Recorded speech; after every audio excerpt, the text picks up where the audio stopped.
The sieve. Dad, what time is Mom getting back from her conference? She'll be back in an hour. What surprise can we make for her? Let's bake her buns with raisins in them. They're her favorite. That's a great idea. Where do we keep our recipes? Huh, they're not here. Where could they be? What are you looking for? A recipe. They're in the drawer by the stove, over there. Great, thanks a lot. Here they are. That's fantastic. Let's see. What do we need? Milk, Flour, eggs. some cinnamon and raisins. The cinnamon's right there. But you're out of raisins. We're out of raisins. Can we make them without? No, Mom loves them with raisins. It's too late. The stores are closed.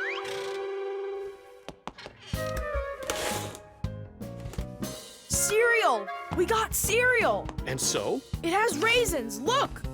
Tom Thomas, you're a genius! Why don't you be in charge of the raisins?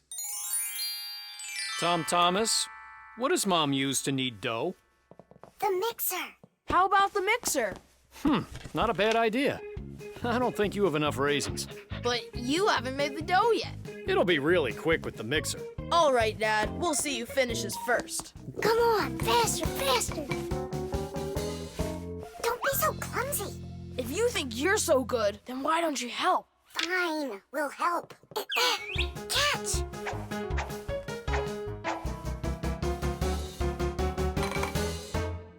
What's going on in there? We picked everything off the top. We have to dive down. Then dive. Hurry up. Dad's almost done putting the mixer together. Where are the raisins? It's dark down there. We can't see any raisins. Well, try diving again. No, this way won't work. We need a filter. In order to separate seeds from the husk, air from dust, and water from harmful particles, we use filters. The simplest kind of filter is a metal netting. These kinds of filters are installed in washing machines and dishwashers. They keep the water clean by capturing small debris and sand. As a result, machines work better and go longer without breaking. In other words, filters help separate what is wanted from what isn't. I think I know what Mom uses. Perfect. That filter's a sieve. Grab the bowl and hold the sieve over it. Pour in the cereal. Now shake it so the tiny flakes fall through the sieve and the raisins stay in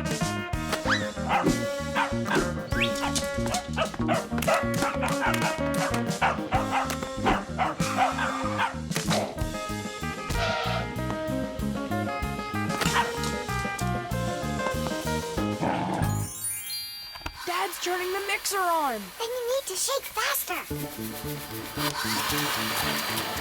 Dad, you're spraying the batter all over the kitchen. The mixer's too powerful. The mixer's fine. The batter's too liquid. You have to add flour. Add flour. Oh, right. How do you know all this?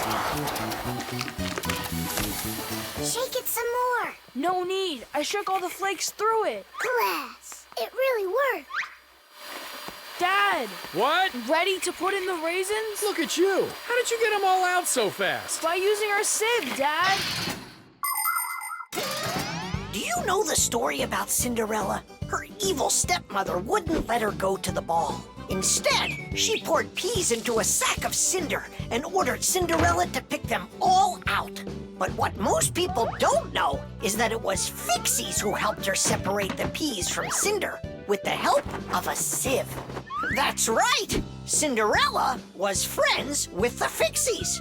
You can find evidence of Fixies in a number of tales. Don't Tom Thumb or Thumbelina remind you of somebody?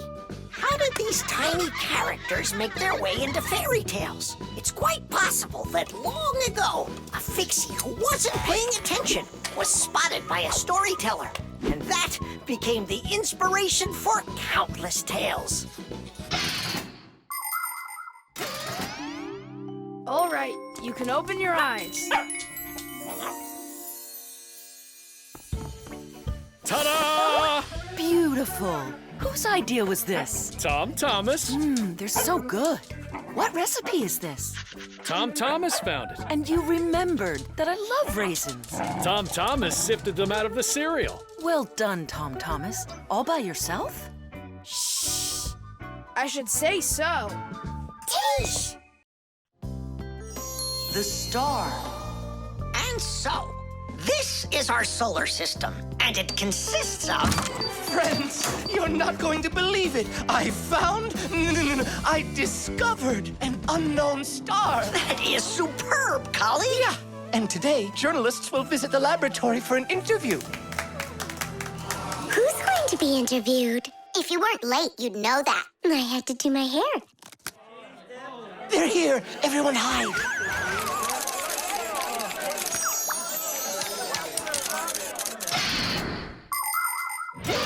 There are lots of galaxies in the universe with billions of hot glowing spheres that everybody knows as stars. Stars are each born out of huge clouds of gas and dust that are called nebulas.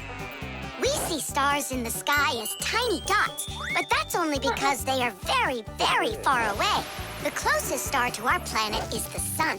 Even though the sun isn't the hugest star, it still gives us the heat and light we need to live. Professor Eugenius is a celebrity now, on a global scale. Yeah. Hey, did you see? Verda also got on the cover. No joke. Where? And I think we look pretty good together. So, who wants my autograph? We'll have to wait till after school. It's time to go. Hey, aren't you going? Not right now. My colleague and I have more important business. What colleague? The professor. Both of us have become celebrities. Verda, you got on that cover totally by accident. Somebody's jealous. Well, we've got our new star. Now, what should I name it? Colleague, Huh? why don't you name the new star Verda? After all, it does sound pretty. Verda. Like a vertex whirling around. That's a great idea. It's a shame you didn't get my autograph, because that new star now has my name, Verda. And now an elaborate celebration needs to be thrown in my honor. I mean mine and the professor's, of course. What celebration you talking about? With a red carpet and flowers. Why are you just standing there? Make it happen. The poor girl thinks she's a star. Absolutely. So what can we do about it? With lunatics, it's better not to argue. That's what I read. Then let's play your silly game.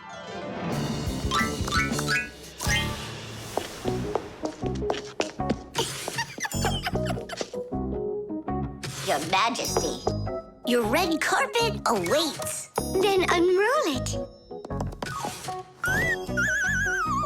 And the flowers? Am I supposed to do everything myself? Of course not. Here, Your Highness, your crown. All right, now we're talking. I am a star. She's totally lost it. He's coming. Finally, my dream is reality. Hey!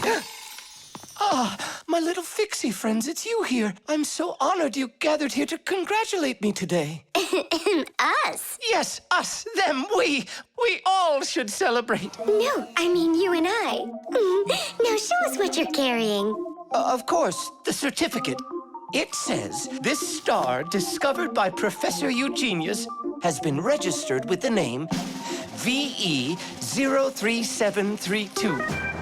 What?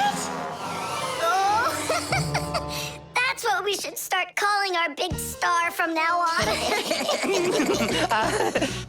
What's so funny? A clear night is perfect for searching in the sky for constellations. The easiest one to find is the Great Bear or the Big Dipper, which looks like a soup ladle. If you draw a line through the two outside stars of the Big Dipper, you'll find the bright North Star, which is part of a constellation called the Little Bear or the Little Dipper. A bit further is the W-shaped Cassiopeia. And these three stars that are next to each other are well known as the Belt of Orion. If you draw a line through them, you'll find a star named Sirius. It's part of the Greater Dog constellation, and it's the brightest star in the night sky. And on the other side of it, there is the star Aldebaran of the constellation Taurus. And these are but a few of the most visible stars. It's not even possible to imagine how many stars there really are in the universe. Tula? I'm here. Fire. Here. VE73032? Is that someone new? Yeah, we've got a new student. She's a star. A new giant star. You bet. Vitamins. 7 times 5 is 35. 7 times 6. Wait a sec. It's Tom Thomas, are you ready? For what? For a walk. Did you forget? Oh, yeah. I'm having such problems with my memory. I keep trying to memorize this table, but I can't. If you want to improve your memory, you need vitamins. Vitamins? Well, how's it going, Tom Thomas? Not well. My memory's just terrible. Studying's getting me nowhere. Hey, don't be discouraged. We'll make your memory better with some vitamins. Oh, now you about vitamins. And who else? Just a school friend. Well, all right. Vitamins are very important for people's health, even though you don't need much of them. For instance, vitamin A is necessary for good eyesight and normal growth. Vitamin C helps keep you from getting sick. Vitamin D makes your teeth and bones stronger.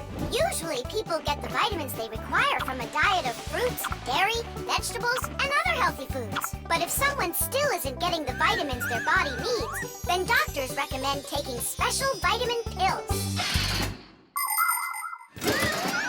All right, take out some vegetables and some fruit. And some berries. They have a lot of vitamins, too.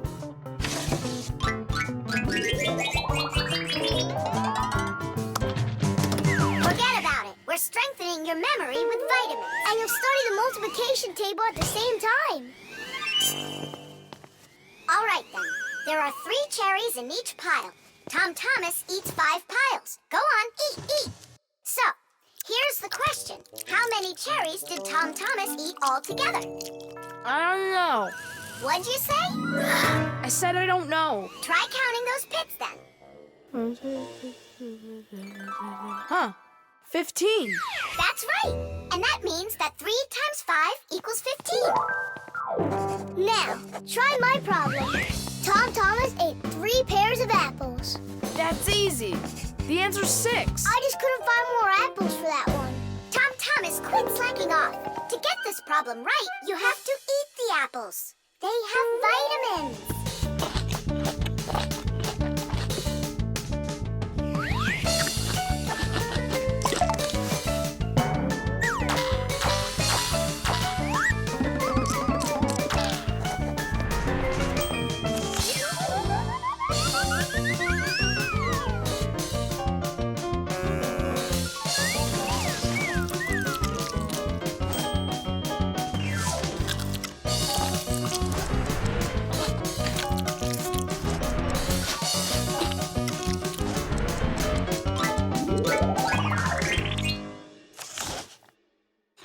That's all. I can't eat anymore. Keep eating. They have vitamins. Anyhow, we don't have enough carrots for me to learn how to multiply by 9. All right, then. I'll help you. To multiply 2 by 3, all you need to do is just add 3 2's together. It's much harder to multiply a number by 9. That takes too much time to add. That's why at schools they want you to memorize the table. But there's a simple way to multiply by 9 without the table or a calculator. Let's say you need to multiply the number 3 by 9. Put your hands face up in front of you. Now, find the 3rd finger from the left and bend it down. So what do we see? There are 2 fingers to the left of the bent finger and 7 fingers to the right. 2 and 7 means that the answer is 27. You got it? Great! Let's do another problem. What is 7 times 9?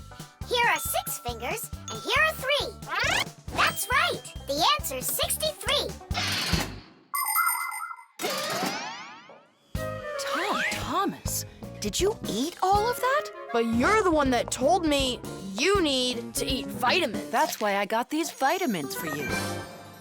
That little? What do you mean, little? There's enough in this bottle for a month. Go ahead, try one. They're very good for you. They taste good, too. Right.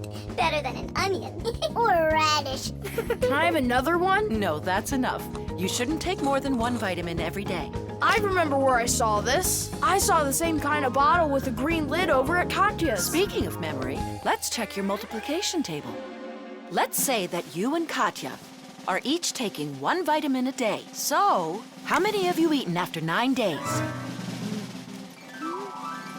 The answer's 18. Well done. It's getting better. Vitamins really work.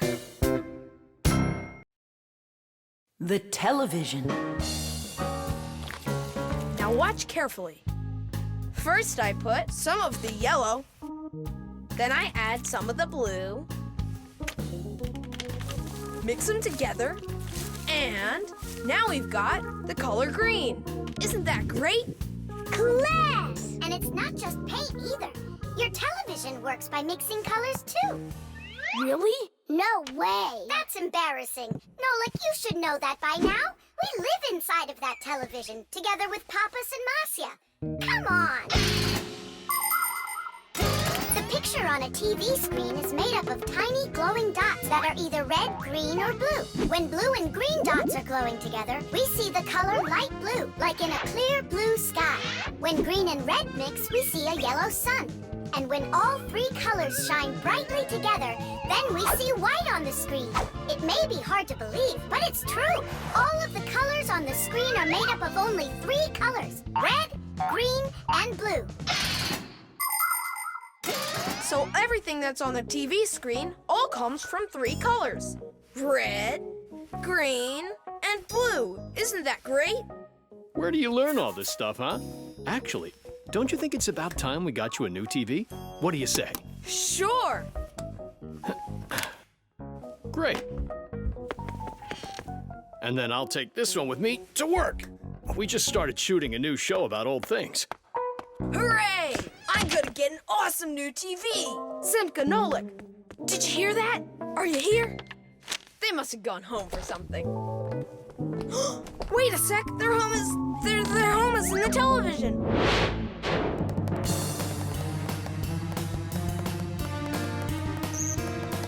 This was such a nice home for us. It's okay. We'll move into one of the other TVs here. The one in the living room? Why not? It's a nice new one with a huge flat screen.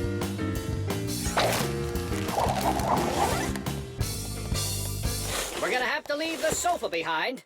What? There's just not enough room in that TV. Then I'm not going to move there. Then where? Into the fridge? No, thank you. My nose is running. How about the stove? And what about us? You're the one that says that a stove is off limits for kids. Maybe the microwave will do. No, it's dangerous there. Then, in the piano. What piano? There's no piano in Tom Thomas's apartment. What a shame. A piano's the best place of all to call home. Huh? It looks like he already put us into a box. We're trapped. Good.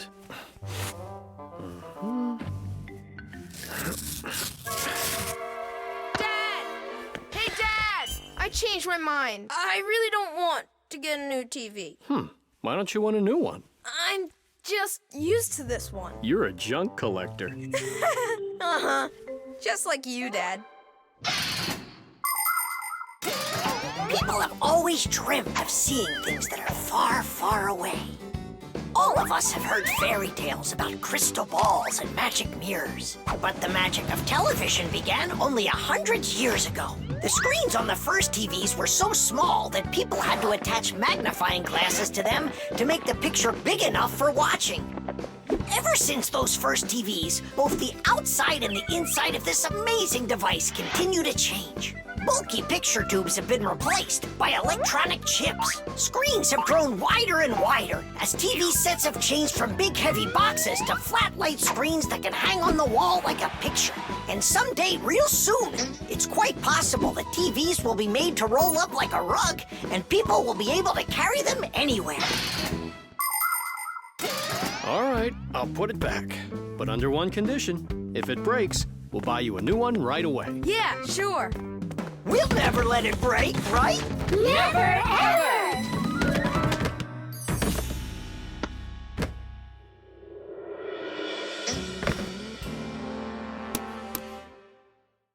Well, that's that. The color is completely wrong, see? I guess we're going to have to throw it out after all. Wait. I know how to make it work perfectly. Watch this. 1, 2, and 3. How did you do it? I just mixed the 3 colors together, like I told you. Red with green and blue. Teesh! The blood test. Yeah! Ha! Ho! Here! Hi, Tom Thomas. Huh? What are you, fighting with flies? No. Dad signed me up for a class. I'm starting to learn martial arts. Are you gonna fight like in the movies? What do you mean? I'm gonna star in the movies. I'm gonna play a superhero. Yeah! Ah! He'd be a great windmill for sure. Tom Thomas. Is first period free for you tomorrow? Yeah? Excellent. Then in the morning I can take you in for a blood test. Oh, blood test? Why do I need that? To make sure that you're healthy for your martial arts class. And remember, don't eat anything before the test. Don't worry, it's just a little needle. A little what? Mom! And what if I take some other kind of sport, like chess, for instance? Then I don't need a blood test? What's up? Are you scared? No. Mwah. I'm proud of you. Dad never told me I need a blood test. It looks like our superhero's a little scared. I think I'd be too. Blood sounds scary. Nothing scary about it. A human body has a huge number of little tubes called blood vessels with blood flowing through them. The blood carries oxygen and nutrients to the cells, takes away carbon dioxide from them, and protects them from harmful microbes. To be sure if you're healthy or not, it's often necessary to have a blood test. The most accurate results come from blood that is taken from a vein. The sample is analyzed to see if everything is all right, and if not, the doctor will prescribe a treatment. You see, it's totally safe. And there's nothing scary about it. Oh, blood should only be drawn on an empty stomach. What's that mean? It means no eating before the test. And what happens if I eat? Well, then they won't take any blood from you. That's an idea. What's an idea? I got no idea. Okay, good night. You're really not scared at all? For some reason, I don't believe him.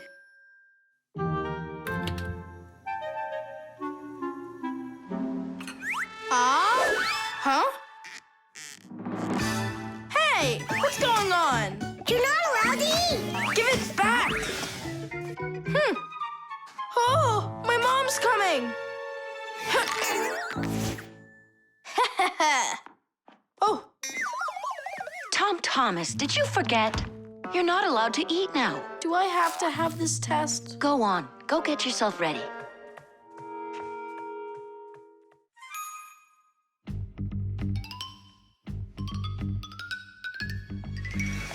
Are you trying to run away? I thought you wanted to be a superhero. You're being nothing but a coward. I'm not a coward. You are. I'm not. You're acting like one. Anyhow, I'm not going there. Don't even think about it.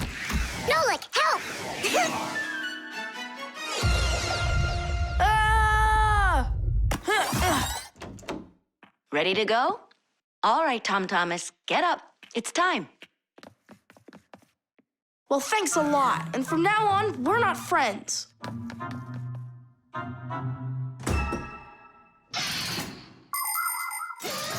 Making an accurate blood analysis is not a simple task. Originally, this work was done by people that would examine a drop of blood under a microscope. Today, in modern laboratories, technicians analyze blood with the help of smart analyzing machines. These machines can do the job much faster, and they don't make mistakes like people can. After you give some blood to be analyzed, the test tube is sent on a real journey to reach the laboratory for analysis. In the laboratory, it moves from one analyzer to another, each one of them examining a different part of your blood. Then, all of the data is put together, and that's it. The blood test is done. You can get an email when the report is ready and check the results online, so you don't even have to go out to pick it up. Pretty cool, huh? Thanks to you, we just lost our friend. It's because he was being a coward. And if it's my fault at all, it's only a little bit. Fixies! Are you here? We're here. Look what I've got! A certificate for bravery. You had the blood test, and you weren't scared? Look! Way to go! So, are we friends again? Of course we are! All right. Then can you teach me a few of those moves? Yeah, sure. Wow! Yeah! Plastic. Chug it! Go! Chug it! Go, Keep going! Faster! You can do it! Faster! Come on! Chug! Chug! You're almost there! Tidish, that was one fast time. If you could just keep up your training, you could beat the record! Yes, you're right. Time to take matters into our own hands. Please hold on. Tom Thomas, did you take out the trash? I didn't have time yet. Good. That's just what I wanted to hear. And that bottle on your desk, do you need it? That's great. Thanks. I've got 5 more of them. And this is only the beginning of our mission. Operation Rescue. What is your dad up to? Operation Rescue. Could be... Your dad might be a superhero! Do you think? No, you're too funny for words. What's so funny about that? Who else would be taking part in rescue operations? And those bottles, you think he needs them for heroic deeds? Or maybe he decided that it's time to sort your plastic waste. Do what? Plastic is a durable and practical man-made material.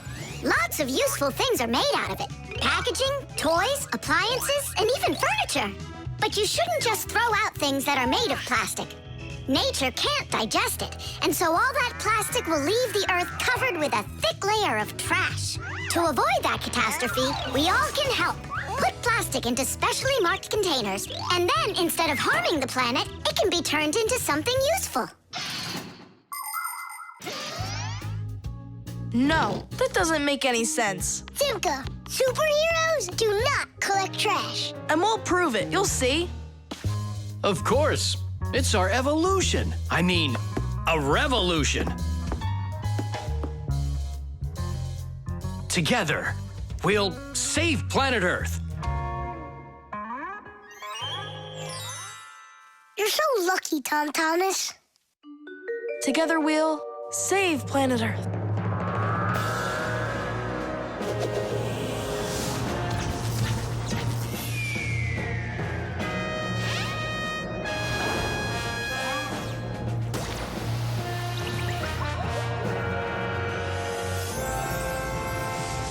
Tom Thomas, do you have any more plastic in your room here that I can take? 1 second.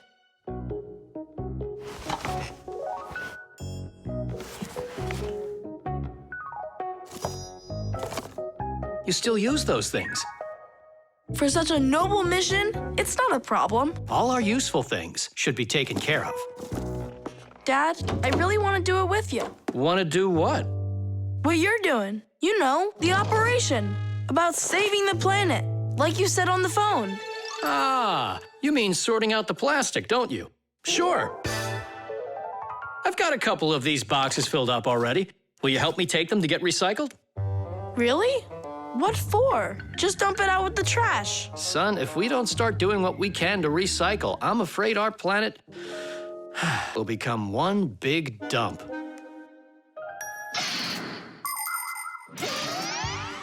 There's lots of stuff that humans just throw out that can be transformed into something totally different. For instance, an ordinary plastic bottle can be turned into a ballpoint pen, or a watch, or a chair, or dishes, or even some clothing. For example, there are some factories where old plastic is sorted, ground into pieces and cleaned, and then stretched into thread that can be used to make brand new clothing. Isn't that fantastic? But this is only possible if people learn to collect and dispose of unneeded bottles, bags, cups, and other plastics separately from the rest of their trash. Imagine how happy nature will be when the piles and piles of plastic disappear from our woods and from our seas. Let's take care of our planet together. I thought you were trying to rescue the planet, like a superhero. Actually, we are superheroes, and we're also a bit like magicians. Really? Give me a second. See this shirt here? It's made out of recycled plastic, like that. Cool, right? No joke. So, you ready? Then it's time to go. Those lucky humans, with their trash to sort, and we Fixies do all that we can to make appliances live longer. That way they don't get thrown away. And we should sort our trash as well. That's a good idea.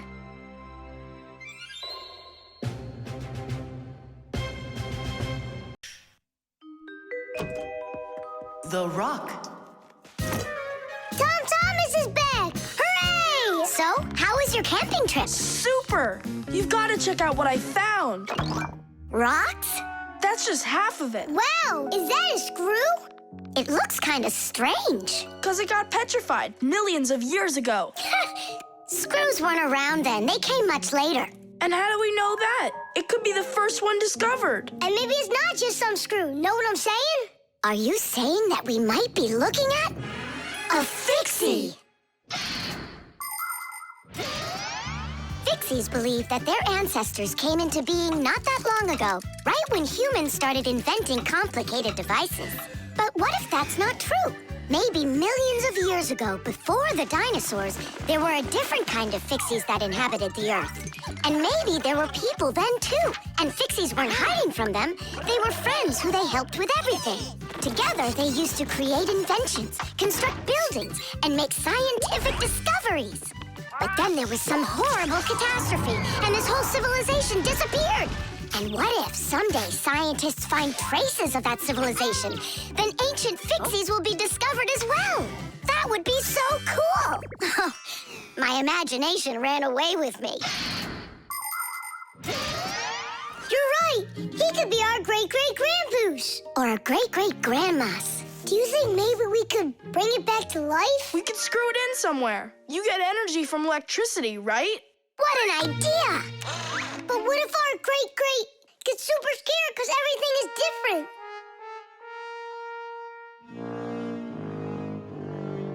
We can build him a prehistoric world to wake up to.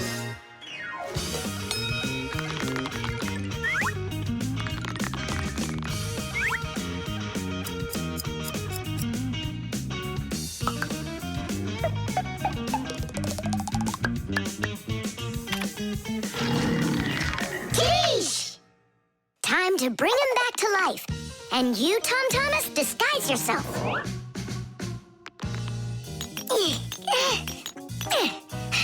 We'll break him like this. We need a different way to do it. We need more power for this.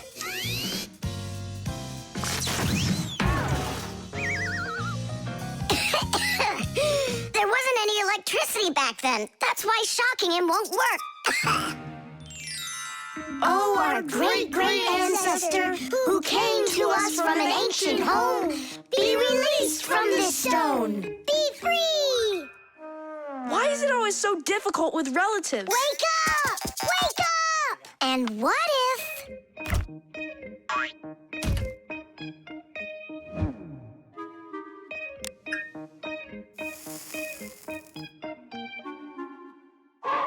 Yay!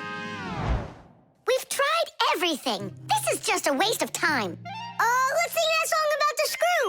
Our song. No, Lick, it's never gonna work. You don't know that. We can at least give it a try. If you think a screw is nothing, take it out, but just beware. Everything will break without them, with no little screws in them. Look, it's moving! It's impossible! It really did! If you think a screw is nothing, take it out, but just beware. Tom Thomas, hey. Well, how was your camping trip? Seems to me quite a success. Yeah. So, let's see what you found there. Do you know what this is? Well, it's a rock. It isn't. It's the stalk of a sea lily. You mean a flower? An animal who lives at the bottom of the sea. Its stalk makes it look like a flower, like a lily. On planet Earth, there are lots of rocks. Some of them are hiding deep below the surface, and others appear with volcanic lava. Remember those fairy tales where an evil witch would turn everything living into stone? Well, it's really happened, just without any magic. Some prehistoric plants and animals were petrified way back when, and they've remained that way ever since. Thanks to them, we can get an idea about what life was like on Earth millions of years ago. And this one's a devil's finger, the squid's ancestor. How do you know all this stuff? When I was your age, I collected fossils and rocks. Let's go. I'll show you my collection. Do you think any of our ancestors were sea lilies? Shame. Why did I let myself get so carried away? There weren't any ancient Fixies in the world. But I still believe in them. They just haven't found the right rock yet. But they'll find it. I know they will.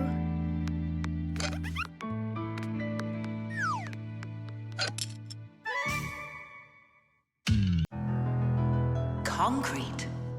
When will you be back from your fishing trip? Before dinner. So you won't have time to hang up the mirror again? If it's not one thing, it's another. We were just planning to hang it right now. It'll only take us 2 minutes, and then we'll go fishing. Papoose! Huh? What do you want, Nolik? When am I gonna go on a fishing trip with you? You know Fixies don't go fishing. But you promised me that today we would go and visit the aquarium. I was only planning on going there to clean it. So let's go fishing while we're at it. We'll pretend. Papoose, please. Okay, Nolik, but we'll just pretend to. Hooray! You're the best Papoose ever! Nah, those won't work. Why won't they? Because our walls are concrete. They're much too hard for nails. See that? It's gonna need to be drilled.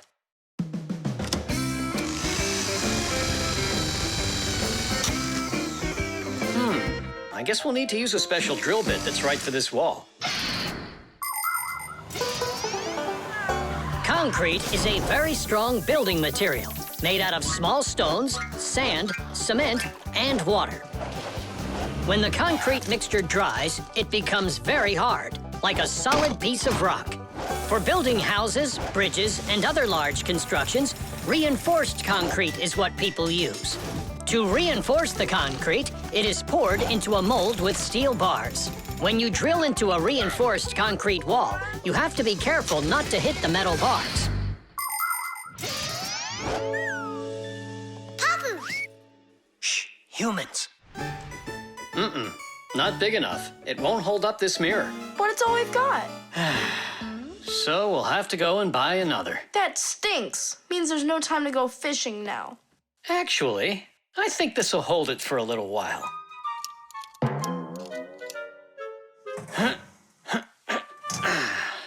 That looks great. So, ready?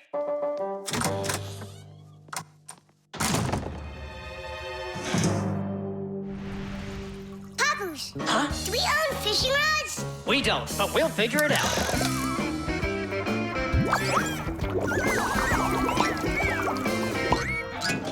I really don't like how that mirror's hanging.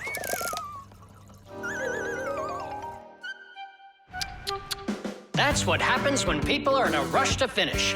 We're Fixies. We never do things like that. Papoose, we going fishing or not? Yes, we will, after we take care of this mirror.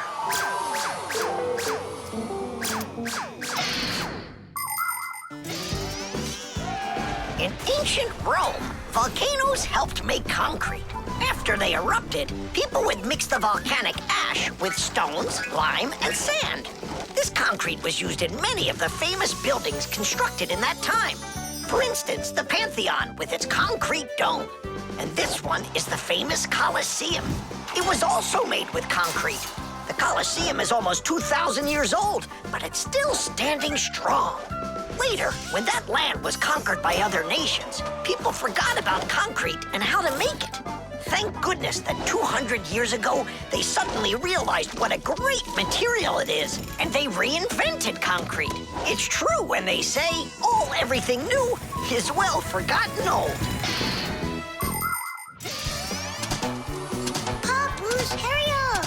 Haste is the mother of imperfection. It looks like I ran out of wire. Lousy timing. I've got to get to the warehouse. Warehouse? That means we're not going fishing. Nolik, a promise is a promise, and that means we go. This should hold for a little while.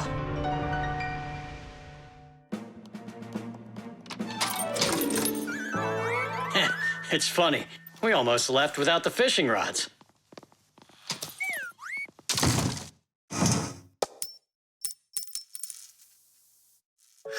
Don't panic. We did a good job of anchoring. Remember what I said? Haste is the...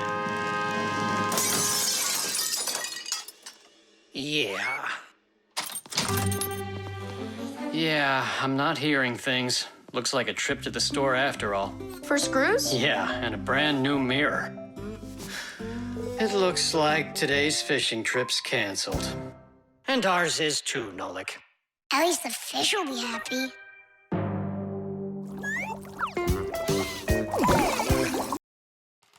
The toothpaste. Astronaut food, ready. Rocket ready. And who's flying to the sun? Me. I'm ready. Real hero. Tom Thomas. Did you see? There it is. You nearly spoiled a vital experiment. Of global, interplanetary significance. Spoiled what? Our scientific testing of the latest toothpaste formula. I will brush my teeth with it. And I, as chief dentist, will be monitoring the testing. And so, I don't want you even touching it. Great. How am I supposed to fly to the sun now? Strange. They make that toothpaste for kids. So? Then why is your mom using your dad then? That's right. I'm gonna go tell her.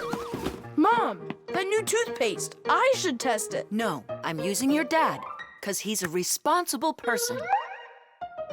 And so am I. I'm very responsible. Who knew? Your room's a total mess. I had no time to clean it. You didn't water the plant. I forgot. Did you brush your teeth? Yeah, for a whole minute, too. You're supposed to brush your teeth for 2 minutes, in the morning and at night. Sorry. Great toothpaste, honey.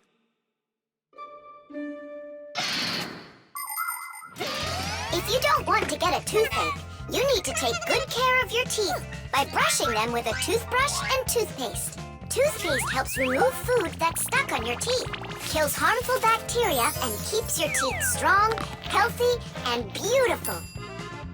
Toothpaste should be in every house. Adults should use toothpaste made for adults, and kids should use toothpaste that is healthy and safe for younger teeth. It's important to make sure you're using a toothpaste that's right for your age.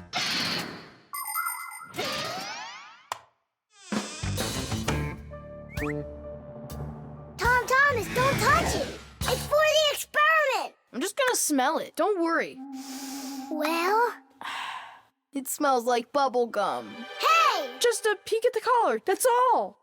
Come on, do you want to spoil the experiment? Now put that toothpaste right back.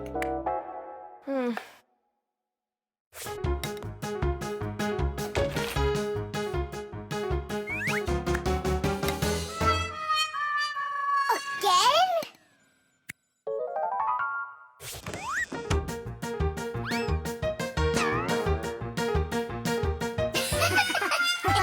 Whoops.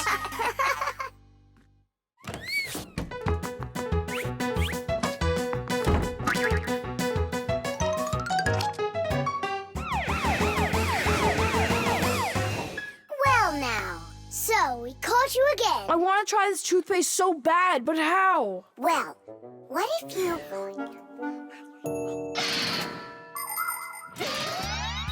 Do you know how to brush your teeth correctly? Let's check. First, take your toothbrush and rinse it with water. Then squeeze on a bit of toothpaste. A small pea-sized drop is all that you'll need. Now 1, brush the outside of your front teeth up and down. 2, brush the backs of those teeth from the gums on down. 3, open your mouth real wide and brush the teeth in the back. These are the teeth that you use for chewing. Go back and forth, over and over. You should brush a full 2 minutes, no less. Now it's time to rinse out the toothpaste from your mouth and clean the brush. That's right, the brush needs to be clean too. And please, don't be lazy. If you brush your teeth 2 times a day, they'll stay in great shape for many years to come.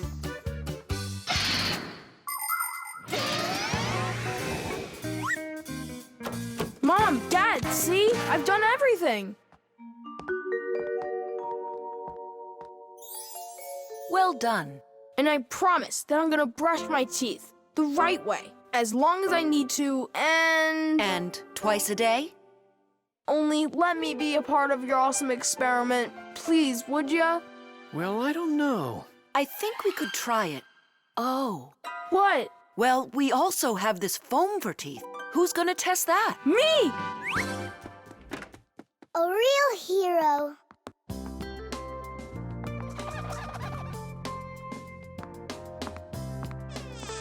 How many ways did we try to get him to brush his teeth before that didn't work? We never sparked his imagination before. Your idea about the experiment was brilliant. Simka, do you think we should tell him? The answer's no. We can't disrupt the experiment. Buttered bread.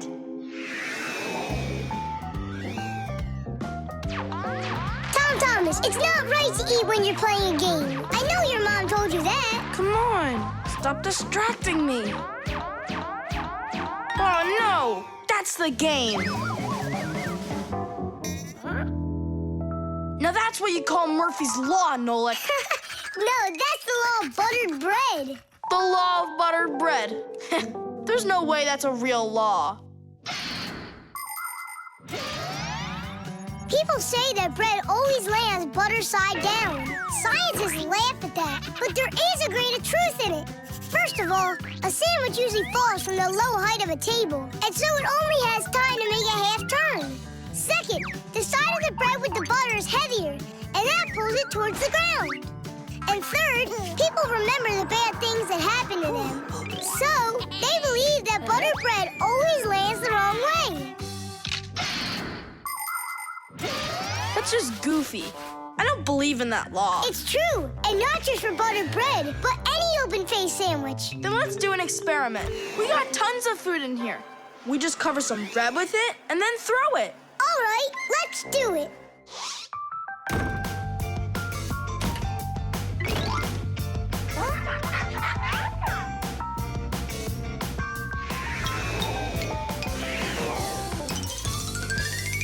Didish! Well, jelly side down. Uh-huh. And the cheese went down. And the chocolate spread's out of luck, too. The bologna didn't do any better. Do you believe me now? Not yet. Let's keep going. We should try some other methods of throwing.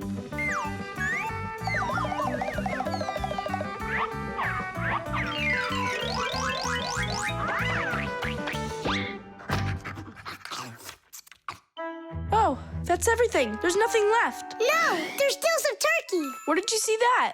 Here it is. Take some from this plate instead. Your mom already cooked it.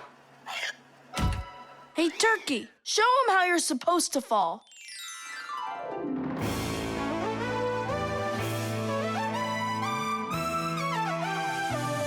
Aha! Didn't I, tell ya? You vandals! Why are you throwing food all over the place? It's simply awful. Hey, give it back! Please, we're testing the law of buttered bread. You gotta be kidding. Your mom is gonna love you for that. Can you please put the sandwich on a plate already? It's too heavy for us to keep holding it up. Good. There you go. Tom Thomas, Do you have any idea at all how nutritious that turkey is? And delicious, I'd imagine. And turkey's a healthy food that has lots of protein, vitamins, and what do you call them? Microelements. That's not all. Eating that turkey could make you grow. If you eat that sandwich, you could grow a centimeter. I think that's true. Yeah, and it'll give you some extra strength, which you're gonna need when you clean up your kitchen.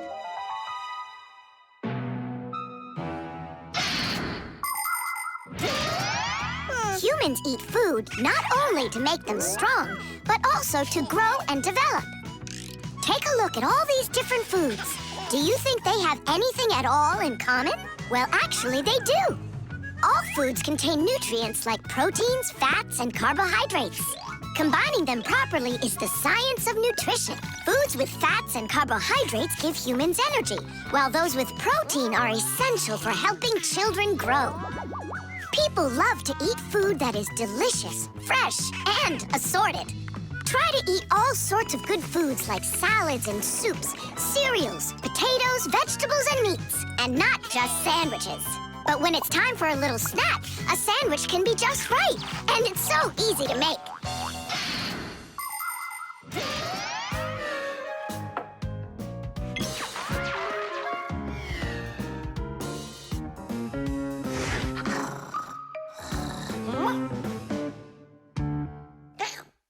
What happened to all of our bread? There's only one slice left. I made an experiment. A real one. I see. Well, science requires sacrifice. And there's no doubt that scientific experience is way better than playing with the phone all day, right? Mm-hmm. Can I have another piece of turkey? I don't know why, but I'm really hungry today.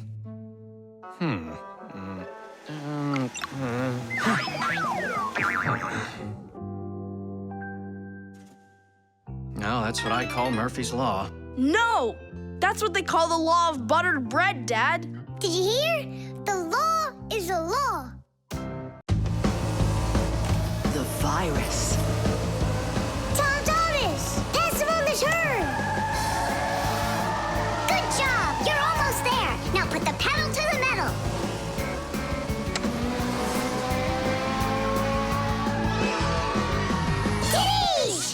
Ha! Take that, Johnny. You lose. You want to race him again? We can. We just finished the last level. Oh, we were just getting started. Wait a second. Let's see what it says here. Congratulations. Your prize is a smartphone and a collection of brand new levels to race. All right. Class. Click on it. It's not smart to just click on random buttons. There's nothing to worry about. Whoa. Hey, what's going on? Someone messed with the numbers. There you go. Didn't I warn you guys? Do you think it might have been Johnny? Johnny! Of course! He got upset that we won, so he put on the cap of invisibility. Then he snuck into the room and deleted everything from the computer. Stop! What are you talking about? A cap of invisibility? This has nothing to do with Johnny at all. Looks like you got a virus. Then we need to get Tom Thomas's mom in here. What for? Isn't it obvious? She's a doctor. She'll get rid of this virus in no time. That won't work. Quit it. A computer with a virus isn't treated like that. A doctor won't be able to help here, especially a dentist like your mother. Then who can help us? You need special software for that. Antivirus. A computer virus is a destructive computer program. It can not only delete or steal important information, but completely destroy your computer.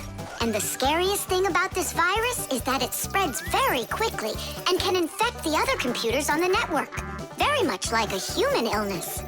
To find and stop these viruses, you need to use an antivirus program. Antivirus programs also protect computers against new infections. And by the way, your dad's computer uses antivirus software. And mine doesn't have it? No, you won't let anyone near your computer. You never have any time. Dad, let's do it later, okay? I've got to finish one more round. It'll only take a minute. Oh, look at that! The virus is starting to wipe out everything now. That means this computer will disappear. And this room, too. And all of us.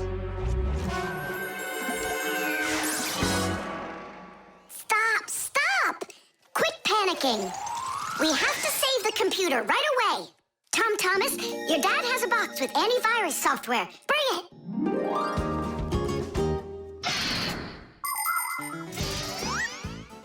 Games, music, cartoons. There are so many interesting things on the internet, but just like in the physical world, you have to follow some rules when you're online. First, you should only visit websites that you know. Sometimes a destructive virus could be hiding behind a pretty picture, and there are plenty of scammers on the internet. That's why you should never give anybody you don't know well your address, or send an SMS so you can download a free game. If you happen to get a letter or a text from a stranger, you should show it to your parents right away. Only communicate with people that you know. And don't just sit all day playing on the internet. There's still nothing better than going outside and playing with friends in the fresh air.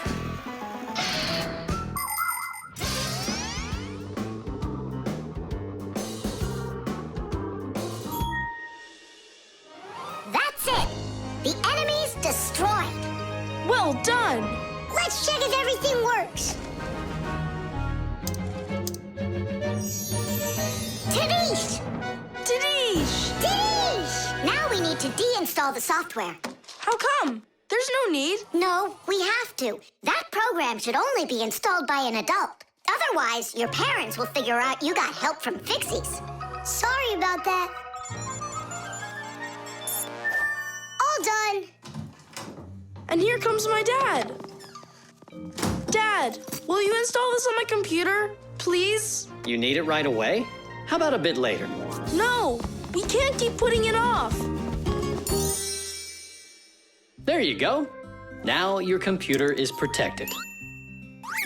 How come you became so responsible all of a sudden? Oh, Dad, you don't know what kind of viruses are out there roaming the net. You're so right. The construction set. Tom Thomas. Huh? Why are you sitting in the dark? Because it looks better this way. Check it out. Oh, look at that. What a beautiful castle this is. It's like out of a fairy tale. No, it's from my construction set. I put it together myself. Class.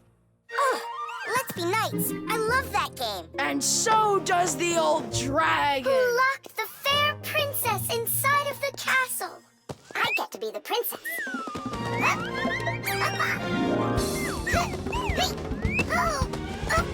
Oh, where's the brave knight who will rescue me from the evil dragon? Hang on, I'll save you, Simka. Nolik, you really don't look like a knight. You don't even have armor. Armor. Wait, hang on a second. A construction set lets you build lots of different things from a set of parts. Put them together like this, you've got a house. Like this, a car. Or like this, a spaceship. The parts might be made of metal and connected with screws. Some construction sets have plastic parts you click together. Other sets are models where the pieces are glued together. You can also find magnetic sets. Touch the parts together and magnetic attraction makes them stick. Beware, dragon!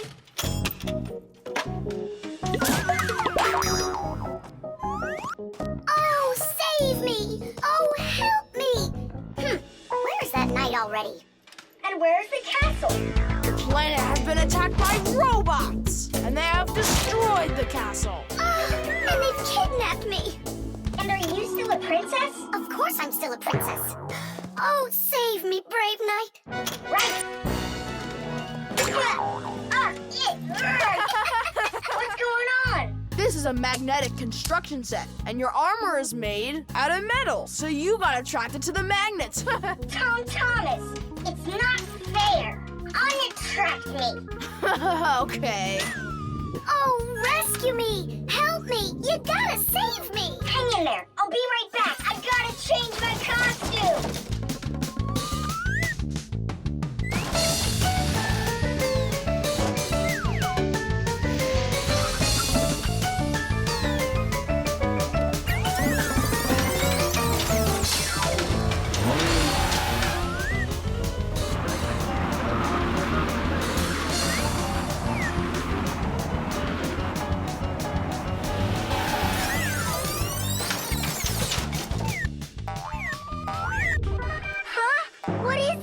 anything. A wicked wizard has trapped me inside of a crystal ball. And now only a brave knight. I already did the night. Well, you gotta be him one more time. All right, but this is the last time. And don't change anything.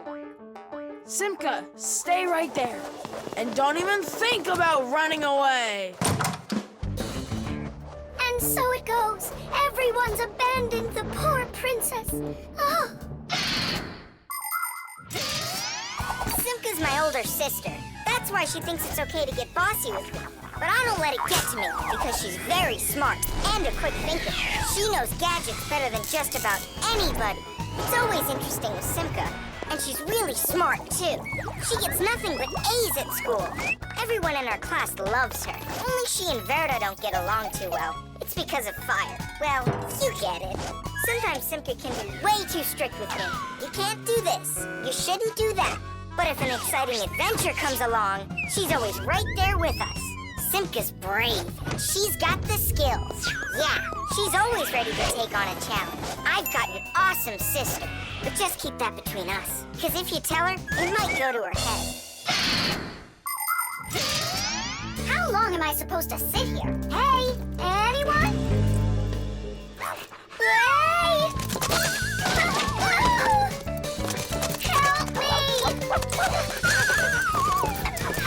Help me!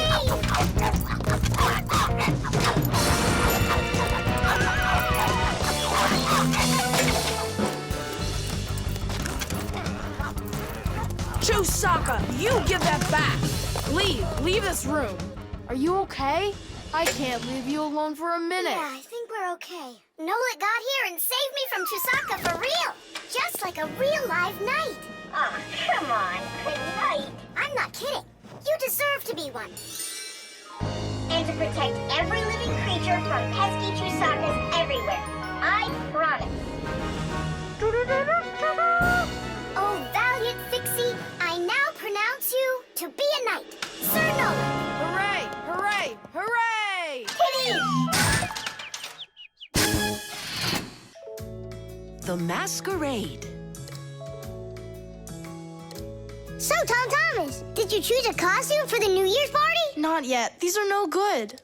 I've been a pirate. How about a vampire? Did that. And a knight? Mm-hmm. This year I want to do something that's original. And what if... I know what! You can go dressed as me! As Nolik! Perfect! No one's ever gone as a Fixie, ever! Long, long ago, people would put on masks and dance in order to scare away evil spirits. In ancient theater, actors would change masks to play a few different roles. Everyone liked the idea of hiding their faces behind mysterious masks so much that people started organizing fun outdoor festivals called masquerades. There are countries around the world, like Brazil and Italy, that turn into one big masquerade ball during the holidays.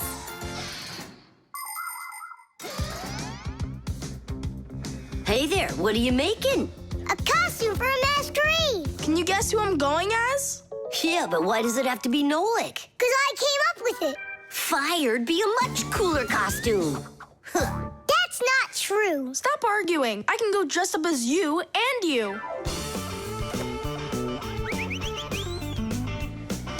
Now we're talking. Smart Fixies wear glasses. Your glasses are too small to even fit on his finger. They don't make glasses just like yours.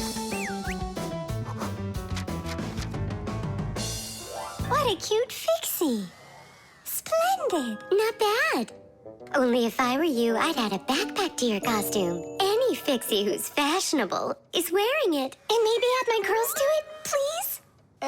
If you don't, then our feelings will be hurt.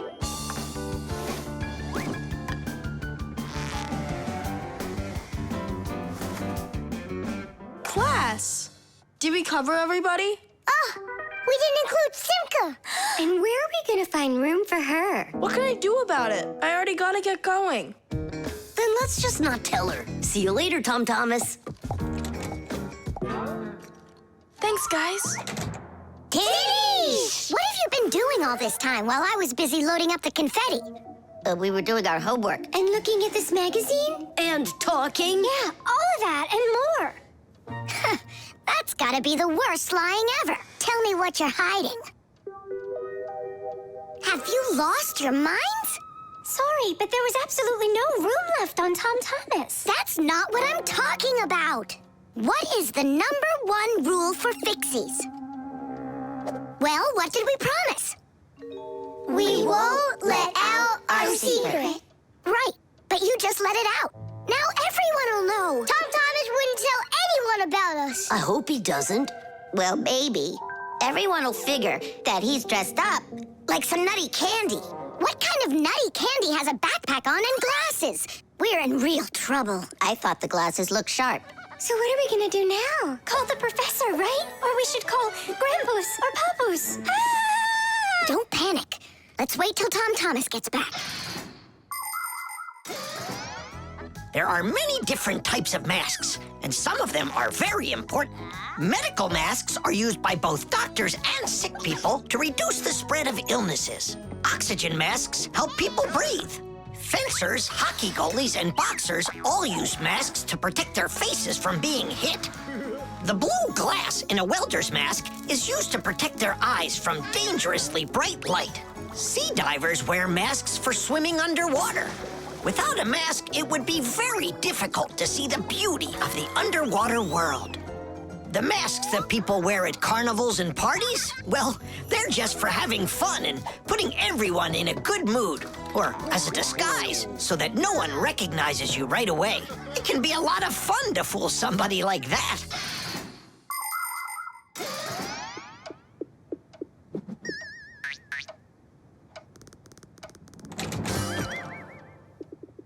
So how was it? It was great. They had a contest for costumes, and I won. Hooray, that's all. Say bye to us. I hope you won't be upset, guys, but I couldn't tell anyone that I was a Fixie. Here's all I could think of. Grand prize for best costume, robotic toucan. Hey, come on. Do you think we look like toucans? Yeah? Yeah. Yeah. Yeah. Yeah. All right there, Fixie toucans. We've got work to do. Oops. Happy New Year. The window. Hi there. We're all up. What are you doing? I'm washing our windows. It looks like that thing's doing the washing. You guessed it. It's a window washing robot. I borrowed it from a neighbor to try it out. We should buy one for ourselves. I don't get it. We've already got one robot. Robot. So we'll have two.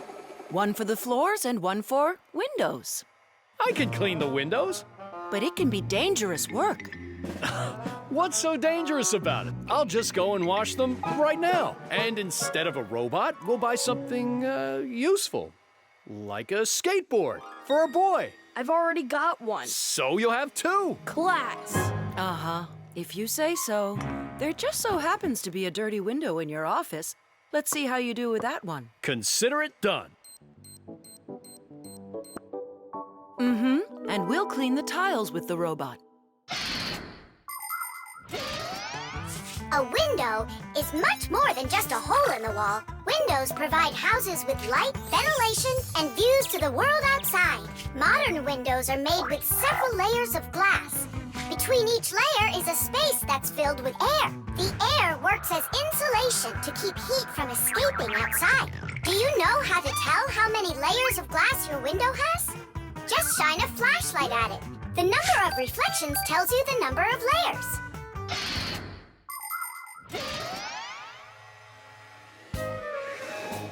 Whoa, what an amazing appliance! Let's go and take a closer look. You really buy me a new skateboard, Dad? That's what I said. But first, I've got a window to wipe. All right, robot, we'll show ya. Tom Thomas, Dad can show him himself. We really live on a super high floor. Yeah, but the robot isn't afraid of heights. I'll start from this corner. It'll take you forever that way. Admit it, the robot works better. We won't. We're gonna win this thing. Hey, what is he doing? I'm not sure.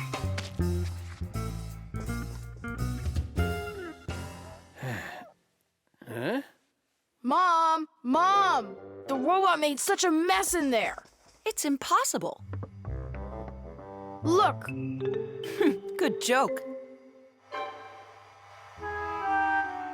Just wait.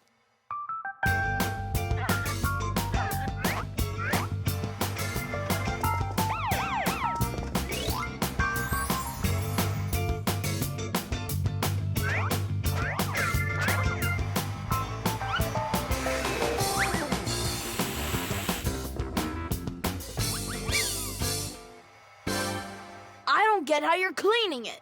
Easy. You can talk? You gotta be kidding. And you were misbehaving. You guys? You're the ones trying to stop me? You tried to make the robot look bad, so we had to defend it. It's only because my dad told me I'd get a skateboard. Yeah? For doing a bad thing? Ah, aren't you ashamed of yourself? I am. You learned your lesson, and don't forget, Fixies look out for appliances. The dwellings of most ancient people had basically no windows at all. There may have been a hole up above for letting out smoke from a fire, but that was it. Later, people started splitting open their walls, but the openings were so small that very little light would ever get inside. The size of windows grew quite a bit over time. People would cover them with animal skins, fabric, paper, or wooden planks to protect themselves from the cold and the wind. When people learned how to mine valuable minerals, they began to cover window openings with thin sheets of a mineral called mica. Windows made of glass were very expensive, and only the richest people could afford them for their homes. But today, it's hard to imagine a window anywhere not covered in glass. Everything's washed. And what about the outside? Forget it.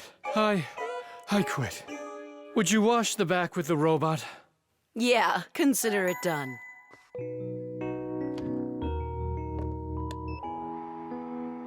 Yeah, you're right. I see. It really is a great appliance.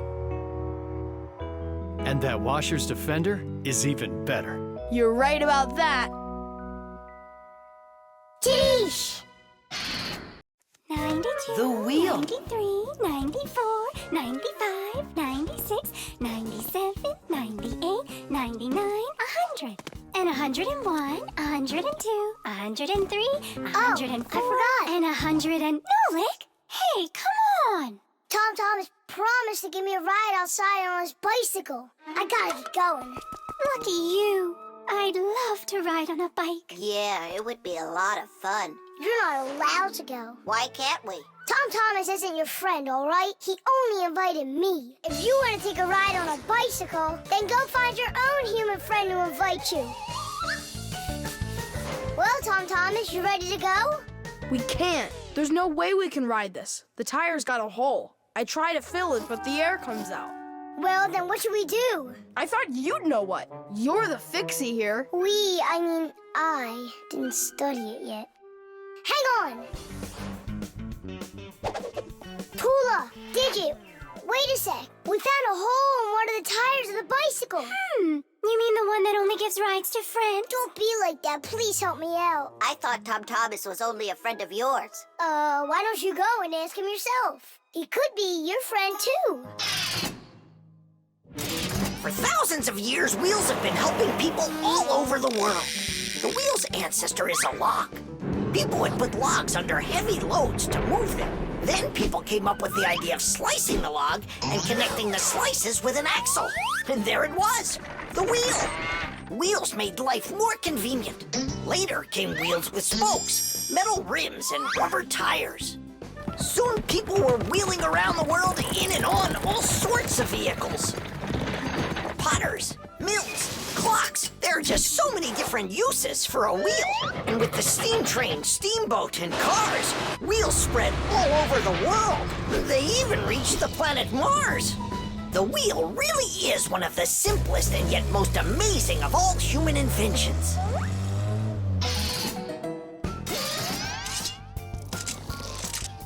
Whew, it's off. So what's next? Now you take out the inner tube. You mean this rubber thing? Yeah, that's your inner tube. There's a hole there somewhere. Pump it up, Tom Thomas. Then we can see where the air's coming out. That's not a good way to find the hole, Nolik. Why isn't it good? Because the hole might be really tiny. Then how do you find it? To find it, we need water. How come? Yeah, how come? Now I get why we need water. There! See those tiny bubbles? Yeah, do you see them? That's the air from inside of the tube. That means the hole is right there. Nolik, you're a genius. Hooray! Here's the hole I found. Look! Will you let me put on the glue? In my pack-a-mat, I have just the right kind for this. The hole is right here, right where I found it. But first, we have to make sure that the rubber is dry. Looks like it's dry.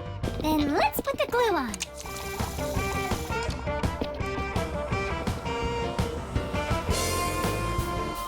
It's all fixed. Cities! All right, it's ready to go. Hooray!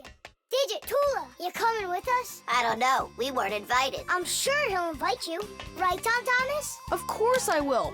We're friends, aren't we? Let's get going! See the wheel spinning round, through the cities and towns it is rolling. Spinning wheel, spinning round, spinning wheel, it just keeps on going. See the wheel spinning round, through the valleys and hills it is zooming. Spinning wheel, spinning round, spinning wheel, it just keeps on moving. See the wheel spinning round, on the road to the dreams we are chasing. Spinning wheel, spinning round, spinning wheel, it just keeps on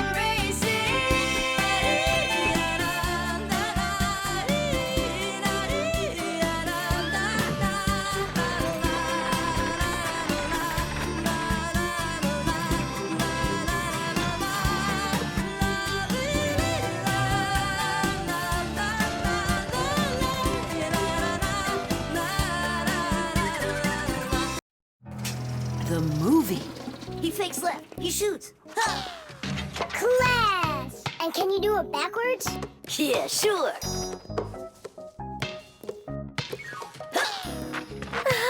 No way! What a shot!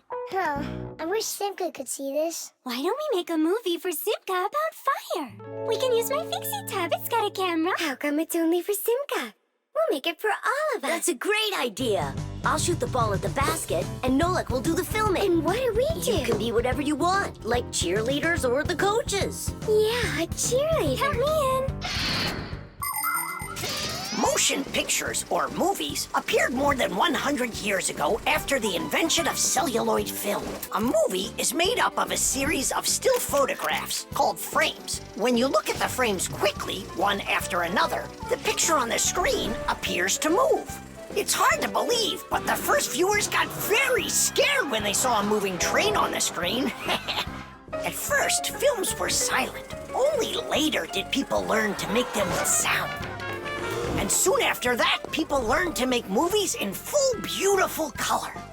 Movies aren't shot on film anymore. They're made with digital cameras. Today, almost all phones and tablets come with digital cameras inside of them. This makes it easy for just about anybody to make their own movie and share it with their friends. Fire is the best. Ooh, he can shoot the best. Hey, I haven't turned the camera on yet. Get ready. Here we go. Yep. Fire is the best. Ooh, cut. I got it. Show me. Yep. Fire is the best. And where's the ball? It flew over there. That's That's not right. You have to see the ball flying in the picture. I got it. Get ready.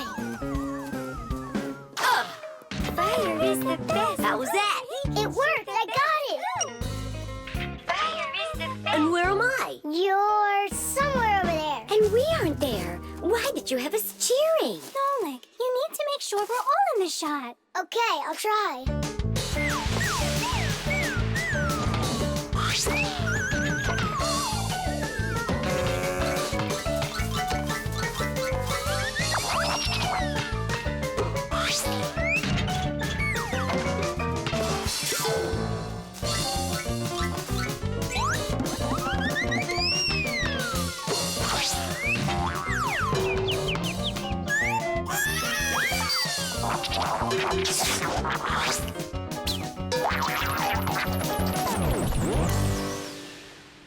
How about I shoot the ball and Fire films it? No, Nolik. It's better if Fire takes the shots and you do the filming. Fire can't even hit the basket. You try to hit the basket when everybody's bothering you. Oh, so it's our fault, Why don't you learn how to play? Are you fighting again? We're shooting a film. Whoa! Can I see it? There's nothing for you to see. All I have is pieces. And not one is right. Don't worry. It's no problem. All it needs is editing. What does it need? Movies are not usually shot all at once, just a piece at a time. And each of these pieces can be shot several times with the camera in different places. Then there's plenty to choose from. After you're done shooting, you can take all of the best shots and put them one after another to make your movie. This process is called editing. Editing allows us to make movies that show things that could be impossible to shoot all at once.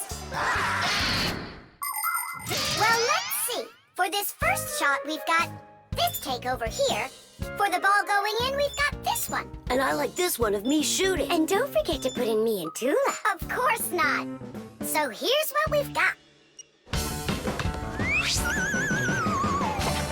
Fire is the best. Cities. The film is super. Can I try to edit it? Yeah, go ahead. Now we have something to show to our teacher. And Digit, too. And Papas and Masya. Look, I did my own editing in the movie.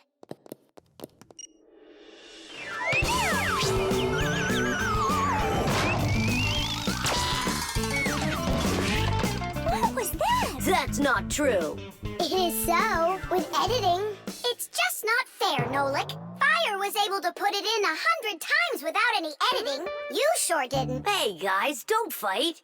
Do you want me to teach you all the right way to shoot hoops? Yeah! All right, here we go. And shoot! Fire is the best. Oh, he can shoot the best.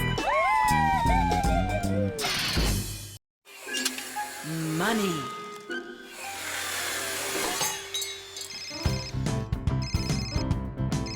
Hello? Uh-huh. Fire, can you help me, please? Sorry, Verda. I need to go to, the warehouse right away. But I helped you yesterday, didn't I? Well, I helped you the day before that. Yeah, well, what about last week? I helped you 3 times, remember? Well, You helped one another when it was time to. I don't see why you have to count. Of course not, Tula. You asked for the most help from all of us. I do not, Verda. Look how Elisa helps Professor Eugenius. And she doesn't argue with him. Of course not. She's in love with the professor. Actually, it's her job. And for helping the professor, she gets money. Money. That's a smart idea. Money constantly moves from one hand to another. A person does his job at work, and in exchange, he gets money for it. He can use the money to buy things he wants, like clothing or food. Or he can pay somebody else for their work, like getting a ride from a taxi driver, a haircut from a hairdresser, or a computer repaired by a technician. All people take part in this circulation of money. But unlike people, Fixies don't use any money. We do just fine without it.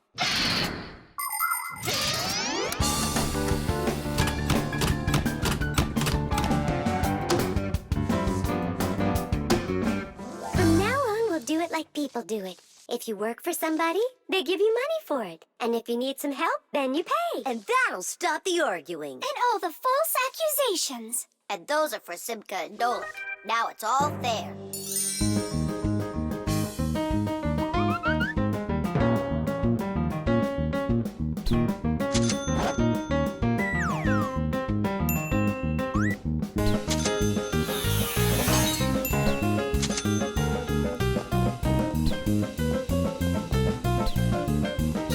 What is this? Money. What are we supposed to do with it? You don't know? You pay for someone to help you.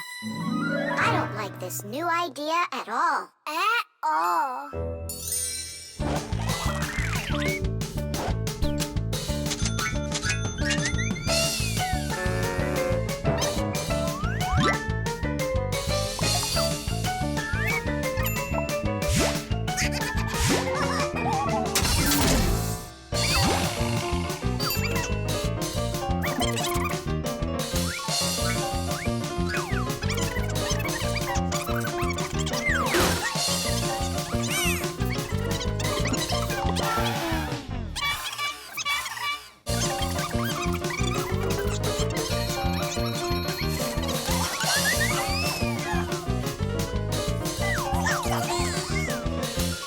Maybe we should give them our money so they'll stop arguing. I've got a cooler idea.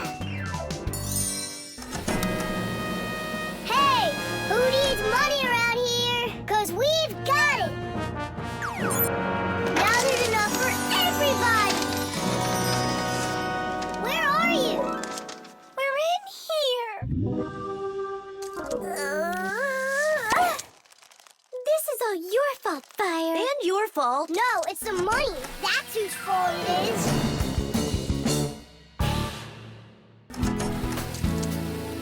He's right. That's why we were fighting. And we didn't even fix the printer. Money is nothing more than just paper. Although money is printed in strict secrecy, we still know something about the process. The paper used for money is made out of cotton and linen. It's stronger than normal paper made out of wood, which means it doesn't rip as easily, even if you fold it thousands of times. The ink used for printing money is special too. It won't rub off the paper or fade in the sun. And that's not all. The ink has secret additives that can only be seen if you look at the money under a special light. This helps protect people from fake money. It is for the same reason that watermarks, metal strings, and teeny tiny writing is also used on money. This writing's very hard to read, unless you happen to be a Fixie. I hope I didn't say more than I should have. Well, all done. It's time for a test. But what are we going to print? A word with real value. Yeah, something really precious. No, it's not money. Right, it's so much better.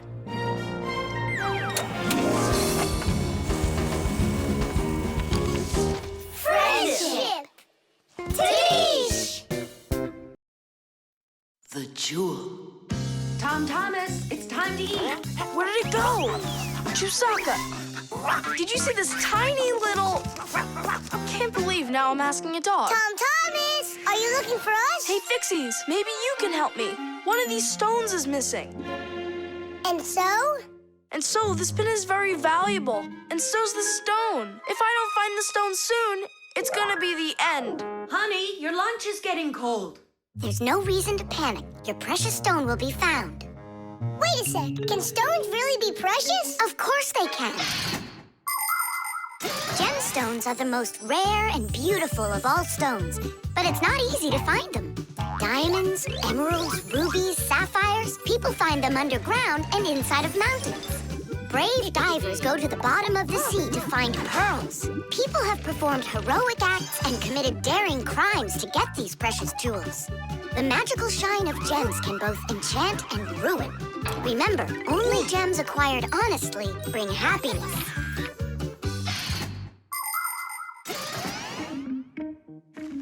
I can't find it anywhere. Maybe Chusaka took it. She saw that it was valuable and...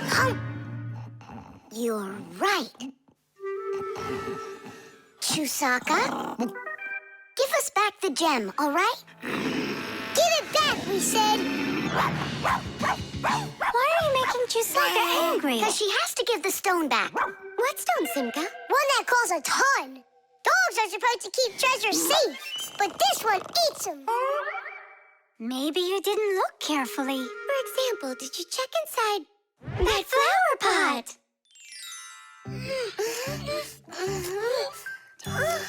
This digging's just a waste. How could it end up in here? Because I know this is where we left it. Oh! Is that so? All right, spit it out. Look at this! A diamond! This will look absolutely perfect on my back-a-mat. But I was the one that found it. It would look perfect on mine, too. Let's bring our back-a-mats and try it on them. We'll put it here for safekeeping. Well, who could have taken it? We still need to check inside of Chusaka. You gotta be joking. She'll eat you up. Where are you going, huh? Inside Chusaka to get the stone out. No, don't, please. I'm ready to do anything my friend needs me to. By any chance, are you looking for this? Where in the world did you find it?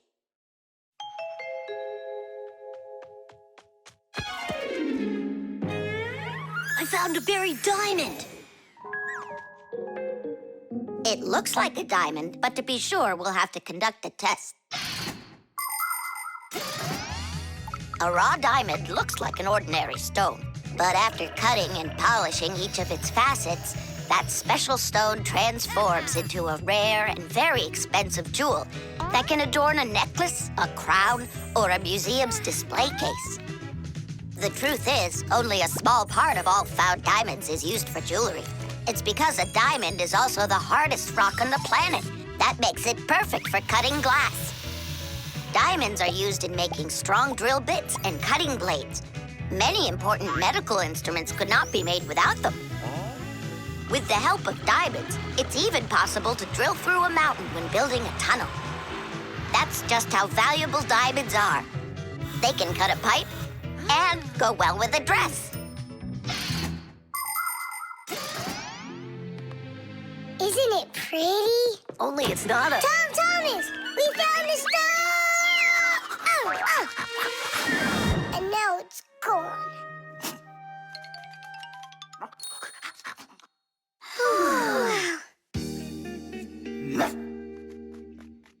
Chusaka did great! Oink, oink. Thanks so much, Fixies. I was sure my precious present was gone. And who is the present for? Katya, I think she'll like it. I've got to tell you, Tom Thomas, that's not a precious stone. You got nothing but glass there. I know.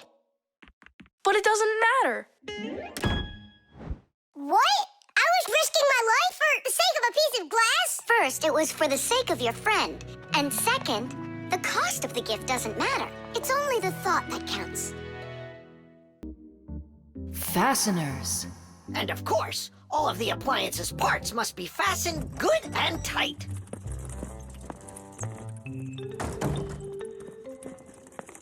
What are you doing, colleague?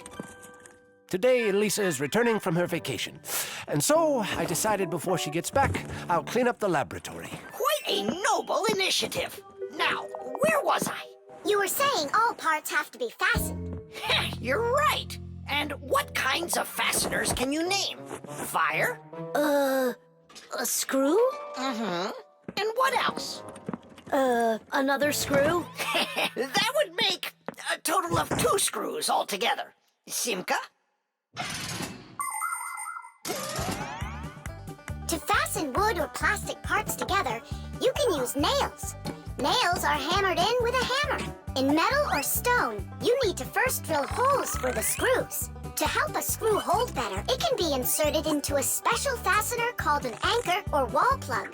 The difference between a machine screw and a wood screw is that wood screws have pointy ends. Machine screws go into holes that already have a thread, or into a nut. what if there aren't any screws or nails around? Well, then a fixie can turn himself into a screw and screw himself in. Like this. Masterfully done. Fire. Think you can do it? Of course. Yeah! Nolik, Is it okay if I won't go? what do you mean you won't go? Wait, I started on the wrong foot. No, I guess it was the right one. Don't be scared. You've done this 1,000 times. Uh-huh. You're right. You had to make sure the appliance was turned off first. Yeah, I should have. This time it's not going to happen to you. It's all under control. Go on. I'm still scared to do it. How about you try again? And who came up with this dumb screw idea? According to legend, the screw was invented in ancient times by the great Archimedes. Using his screw-type mechanism, Archimedes built a special machine for getting water out of a canal. In ancient Rome, people used wooden screws in presses to squeeze the olive oil out of olives. Screws were also used as parts of drills or as lifting jacks. But the use of screws as fasteners did not begin until the 15th century. Soon thereafter, screws became so popular that today it's almost impossible to find an appliance made without one. And if one of these little screws should fall out, we Fixies will come to the rescue. Because we don't just turn into screws when we need to hide from humans. We're always ready to do it when help is needed. Nolik, let's try it together. Don't be scared. We're here with you. Ready? And...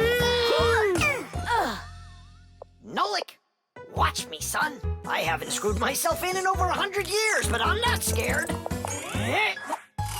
Did you see that? It's a piece of cake. Grandpa's? I'm stuck.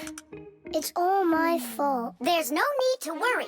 Professor Eugenius, can you help us unscrew Grandpa's? I'll be right with you. It got a bit rusty.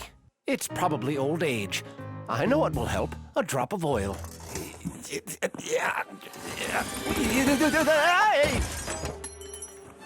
Ow! Oh. Professor Eugenius, are you okay? I'm okay. Thank you for asking. Look out, it's going to fall. We need to fasten the shelf to the wall. No, help! We can't do this without you. Simka, I'm scared too. Nolik, save me!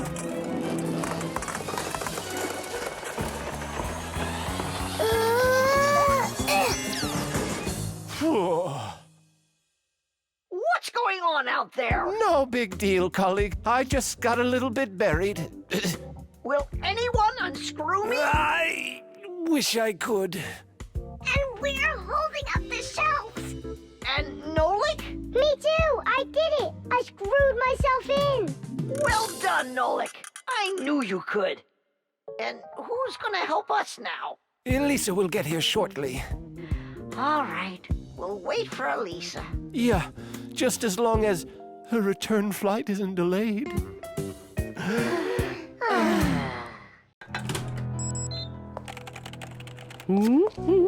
The copy. Elisa! Don't worry, I found it. No, I didn't find it. Elisa! Elisa! I hear you. I'm coming, Professor Eugenius. Have you seen this umbrella anywhere? Looks like the professor lost his umbrella again. More than one? Look at all these flyers. Nolik, they're all copies of one flyer. Elisa prints lots of them so she can hang them up all over town. A copier is a device for making multiple copies of a single picture or document. An image that needs to be copied is placed on a piece of glass under a lid. The photocopier shines a bright light on it so it can take a clear picture. Then the image is printed onto paper with the help of special ink and a rotating drum. This way, you can make identical copies over and over again from one original until the ink or the paper runs out. What happened, Professor Eugenius? Oh, my briefcase. I can't find it anywhere. Oh, you're so absent-minded. First it was the umbrella, now it's the briefcase. Oh, is that for me? I don't do it on purpose. Well, we'll find your briefcase. I'll go design a new flyer for that, and I'll print those out, too. I just remembered. Remembered where you left your briefcase? Not that. This morning, I forgot to drink my tea. So we need to find your tea as well. It's so dark inside of here. Quiet! Elisa's coming out. We have to hide.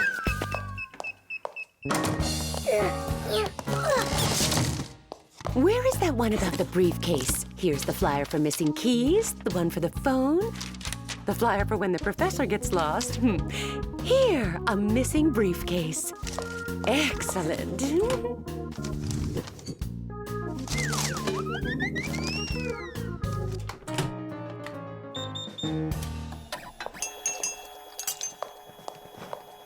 Looks like she's gone for now. And where's Nolik?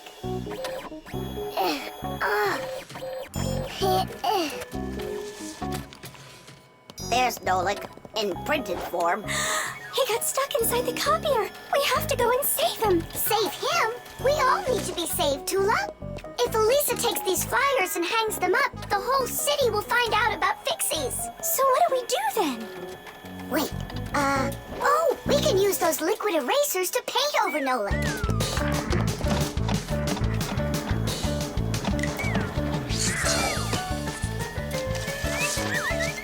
Simka, look! Here's another Nolik! Oh, here comes another one.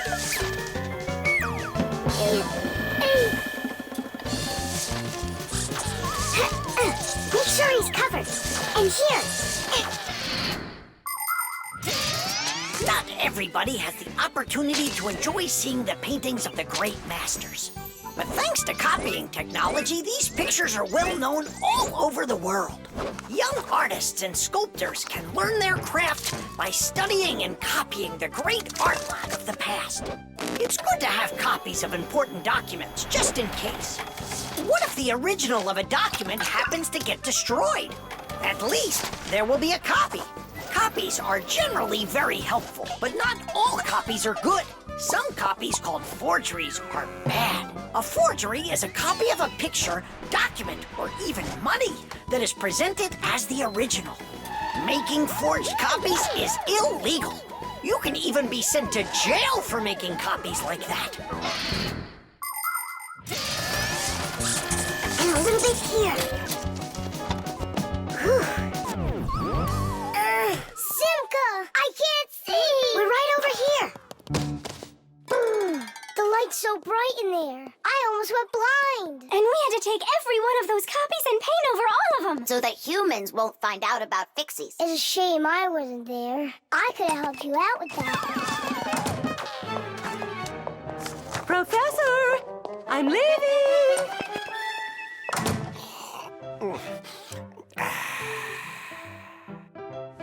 There they are. Elisa! Elisa! Elisa! She just left to hang up the flyers. Yeah? And I found the briefcase in the umbrella myself. I have to call her and tell her. Where's my phone? Have I really lost it? Don't you worry, Professor.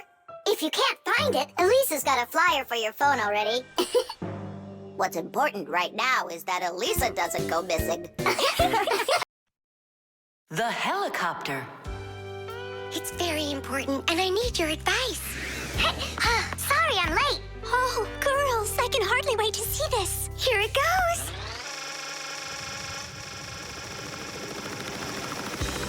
Hey there! Where did you get a helicopter? Professor Eugenius threw it away, but we fixed it. Come fly with us. Hop in. There's no way. We're busy. Doing what? Something important. Go find somewhere else to fly. You got it. No problem. Now back to our job.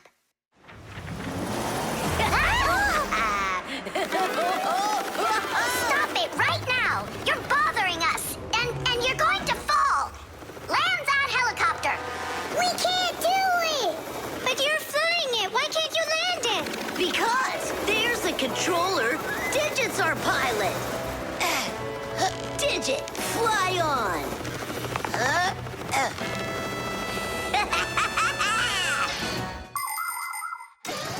Helicopters fly with the help of propellers. The biggest one is called the main rotor blade. When the engine turns it, the rotor pushes the air with such a powerful force that it lifts the helicopter up off the ground.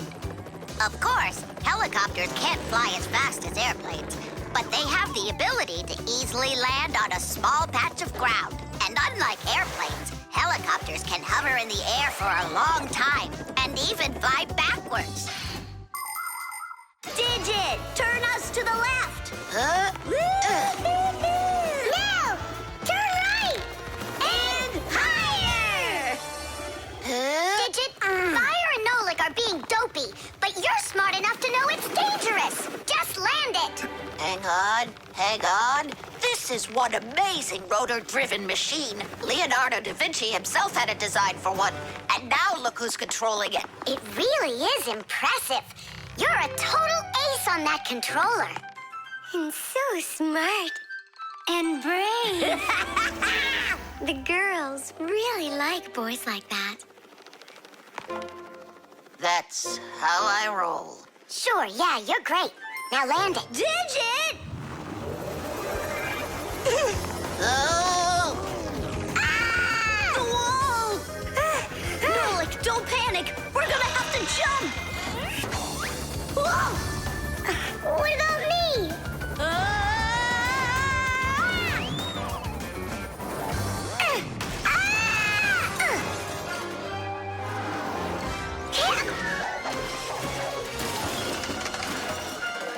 Where's Fire? Here!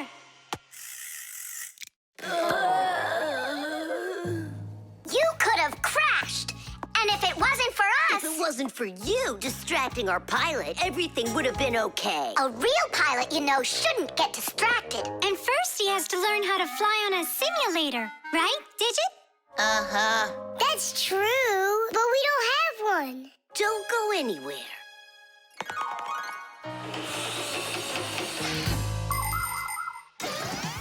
Airplanes, helicopters, trains, and even cars are complicated machines that can be a challenge to navigate.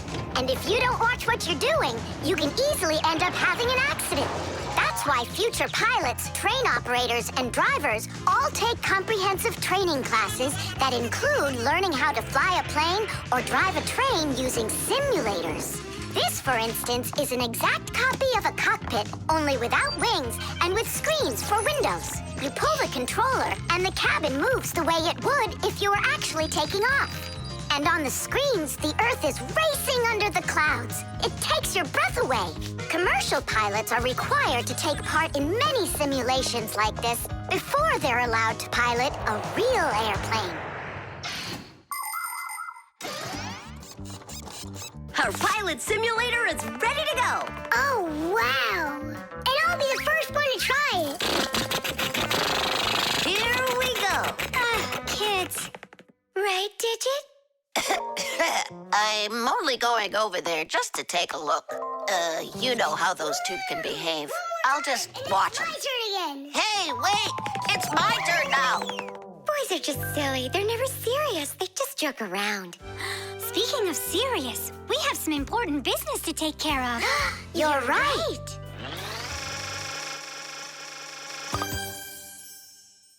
I can't figure out where I should put them. What about on the pack-a-mat? Oh, that's a very serious problem. Yeah, this is really important, not something silly like those boys are doing. The spider. Chusaka, Chusaka. Tom Thomas, what are you doing? I'm petting Chusaka. How come? 'Cause it makes her feel good. Just don't rub her fur off. You're just jealous, guys, 'cause you don't have any pets of your own. What do you mean? We've got a pet. Yoo-hoo, Boggy! Boggy! She was in the vent the last time I saw her.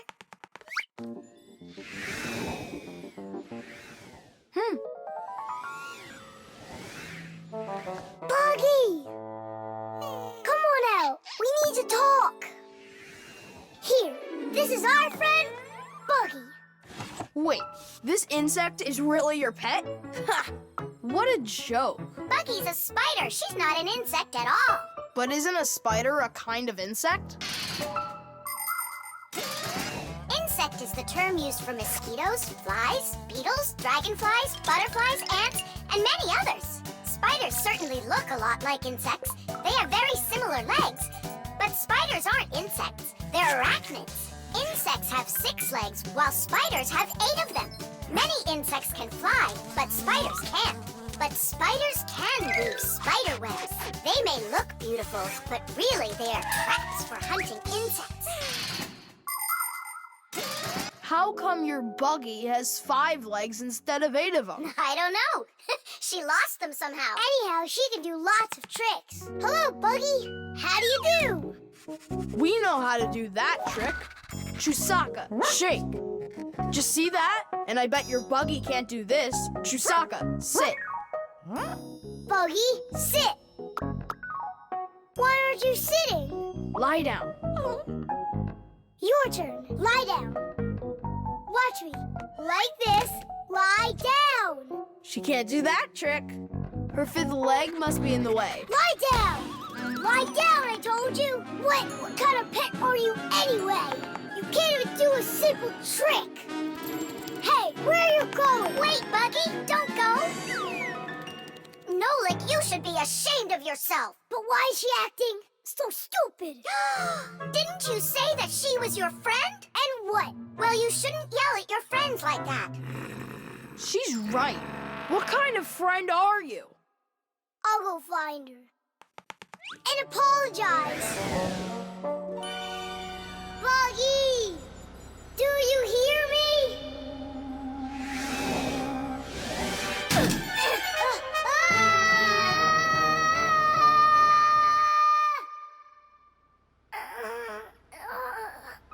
Where am I? Ow! Well, it hurts. Hey! Can you hear me? Somebody help me, please. Buggy, is that you? I think I broke my leg. Could you help me out, Buggy? You don't want to help me. You're right. I don't deserve it because I've been a really bad friend. People like having pets to live with them in their homes. Dogs, cats, hamsters, parrots, fish, turtles. Some folks even get crocodiles. And the bigger the animal, the more work it takes to take proper care of it. But every pet needs love and care, no matter what size it is. Fixies like to have pets too. All sorts of little bugs, spiders, and flies. Fixies treat them as friends and take care of them. Of course, a little spider isn't as smart as a dog, but they also can be trained. There are some Fixies who have managed to domesticate such big insects as bees, beetles, and dragonflies. Fixies fly on their backs and use them to carry heavy loads. That's it. I'm stuck all alone in here. Forever. Simka? Oh, how did you find me? Buggy let me down here. Buggy, you didn't ditch me. I'm sorry. I promise I'll never ever yell at you again. Ow, my leg. Hang in there, Nolik. We'll get you out. It was so scary. You could have died down there. Yeah, I almost died. But you know what? Buggy saved me. Yeah, that's cooler than learning how to shake hands. Buggy sure is a true friend indeed. Does your leg really hurt a lot? Ah! Nah, it doesn't really hurt. I'm fine. I was just joking. The spray can. Uh-huh. Footprints, just like I suspected. Are those your footprints? Not ours. Then what's on your shoes? What a mess I got into. Pew! It's bug spray! Elisa! What a terrible smell. What is it? It's poison. Why do we need poison? I've had this gnawing suspicion for quite a long time that something is living in our laboratory. And so, yesterday, after it got dark, I quietly dusted the table with flour. And so... Look, don't you see? Footprints. And I want to destroy them. Destroy who? You really haven't figured it out? Cockroaches live here. A cockroach. That's what she thinks you are. What makes you sure that it's a cockroach? What else could it be? Well, maybe a spider. Well, spiders are cute. And nice, too. But then where is the spider web? I don't know. Exactly. It's cockroaches. That stuff is gross. Where's that stuff coming from? It's from an aerosol spray can, Nolik.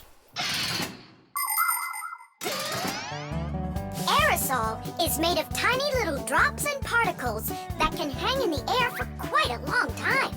Dust, smoke, and fog, they are all aerosols. People learned to make aerosols long ago. For instance, they took a liquid that repels mosquitoes, poured it into a can, and injected some gas into it. Then, when you push the button, the gas forces the liquid to go out through a tiny hole, turning it into a bug spray. That spray will poison the Fixies. We have got to stop Elisa. Let's destroy the aerosol can.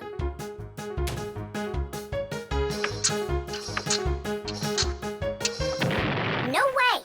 We just can't do that! And what if we switch it with a can of whipped cream?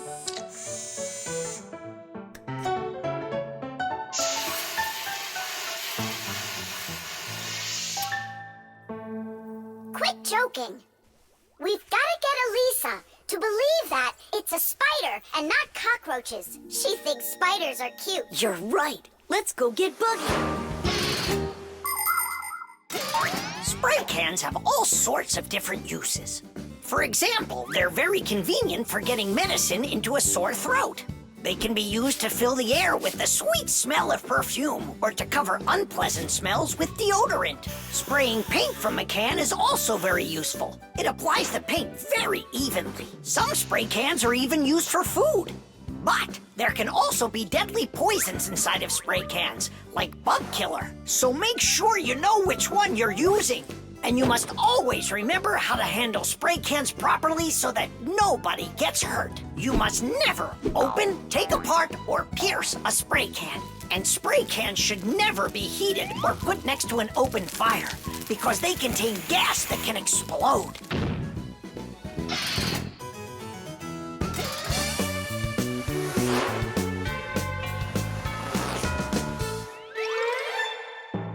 Buggy, hi there. Hey, Wait. where are you going? Buggy, we need your help. Hang on. Buggy, don't be scared.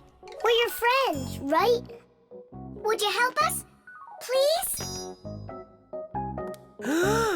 There are new tracks here. Well, roaches, prepare to die. Are you ready? Go ahead. Run.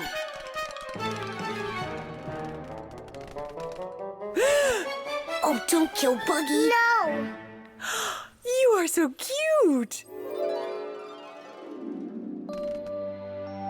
What a sweet little spider. Can I be your friend? That worked great. I hope that's the end of her spraying that poison. My little spider, I almost poisoned you. Spider, where are you going? Aren't we friends? Yeah, that's a good idea. You're better off being our friend. Buggy, wait! She's upset. She could have been poisoned and we didn't tell her. I'm sure she'll forgive us if we go and apologize.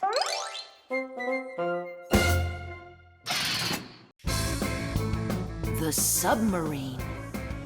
And the submarine disappeared into the ocean deep, leaving the vicious sharks high and dry.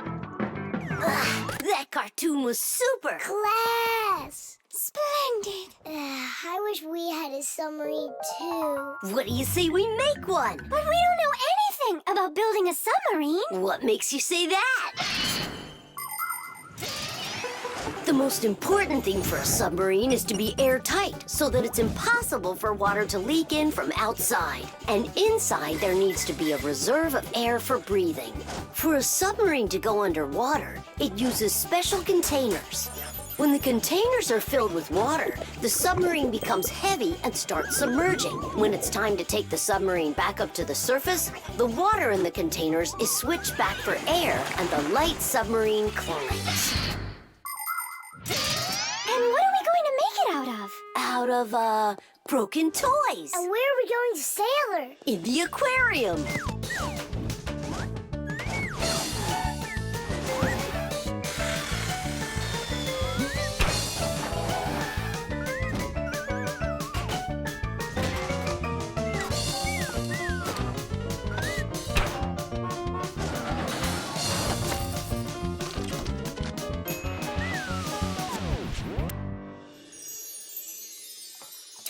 Aren't you going with us? I'm afraid to. How come? What if water fills up the submarine and then we drown? Or those huge fish gobble us up? Come on, Tula. That's silly. Nolik's little and he's not scared of this. Yeah! Well, all right. Cast off the lines! The who? Unhook the rope, it means. Ah! You should have just said that. Are you ready? Time to take her down. Hooray! We're sailing! It's just beautiful in here. There they are, the fishes' sharks. Time to scare them. Turning right. Go after that one. You can't escape from us. Please stop it. Come on, come on, come Stop on. torturing the fish. It's terrible. I don't know. There's algae wrapped around the propeller. I want my mouse here. Just be calm. There's no need to panic. Let's try taking her up. It's not working. Of course. No wonder I was scared. And so what do we do now? How about we open the hatch door? No, we can't. The water would pour into here, and then we would all drown. Well, in that case, I don't know. I need to come up with a plan. The world's first practical submarine was built almost 400 years ago in England. It was made out of wood and couldn't dive very deep at all. Inside the vessel, rowers sat with oars, so it couldn't move very quickly either. About 200 years later, the oars were replaced with a propeller. But the propeller on that submarine could only be turned by hand, making it a slow submarine as well. Any good swimmer could easily outrace it. It was only with the appearance of electric motors that submarines started submerging to great depths and moving through the water at very high speeds. Today's modern military submarines use nuclear reactors for power. These submarines can stay underwater for months without resurfacing.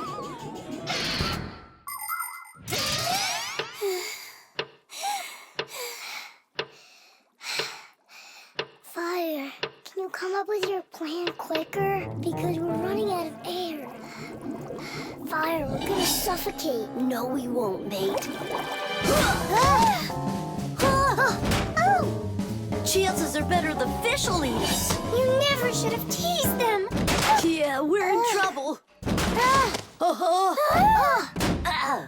I warn you, didn't I? And you wouldn't listen. You did everything just the opposite. Wait, it might work. Let's rewire the battery the opposite way. We should switch the plus and minus. How come? Because then the motor will start to turn the other way, forcing the algae to unwind.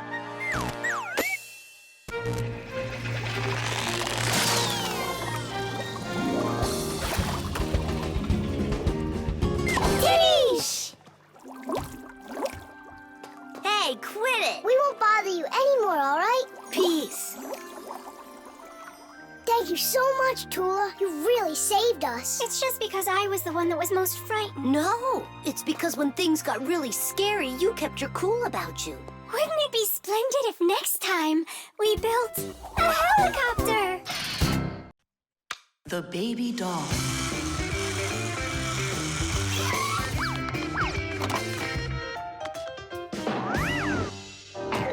Tula, you gotta get out. We can't all fit in here. This time we'll take a ride, and next time you can. And I'm by myself again? Hey, don't worry. I'm gonna be getting such a cool car later today, Tula. Will it be a big one? It'll be big enough for all of you. Tom Thomas!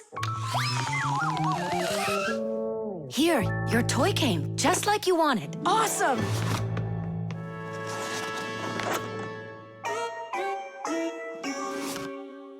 Wait, what is this? A baby doll? Splendid. Mom, where's the car? Oh, it's gotta be some mistake. I'll find out for you. I'm calling them. It's good to be a kid. People take care of you, feed you, buy you toys, and read you bedtime stories. But in return, you have to listen to adults. Go to preschool, then school, and always remember to put on a hat. All kids dream about being a parent, at least for a little while, because moms, they're just superhuman. Human moms can do laundry, cook meals, iron clothes, and check their kids' homework all at once. Fixie moms can fix irons and hair dryers and can teach young fixies how they can do it. It's a shame that you can't become a parent before you grow up, but you can have fun pretending to be one. That's why girls like to play with dolls. Boys usually don't like it, but I don't see why. Dads can be really cool, too. What am I supposed to do with this now? I'm not some kind of girl who plays with dolls. Hey there, come on now. That baby doll's a real cutie. Why don't you put it down and we can get back to racing? Wait.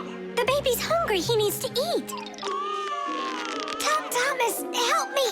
No, I won't. Won't you please? He's crying. Don't you hear? Oh, Mama. That's all?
What happened? The dolly disappeared. How?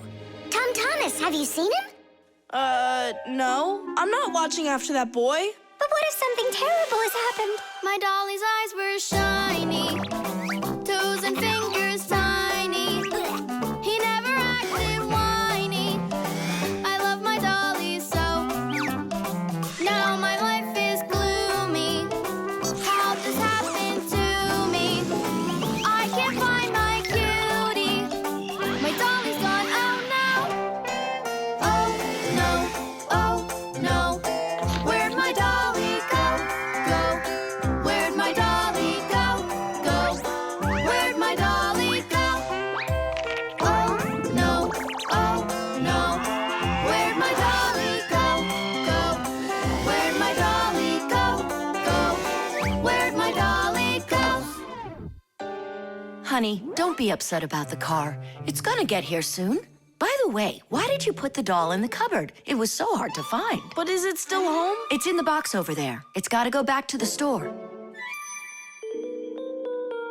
My poor dolly's gone. My dolly! We're supposed to send him back today. Oh, Only I told Mom that I'd rather keep him. Hey, and what about your big new race car? Later. Did you do all this for me? You know...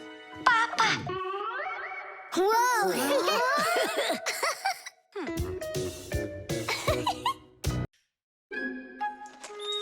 The parrot. Adisa, do you want a cracker? Wow, Tom Thomas, who is that? Simka, Nolik, this is Adisa. My dad brought him from Africa. I can't believe it! You've got a real parrot! Can he talk? My dad said that he can, but I haven't heard him yet. Well, let's see if he can. Okay, say, Adisa's a good bird. No, he should learn my name. That would be awesome. Adisa, say, Nolik. That's my name. He doesn't want to talk about you, Nolik. Maybe he doesn't know how to speak human language.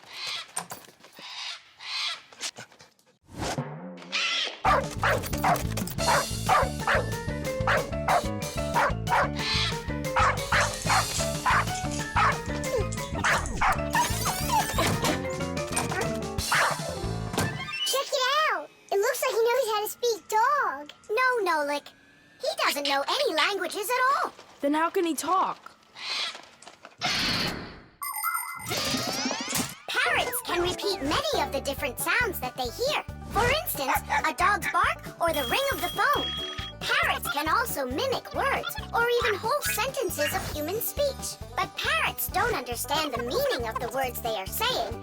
They just repeat them like a music player. Hey, hello. Hey, hello. That's why you won't be able to have a real conversation with a parrot, even if it's the kind of parrot that can talk. All right, then let's have him repeat something. Hey, Adisa, Tadish, it's the Fixies special sign. Say it. Fixies have a special sign. Tidish. My dad is back. Let's hide, quickly. Hi there. Well, how's it going? You two talking to each other yet? I can't get him to say anything at all. You can't? Adisa, how are you? Adisa's a good parrot. He wouldn't say anything before. He's used to talking around me. Adisa's a good parrot. Nolik, that's my name. Whose name is Nolik? No. He was saying he's got no luck in this game. What kind of game? Let's hide, quickly. Hide. We were playing hide and seek. With the parrot? Uh-huh. Fixies have a special sign. Fixies have a special sign. What? Fixies? A special sign? No. It was physics. It's a special science. That's what we're studying about right now at school. You know how special physics is. Wow, that's impressive. Well, keep up the good work, son. Whew.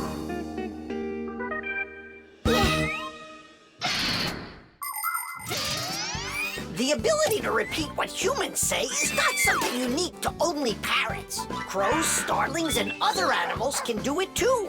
And besides animals, there are also machines that can repeat human speech.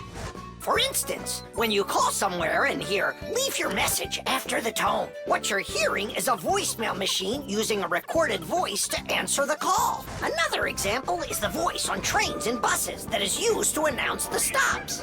Those voices are usually recordings that are repeated over and over. Today, there are also artificial voices on computers, tablets, and smartphones that can read text and say it out loud. But even if a machine knows what you are saying, it can't know why you are saying it. Only people can figure that out. And Fixies, of course. Huh? Tom Thomas, you're a hero. You really wiggled your way out of that one. And Adisa, bad parrot. He almost gave up our secret. Be careful with that parrot. I get it. Adisa, listen, you. Forget everything we said. And don't ever say no lick. Okay? Yeah, nothing about the Fixies at all. Yeah, so if you meet a Fixie, please don't let their secret out. Got it? Oh, he's nodding. Looks like he understands. Let's get out of here so he'll forget about us as soon as possible.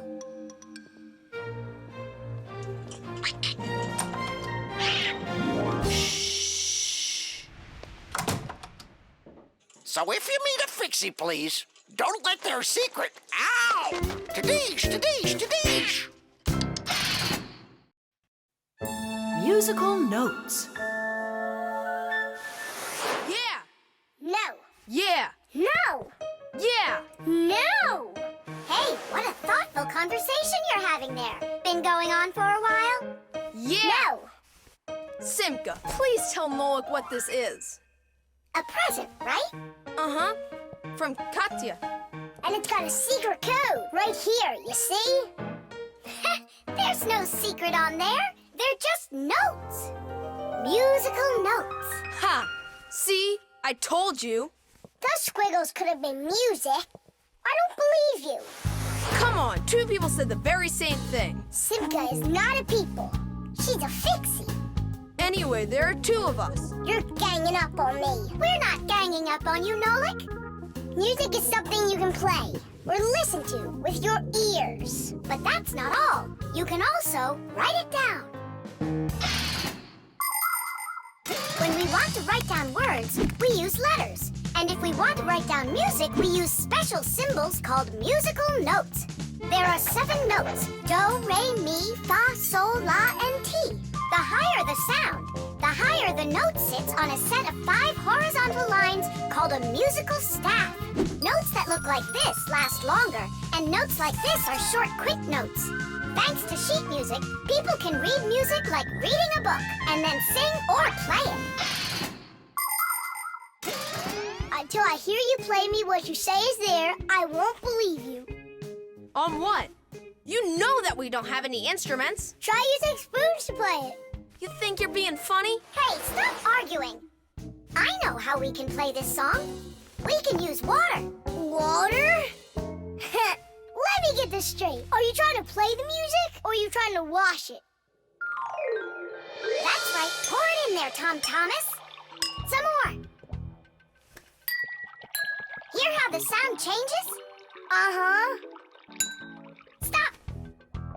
Now, start pouring water in this next glass until you hear the note called T. Stop. You got it. Now pour here? Yeah.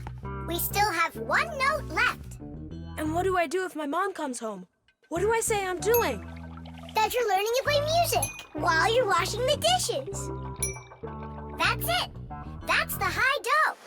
Now we have all the notes we need. Do, re, mi, fa, sol, la, ti, and do. Class. Go on, Tom Thomas, play. How about we all play it together? Musical sounds can be produced in a variety of different ways. Violins and cellos are played with a bow. When the bow is rubbed against the string vibrates like it's shivering, and that produces a beautiful sound. A guitar also has strings, but they make sound when they are plucked. And inside a piano are special hammers that hit the strings when the piano player presses down on the keys. Instruments like trumpets, trombones, flutes, and pipes make sound when air is blown through them. That's why they call them wind instruments. There are even instruments that make sound when they are rubbed by a wet finger. Try wetting your finger and carefully moving it around the rim of a wine glass. With a little bit of practice, you'll hear a lovely sound. Well, are you two ready? Yeah. Great. All together now.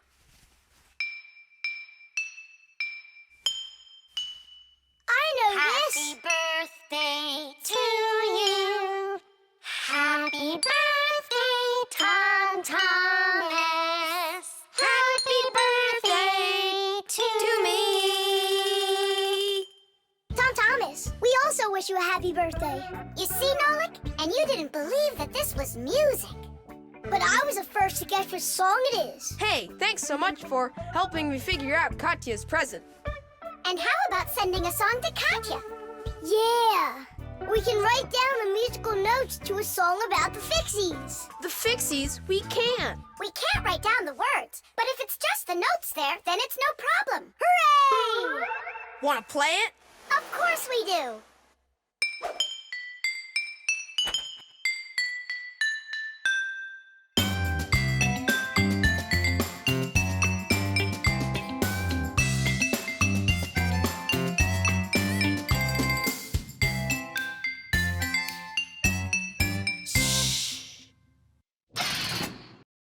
The frying pan.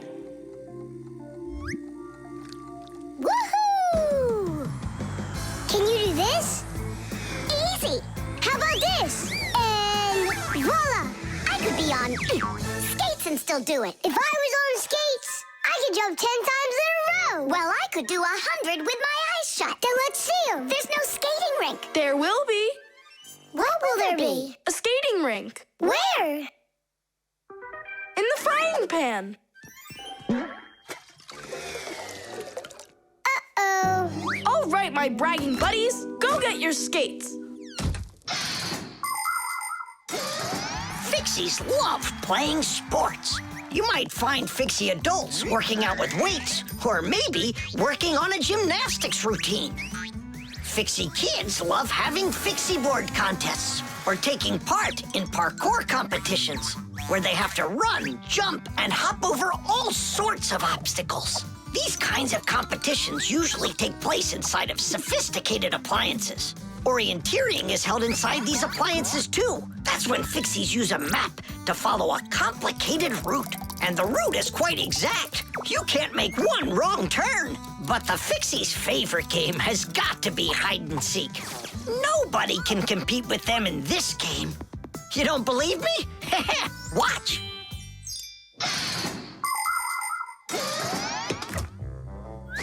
The rink is frozen. So, who's first? Nola, come on.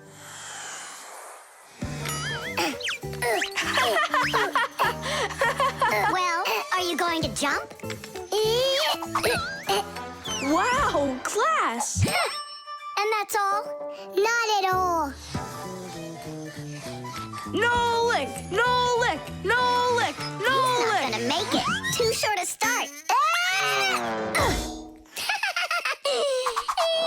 I can't do anymore because I'm injured. Sure. Say no more, Mr. Braggart.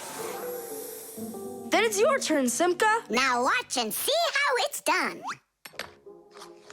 La la la la la la la. Oh, wow. Nolik, you never had a chance. La la la la la.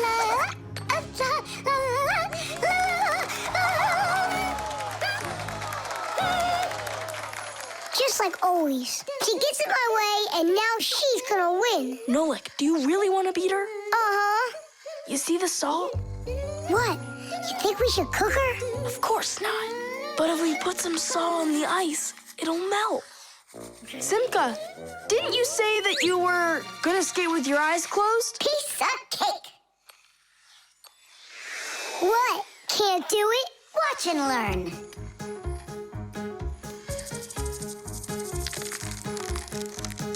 One. And two. Well done. And three.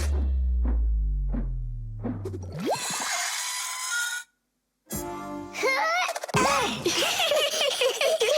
this is salt. That wasn't fair, guys. You wouldn't have done 100 jumps anyway. Let's start the contest all over again, but this time we play by the rules. Oh, look, there's a scratch in the pan. What? What a disaster! You can cook just about anything in a frying pan. Meat, fish, vegetables. In order to stop food from sticking to the pan, modern frying pans are covered with a non-stick coating like Teflon. You can cook in these pans without even using oil, and they're easy to clean. But you have to treat this kind of kitchenware very carefully. It's better not to use metal spatulas or forks that can scratch it, because you shouldn't cook food in a pan that has scratches on it. It can be really dangerous for your health. Yeah, this pan's completely shot. It's all because of your dumb bet. It's all because someone was cheating. Mom's back. Please, Simka, help me out, will you? I'll give you any wish you want.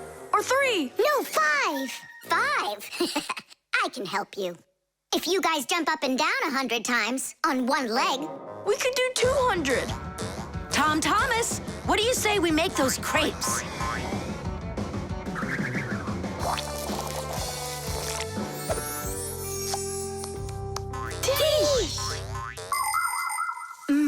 These crepes are perfect.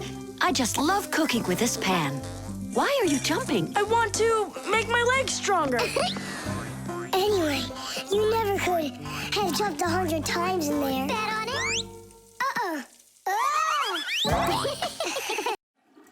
The toilet.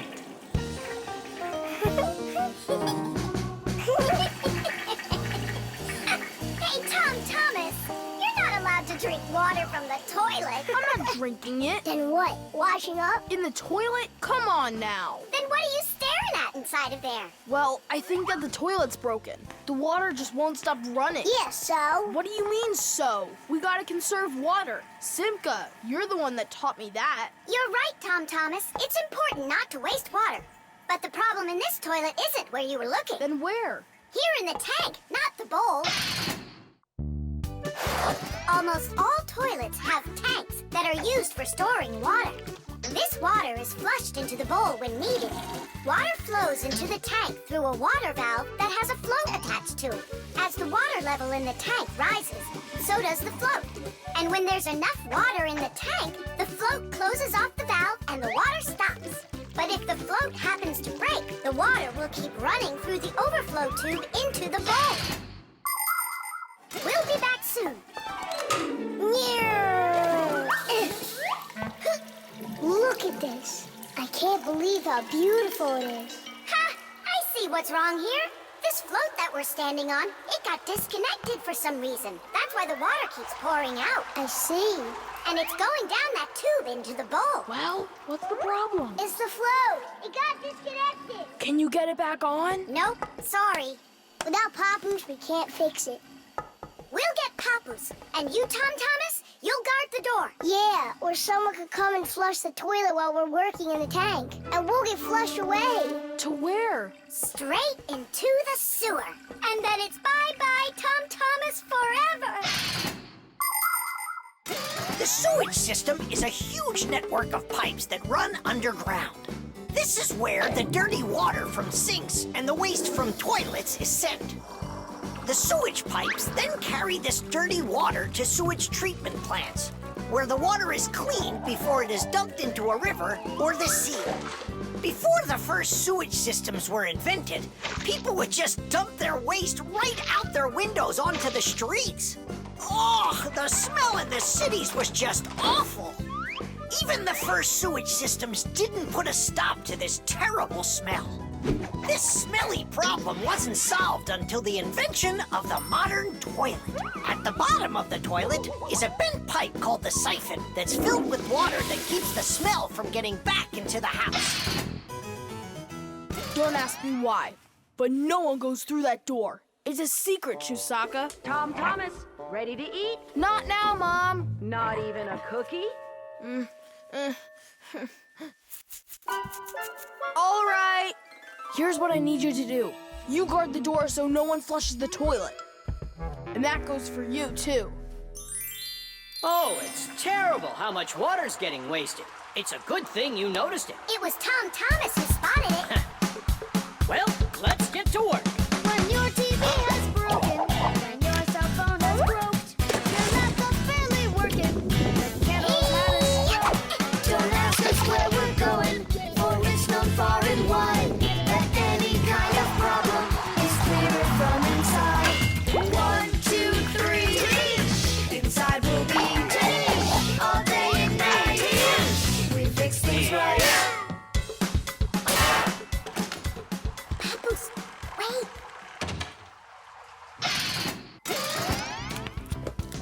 Chusaka. Hey, who's in there? Me? Dad, don't flush the toilet. I wasn't planning on it. I was getting ready to take a shower. All right, just don't touch the toilet. What's wrong with it? It's just broken. Really? Let me check it out. No! Don't flush it!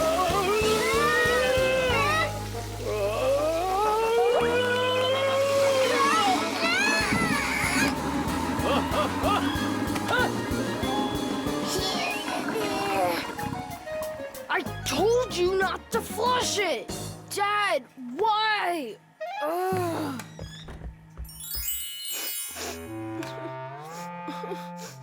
Why are you crying? We fixed it. You're here! I thought that you got flushed down into the sewer! We almost did, but Nolik saved us, both me and Papa's. I'm Thomas.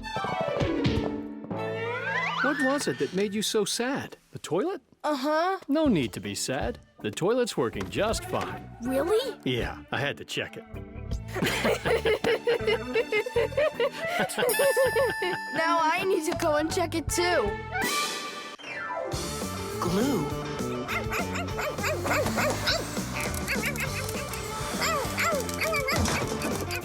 Nolik, let's split up!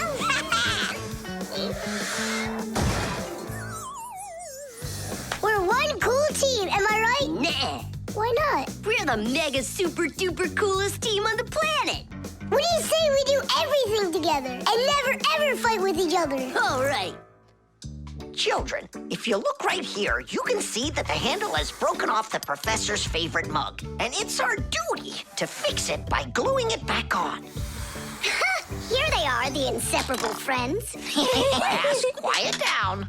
Since the two of you were late today, why don't you go fly over to the warehouse for us and get the glue? Yes, sir. Yes, sir. They crack me up. Is there any glue left in there? Nolik, try jumping on the tube a little. Great, there's plenty. Our super duper team has done some super excellent work. What's going on? Our hands are stuck. We gotta pull. This glue is sticky. With the help of glue, you can stick almost anything together. Paper, plastic, glass, rubber, wood, and even metal. The reason that glue works is because everything, even an ordinary sheet of paper, has a rough surface. Just look at those pits and ridges. If we take 2 sheets of paper, fill those pits with glue, and press them together, the molecules of the glue will start joining with one another. After that, all that's left is for the glue to dry. Now what? How about we fly like this? Good idea. Everyone will laugh at how funny we are. Heads up, everybody. Mission complete. Well done. Take your places. And put your hands on your desk. We can't do that. We got glued together. It's all right. Come on over here. We don't want you to take our hands apart. We're sure this glue's gonna make our friendship stronger, right? You really think friendship can be measured like that? Jump!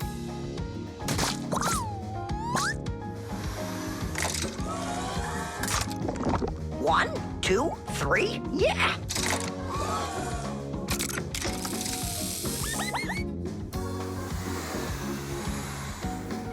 Tish! Tish!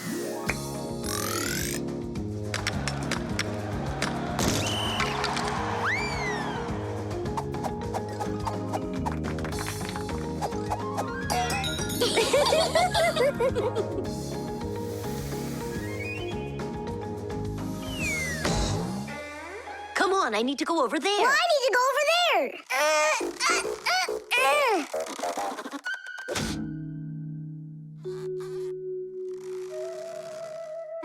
It's your fault we got into this mess. Mine? And who was the one that told me to jump? Enough! I'm done with your nonsense. From now on, you're not my friend. And you're not mine, all right?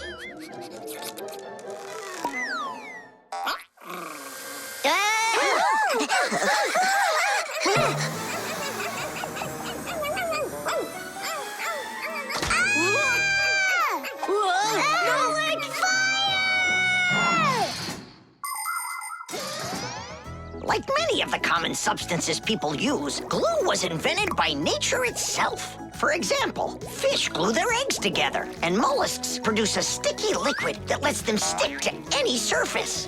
A spider smears glue on its web. A swift uses saliva to bind its nest, while caterpillars use their saliva to spin their cocoons. The sap from a pine or a birch tree is glue, and an egg's sticky whites can be used as a base for glue. But today, most of the glues that people use are made in factories. When working with glue, it's important to air out the room from harmful fumes and to follow all other safety instructions. And try not to get glued to anything. It might be very hard to tear yourself away from it. Nolik, hang on!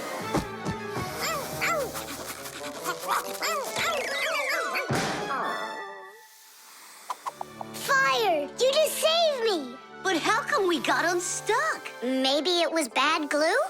No, we were trying to get you disattached for so long that the glue lost the adhesive properties it had. And our friendship? Did it also lose its properties? You know what, Nolik? I'm sorry. We don't need glue to make our friendship stronger. Peace. Peace. Oh. Uh-oh. Gotcha. The pyramid. Tom Thomas, can I open my eyes? Not yet. Hurry, will ya? That's it. I'm ready for the contest. Ta-da! Wait, that's a pastry. This is a pastry, Nolik, but this is an Egyptian pyramid. Oh, wow. Doesn't it look just like an anthill? Sure does. I remember when Grandpa's told us that inside of those is a labyrinth and a mummy of a sparrow. No, a pharaoh.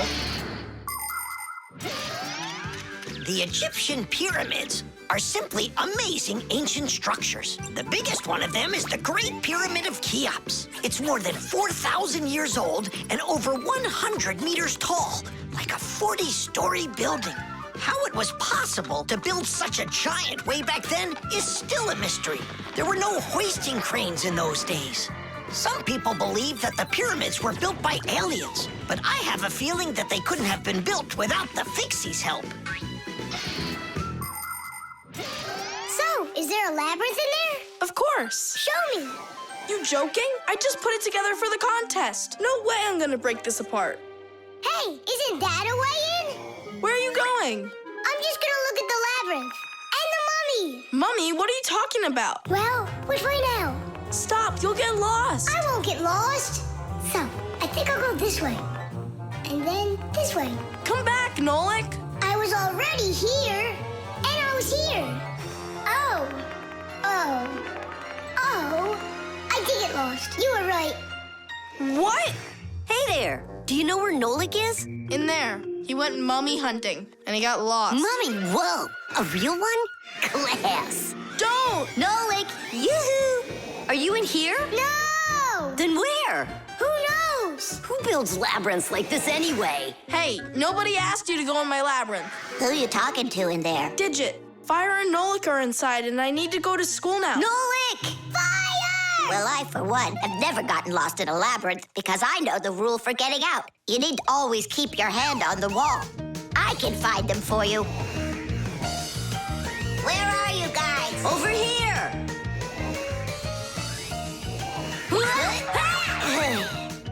I forgot which of these walls I was touching with my hand.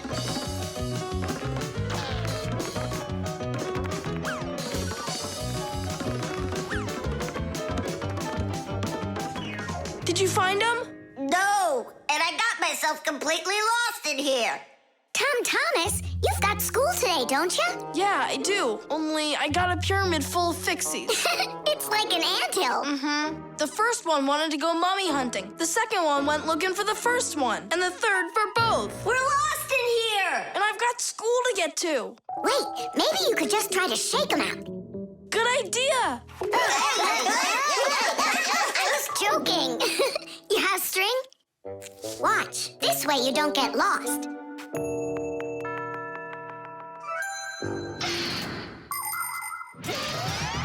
When you're going on a trip, think about how to keep from getting lost and how to find your way back. Don't just rely on maps and the GPS in your phone. Take a compass with you. It will show you the cardinal directions without needing phone service. You can also find north and south by looking at the sun, stars, or even an anthill in the woods. Take a good look. The slope that's gentler faces south, and the one that's steeper faces to the north. And if you find yourself walking through a labyrinth, don't get lost. Just walk with one hand always touching the wall, and eventually you'll get out. Another way to get through a labyrinth is to tie a rope at the entrance and unreel it along the way. Then you can follow its path back out.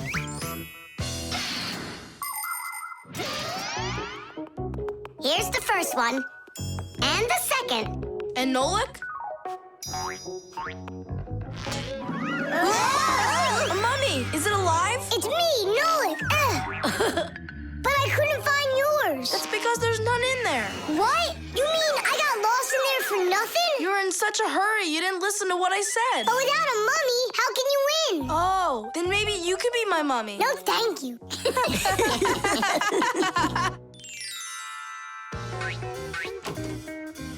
Well, did you win a prize? Uh-huh. My pyramid won. And here's a special extra prize for being the only one of us who knew how to get out of the labyrinth. Again? Another box of those pastries? That's fine with me. I really love them. They're awesome. I wish Fixies ate food. What a shame. Then I'll give some to your mummy.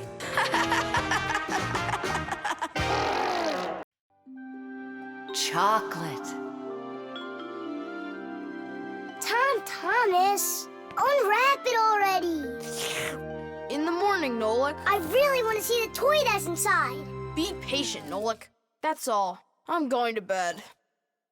Please don't touch it, okay? And you won't open it without me, right? That's the deal. Good night, Nolik. Uh-huh.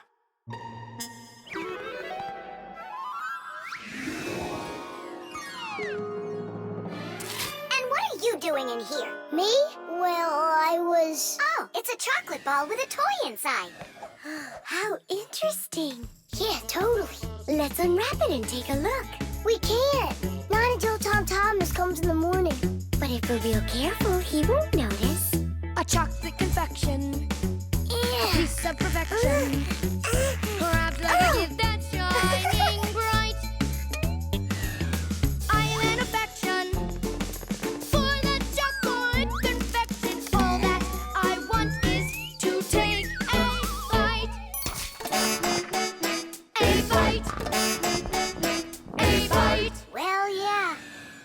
Sure took a look.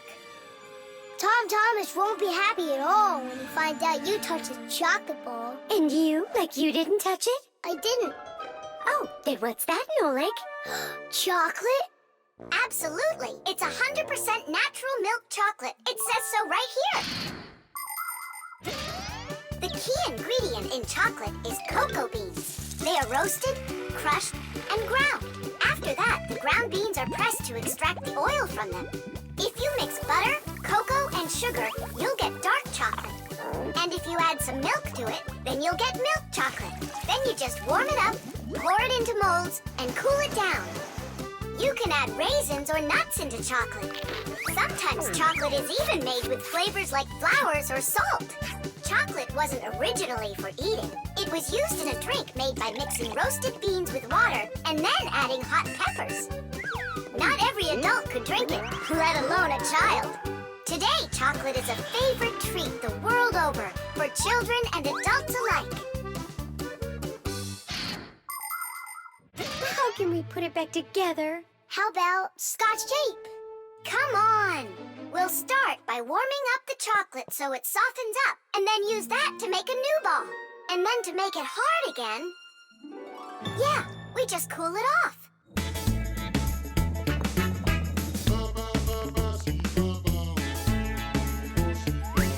My chocolate confection has got an imperfection. Half of it's gone into thin air. But this is expected when chocolate goes unprotected. First you have got it, then it's not there. Not there. Not there. Titties! Done. Let's put in the toy. But we Yummy! Tom Thomas is gonna love it. Oh, wait! Oh, what do you think of this idea? I've got a new confection of chocolate perfection.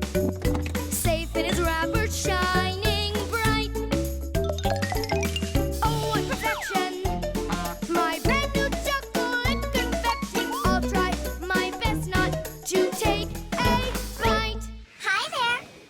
Oh, what's that? A chocolate ball? You're lucky. Could there be a toy inside? Mm-hmm.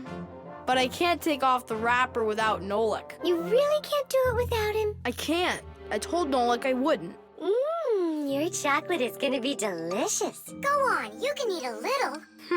If you say so, I'll eat the chocolate. But we won't open the toy without Nolik.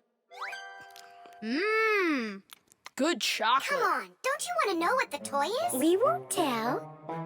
All right, just a peek, and we'll close it right up.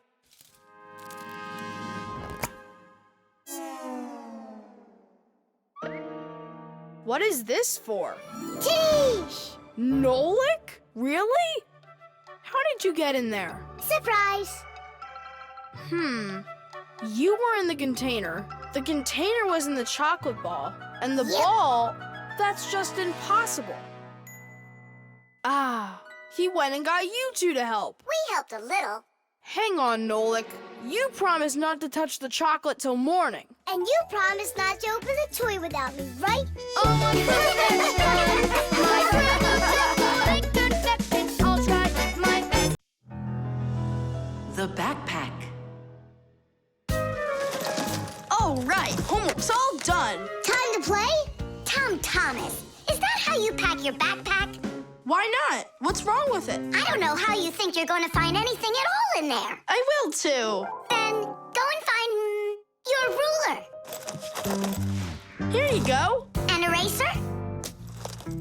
Hang on, I'll get it. Where is it? You can't find it. What a shame.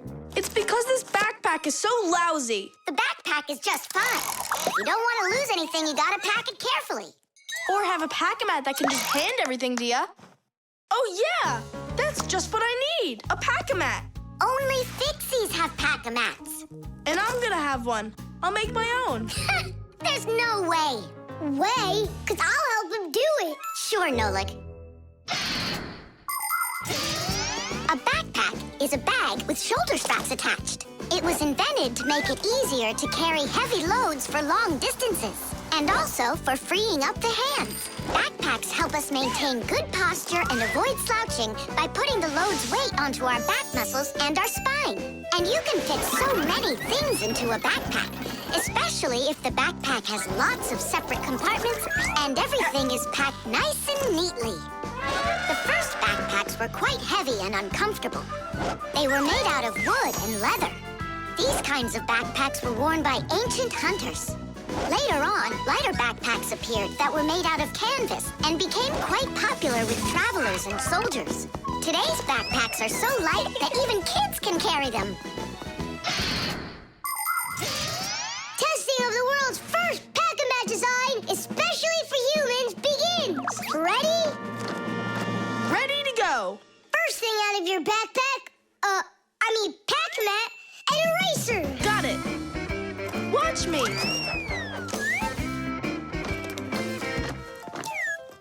Cool. A pen, your blue one. Got it.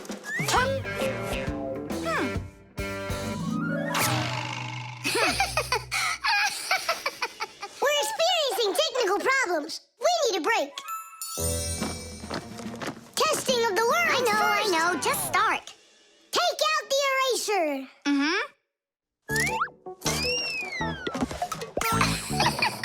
We'll say you did it. Take out the blue pen. Oh, wow. The ruler's next. That's some pack-a-mat you got. Class. Testing of the world's first pack-a-mat design. And where's Nolik? Don't worry, he'll come later. Testing. All right, already. Let's get it started. Go ahead. The eraser.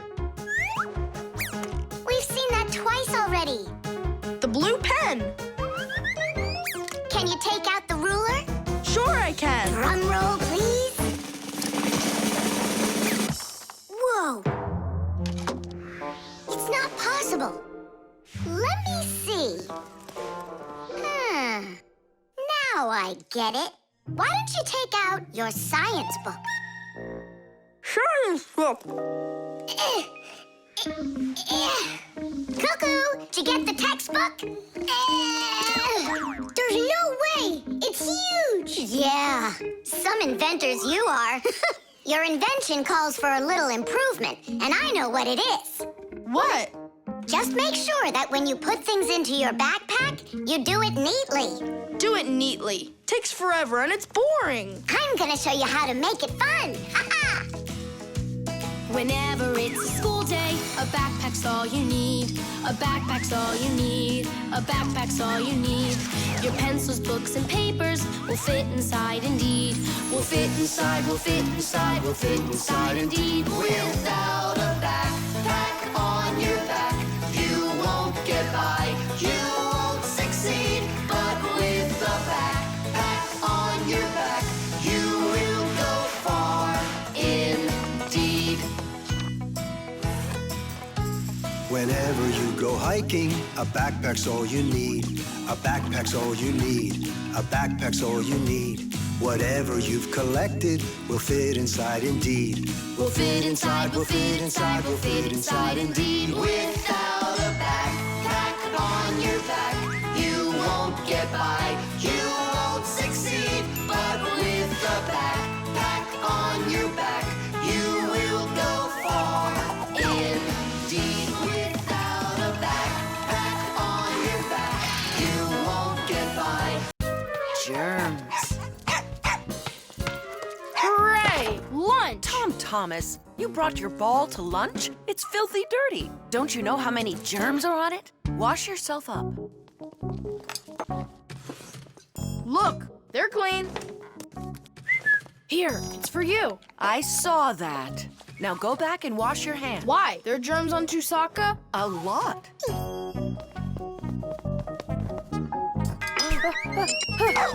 Come on, give it back. Again? Hi, Tom Thomas. Why are you so angry? You go wash your hands 5 times solid. This is germs, that is germs. Maybe they don't even exist. Of course they do. It's just that they're so tiny, you can't see them without a microscope. Tom Thomas, let's go into your dad's office. He's got a microscope. We can take a look at some germs. Germs, or microbes, are such tiny creatures we need a microscope to see them. But they live everywhere. In the earth, the water, throughout the air. They're on everything, even on us. Some microbes are able to move around with the help of filaments or tails. Lots of microbes are harmless, but there are some dangerous ones too. If they get inside of you through your nose or your mouth, you could end up with a sore throat or a stomachache. Turn it a little more. Stop. Now, take a look. It's horrible. Hey, let me take a look. Wow, they're so scary. Hang on. Do I really have germs like that living on my hands too? You got it. But I washed them 7 times. With soap? No, just water. You have to use soap to get rid of germs, not just water. So which soap should I use? Either. This one, that one, they are both antibacterial, so they kill bacteria. And what about germs? Will it kill them? Of course. Bacteria is just another name for germs. They're the same thing. Wash. Tom Thomas, give me a drop of that liquid soap. I want my hands to be real clean. Good job. That's the spirit. Hooray! We're clean! Let's go put that puzzle together. All right, but doesn't it have germs all over it? And they're on the soccer ball. What are we gonna do? I think we should clean them with soap. No, clean the whole room. You're right.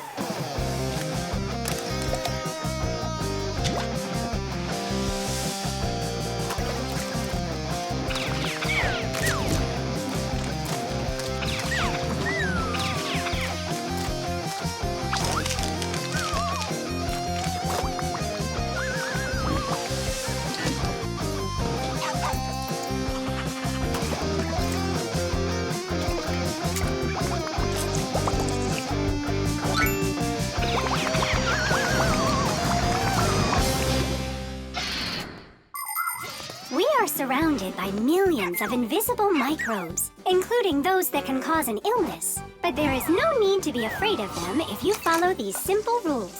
Eat only washed fruits and veggies, keep your home clean, and wash your hands very well with soap, preferably an antibacterial one, and every day.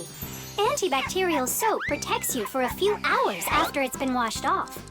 It not only cleans your hands, but also stops germs from reproducing. There are useful microbes, too. Some bacteria can be added to milk to make yogurt and cottage cheese. Others are used for purifying water. Even inside of humans are a lot of useful bacteria that help their bodies digest food. Nolik, what do you think? Are there microbes living on the soap? I don't know. We should wash that too, just in case. Hey, what are you two doing in here? Washing the soap. With soap? So there won't be any germs on it. You've gotta be joking. Listen, getting rid of all the microbes is impossible and unnecessary. You just need to protect yourself from the bad ones. Bacteria gone. Thomas, I need a minute so I can mop your room. But I already washed it. What a good boy. The table's sparkling. Just look how clean it is in here. Great job. What's going on? Nothing. You're not getting sick, are you? No. Thomas, you did a great job in here, only you're taking this cleaning way too far. Understand? I've gotcha. And do you get it? Me?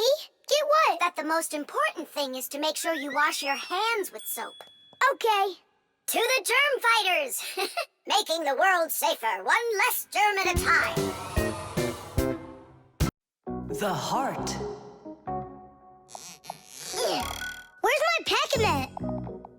It's not here either. I think my head's got a screw loose.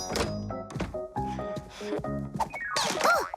Thomas, why are you throwing your stuff around? Oh, because I got a real problem. What is it? I can't decide which club I should pick. Johnny signed up for robotics, and Katya's gonna be in chess. You call that a problem? Go with Johnny. And why not Katya? Then go with chess. But they don't have robots. My mom told me I should listen to my heart. Do you know how to do that? I found it. See you. Gotta go. Nolik. Simka can tell you. She knows everything. The heart is the main pump of a living organism. It's a unique muscular organ with a multitude of blood vessels attached to it. The main function of the heart is to continuously move blood throughout the body. The human heart pumps about 6 liters of blood every minute, even though this pump is not that large. Make a fist. Your heart is about the same size as that. To make sure your heart stays healthy, you need to strengthen it with plenty of exercise and a healthy diet.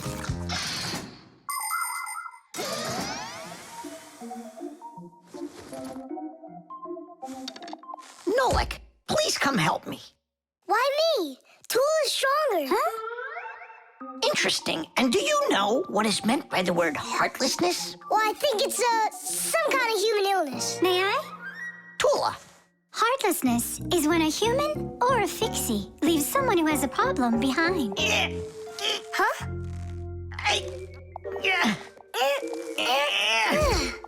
Thank you very much, young man. I mean, young fixie. Heartlessness. Does it last forever? Of course not. We just need to help one another more often. Uh-huh.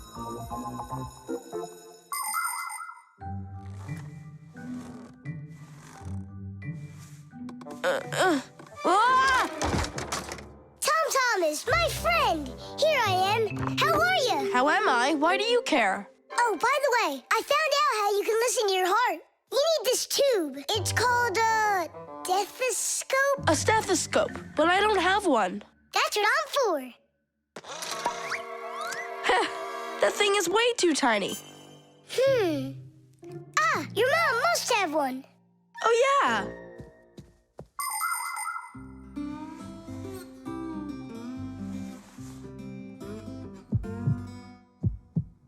Well? It's beating. Loudly. And what is it saying to you? Not a word. now? It's beating.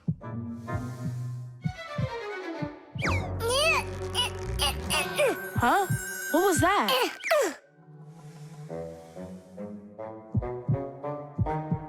This is just absurd. A heart can't talk. You know what? Why don't you just try again?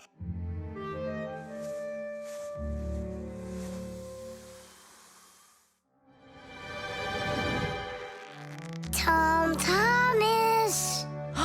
Who is that? It's your heart talking. Boom, boom. Can you hear me? Uh-huh. I believe that robotics is right for you. And what about chess? Who cares about chess? Robots are way cooler. This voice reminds me of someone. Heh, so that's what you look like, my itty-bitty heart. Well, I did it from the bottom of my heart. When a human is at rest, his heart beats between 60 and 100 times per minute. This rhythm is called the pulse rate. Place 2 fingers on your wrist or your neck. Can you hear it? Boom, boom, boom, boom. You can count the beats. When you're sleeping, your pulse slows down. But when you get excited, run, or get worried or afraid, your heart begins to beat faster and pumps the blood harder. Sometimes it feels like it's beating so fast that people say, "Oh, my heart is going to jump out of my chest." But don't be afraid, it's not going anywhere. And when people say, "Listen to your heart," they don't mean that your heart can talk. It means that you should trust yourself and listen to your feelings. And then you'll definitely find the answer you're looking for. Looks like at the end of the day, I'm heartless. I couldn't help my friend at all. Nolik, but you helped. You really did. I finally figured out which club I want to join. Robotics, like I told you? Not that. I want to learn medicine. The umbrella. Well, so why isn't it working? We'll figure it out, colleague. Let's start by disconnecting the hoist. Otherwise, you know... Ah, Tula, you're finally here. Where have you been? Looking for an umbrella. What? What do you need an umbrella for? Because it'll be pouring rain today. Where'd you get that idea? I heard it. You're leaving already? Yeah, I have to wash the car before I go in. Ah, then I'll take an umbrella to work. You know the omen, dear. Once you wash your car... It'll rain? Oh. Tom Thomas's mother was just joking. You don't joke with omens. It's going to be raining for sure, but it's no big deal if you've got an umbrella. Umbrellas are an ancient invention. They're almost 3,000 years old. In China and Egypt, umbrellas were made out of leaves, feathers, and paper. Servants carried them over their kings to protect them from the hot sun. When umbrellas became fashionable in Europe, people started using them as cover from rain. The most convenient are folding umbrellas. Their design is simple. The edge of the fabric is attached to ribs. When you open an umbrella, the ribs spread out in all directions and stretch the fabric over your head. Automatic umbrellas can open very quickly. Just press the button and it pops right open, keeping your clothes dry as if there was no rain at all. An unopened umbrella can be used as a cane. And if the umbrella's handle is also collapsible, then it can be stored in a bag when it isn't needed. Well, the contacts are normal. And all of the wires are in place. Then what's the problem? I don't know. We're gonna have to test it. Tula, put away your umbrella. But the omen calls for rain. Ah, one omen doesn't count. Manipulator, get me a screwdriver. Understood. Executing. Oh, the manipulator's joints are creaking. See? That's an omen of rain, too. It's an omen that it's time for a little oil. Want to help me? Just a sec. I'll help you.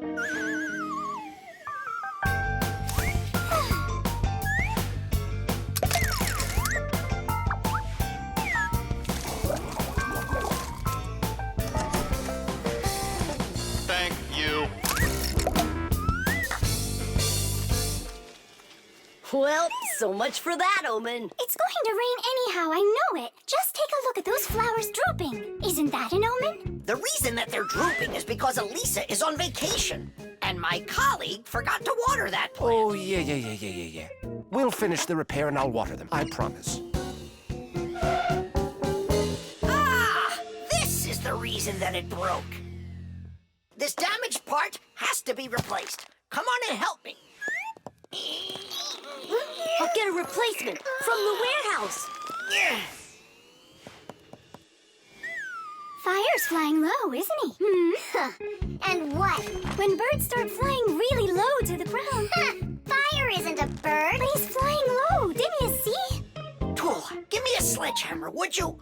And put away the umbrella already. Look, there isn't a cloud in the sky. That's because it's morning. You have to know this, Owen. When there's no clouds in the morning, then in the afternoon, it's sure to... We're standing inside with a roof over our head. It can't rain.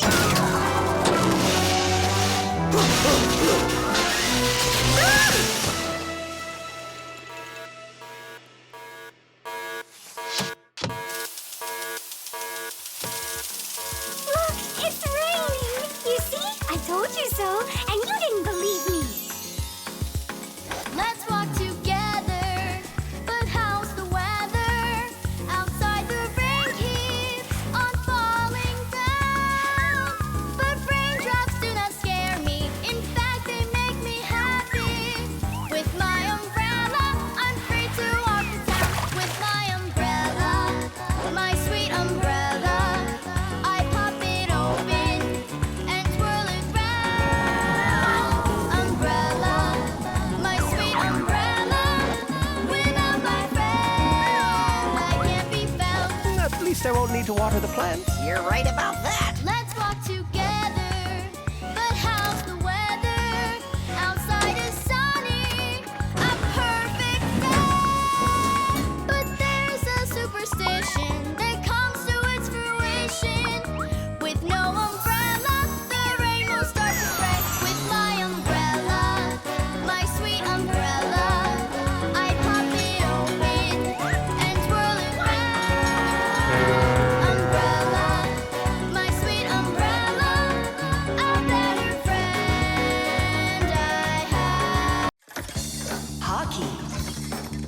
Today I'm definitely gonna beat you. You already forgot? You're just one, and we're a team, baby. Just you wait.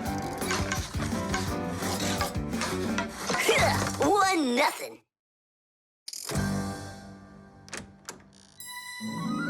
Hi there. Katya? Hi, what are you doing here? Katya came to pick up something for her mom. I need a little more time. Can you wait here? Yes, of course, I'd be happy to. We can play a game. Only just not hockey. I never understood why boys are so crazy about it. I'm baffled by it too. Oh, the Fixies are here. Hi, guys. Hi there. Even though you clearly don't get hockey, I'm sorry. We're finishing this game. And after that, my dad and I are gonna go and see a real hockey game at the arena. I'm sure that a real game is just as boring. You're wrong. Hockey is an incredibly interesting game, but it isn't easy. A player needs so many different skills, like skating very fast, stopping quickly, dodging the opposing players, controlling his stick, and shooting the puck into the goal. And there's no way to do all of that without science. For instance, to calculate how hard to hit the puck or how quickly to stop. Hockey players learn all about that during their practices. They put on their protective gear and go for it. And that's not all. Hockey players also have to be brave and nimble. Otherwise, they might find themselves unable to stop and crashing into the boards or taking a puck to the head.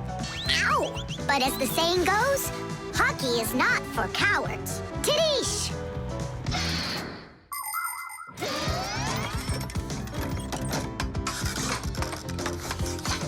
Goal!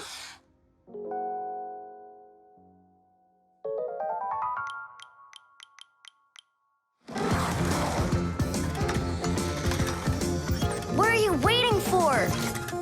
Katya, you just made me miss that. I'm sorry.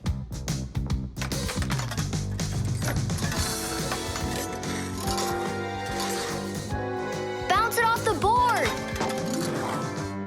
Enough with that! I happen to be helping you, if you didn't notice. You said you don't like hockey, so quit giving me advice. Whatever.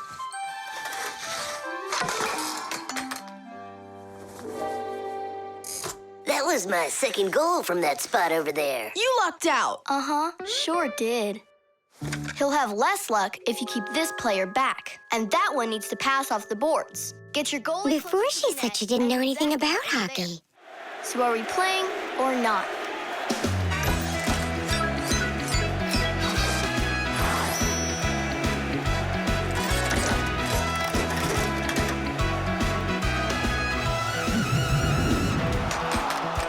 Attack and check, don't lose control. A line change on the fly. The puck is zooming towards the goal to score and break the tie.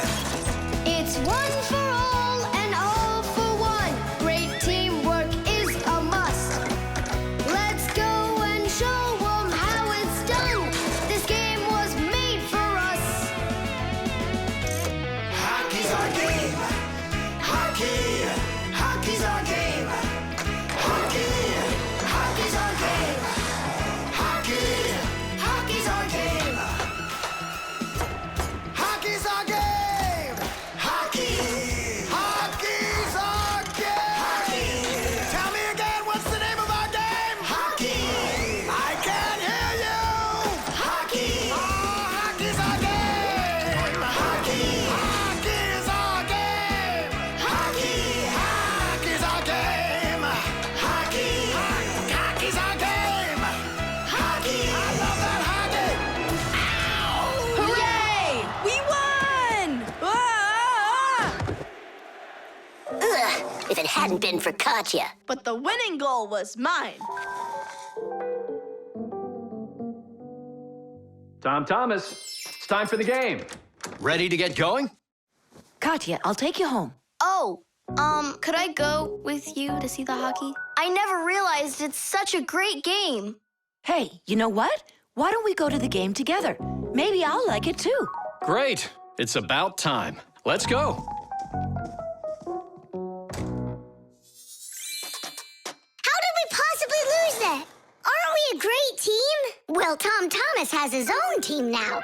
And not only that, they don't give up. It's not that. It was beginner's luck. That's all that it was. The exercise machine. Nolik? I'm not here. You haven't seen me today at all. What's up with you? There's gonna be this race and it starts really soon. It's the boys against the girls. Their team against ours. And what? And what? I'm the smallest one on the team. And I'll let everyone down. That's why I'm hiding. 'Cause I don't want my team to lose. You can't just give up. You can learn to run faster if you want. You think? Of course. That's what exercisers are for. You need a treadmill to get stronger. Class! And where can we get one? We'll make it ourselves. Exercise machines were invented so people could work out without going outside. For instance, a treadmill lets you walk or run for a very long time while moving in one place. A treadmill's main part is a conveyor belt that is driven around by an electric motor.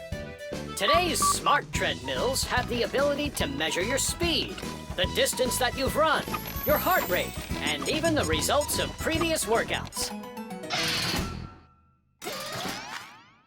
There, it's all done. Tish! It's time to start your first training session. How will I learn to run really fast if you keep turning it so slowly? Hey, that's a little too fast. Oh, sorry about that. I got it. That's what you call training.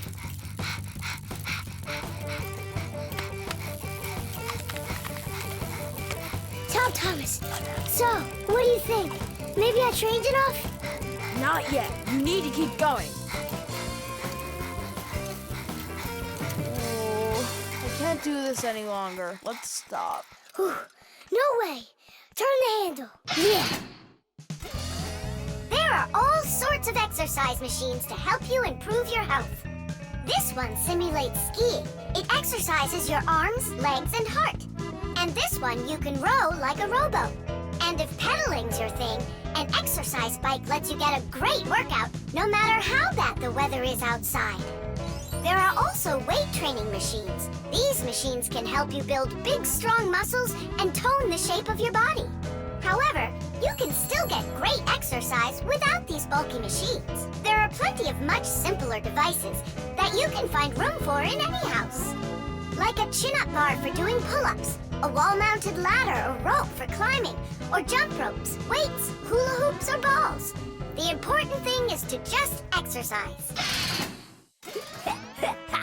Okay, girls, hold on to your hats. Oh, how scary. We'll show him who's gonna win. Right, Tula? I'm gonna do my best. Tula will definitely beat Nolik. We gotta step it up. It's time to get this race going. Runners, are you ready? Ready! On your marks, everyone get set, go! Go, Fiona!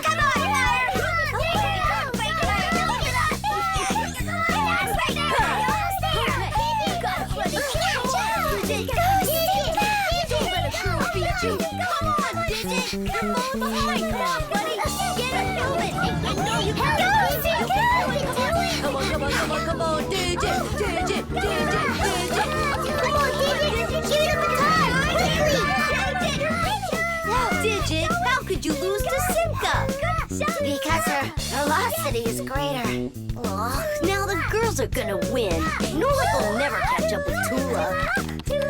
Oh my gosh! Nolik! He appears to be gaining ground. Look at him! He's ahead! Go on, Nolik, go! You got it, buddy! Come on, buddy! Hey, look at him, he's flying! All of that work on the exercise machine really helped. Come on, keep going! Look what happened to Tula! Nolik! Nolik, where are you going? The finish is there!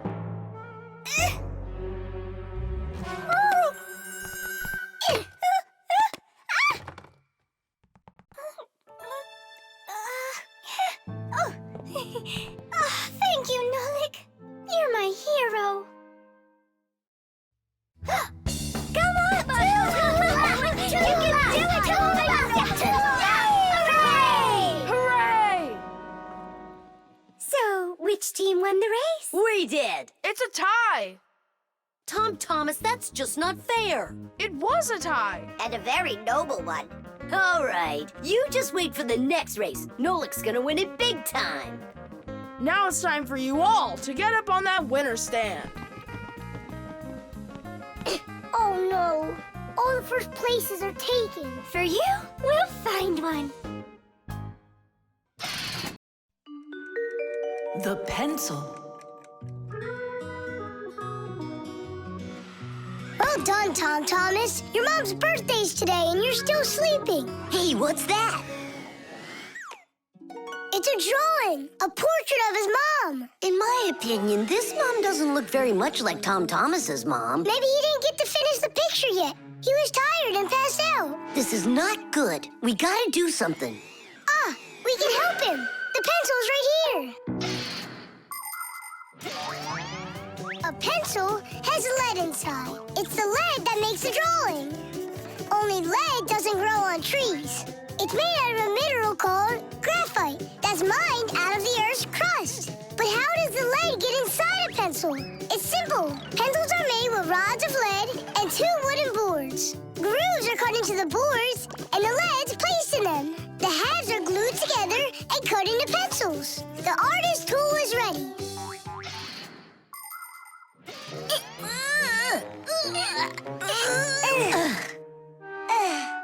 This isn't gonna work. Oh, give me a place to stand, and I shall move the pencil through the air.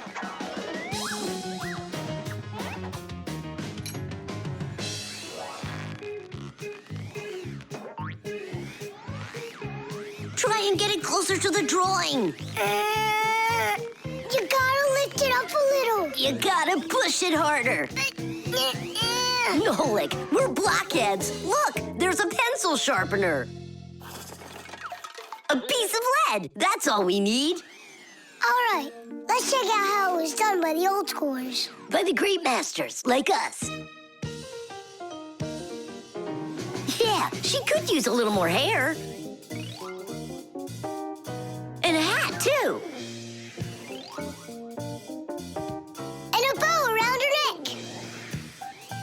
beautiful. And your sock has gotta be in there. Yeah, let's keep drawing.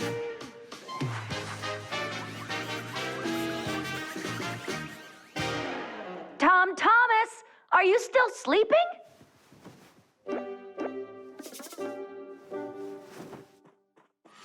Fixies? No need to thank us. Where's my drawing? What have you done to it? If Mom sees this piece of art you created, she'll go and faint. I know it. From happiness, right? Fright's more like it. Does that look like my mom? Well then give it to your dad. Your dad won't faint, I know it. But it's my mom's birthday, not my dad's. You gotta be kidding me.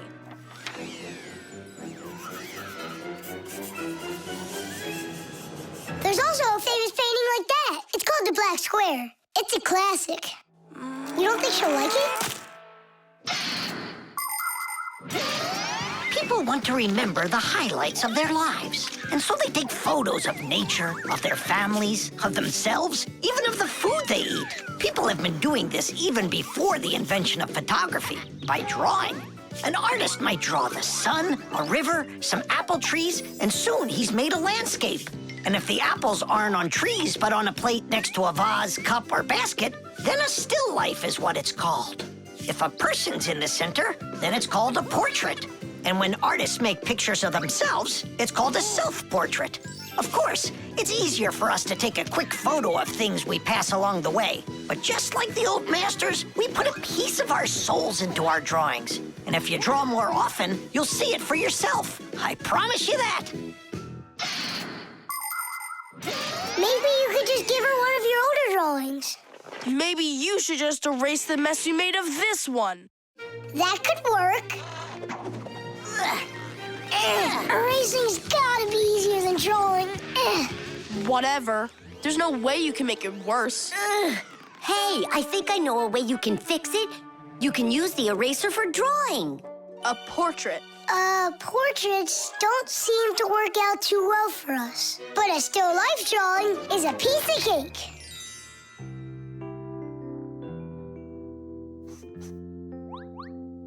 Super! Uh-huh. Pretty good, right? Tom Thomas, everything's on the table for breakfast. Mom, happy birthday. I drew this present for you. Thank you, Tom Thomas. What a lovely still life, so unusual. I tried really hard. We'll hang it up on the wall.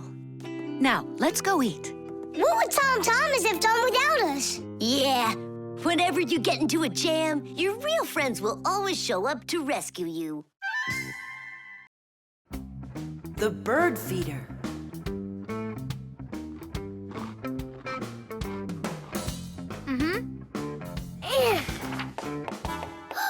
Did you hear that?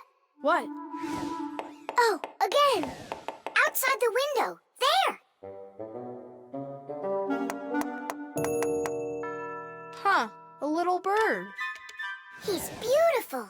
Uh-huh, only he looks sad. Just wait till he sees what I'm gonna do. I guess he doesn't think you're funny. That's because he's cold out there. He wants to eat, that's all. Maybe we should make a feeder for the poor bird. Do you know how to make a bird feeder? No, but we both know someone who knows everything. In the winter, it's not easy for birds to find food under the snow. Luckily, many people come to the rescue. They build little houses for the birds, designed to hold food. The name for these houses are naturally bird feeders. Bird feeders can be made out of wood, plastic, or even something as simple as a milk or juice carton. Building a bird feeder by hand isn't hard to do at all. But building it is only one part of the work. What's most important is remembering to keep it filled with food. Well, shall we start?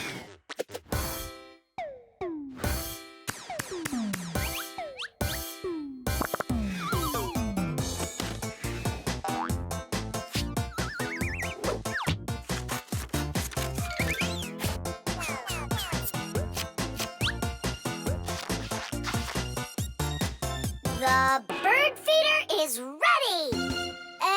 we gonna put in it? I got an idea.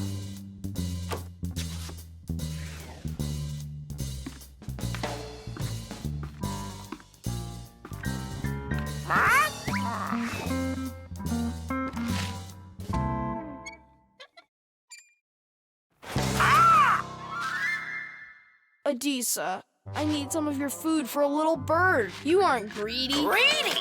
Greedy! Greedy! I didn't know Adisa is greedy. Adisa's greedy! You need to learn how to share. Adisa's greedy! What, like there's not enough food? Not enough food! Not enough food! Not enough food! Not enough! Wow! Now there's 2 of them out there. Eat! There's enough food for everybody. Poor Adisa! Poor Adisa! Let's bring them in here. We can open a restaurant for birds. Little bird. Why did you scare the little birds away? That feeder's for them. Get it? Just fly away. Shoot! He's bullying our friends. Hey, you leave! Leave! You'll never chase him away now. We'll see about that. Aha! Serves you right, Pigeon. It's not nice to bully little guys. Yeah, and how about big guys? It's all right to bully them? The poor pigeon also wants some food. Food! Food! You sure? Sure! Winter can be beautiful, but also very cold. Animals have different ways to prepare for when the weather gets cold. Some birds gather into flocks and migrate to where it's warmer. You could almost say they're flying to a resort. Squirrels, hamsters, and chipmunks collect and store nuts, mushrooms, and pine cones. There are many people who don't have pantries that are as well stocked. Badgers and bears eat a lot of extra food in the fall, and then go to sleep in their dens and burrows for the whole winter. Fish also sleep in the winter, only they're at the bottom of rivers and lakes. Frogs, snakes, and even wasps burrow in the ground, while hares, foxes, and wolves grow thick coats that protect them from the freezing cold. Although it isn't easy for them to find food.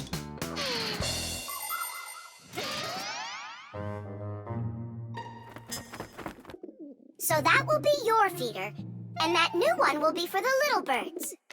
Hey, are you taking their food again? There you go. But those little birds, they'll probably never come back here. Look, Nolik! They came back!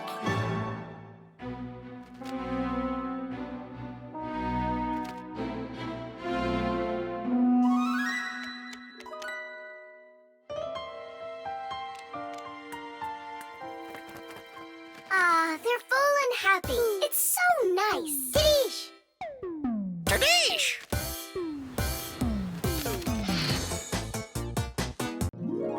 Beauty.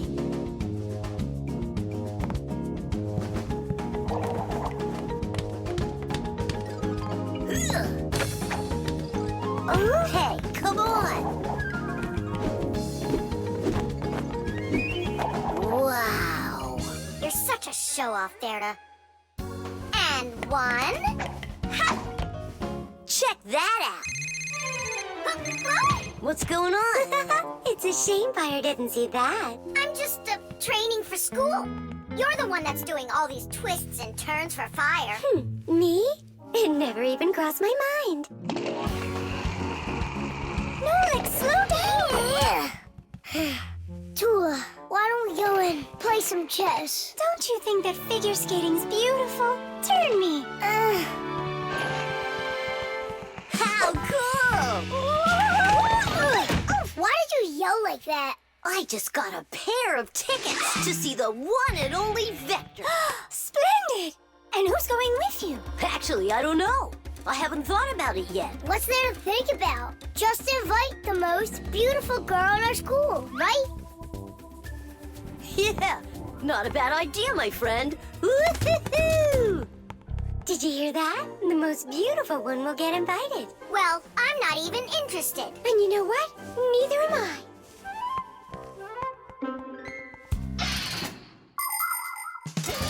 Our world is full of beauty. There seems to be no end to the beautiful plants and animals and the gorgeous mountains, forests, and lakes. But even that's not enough for people. They create their own handmade beauty, too. Artists paint beautiful pictures. Composers write beautiful music.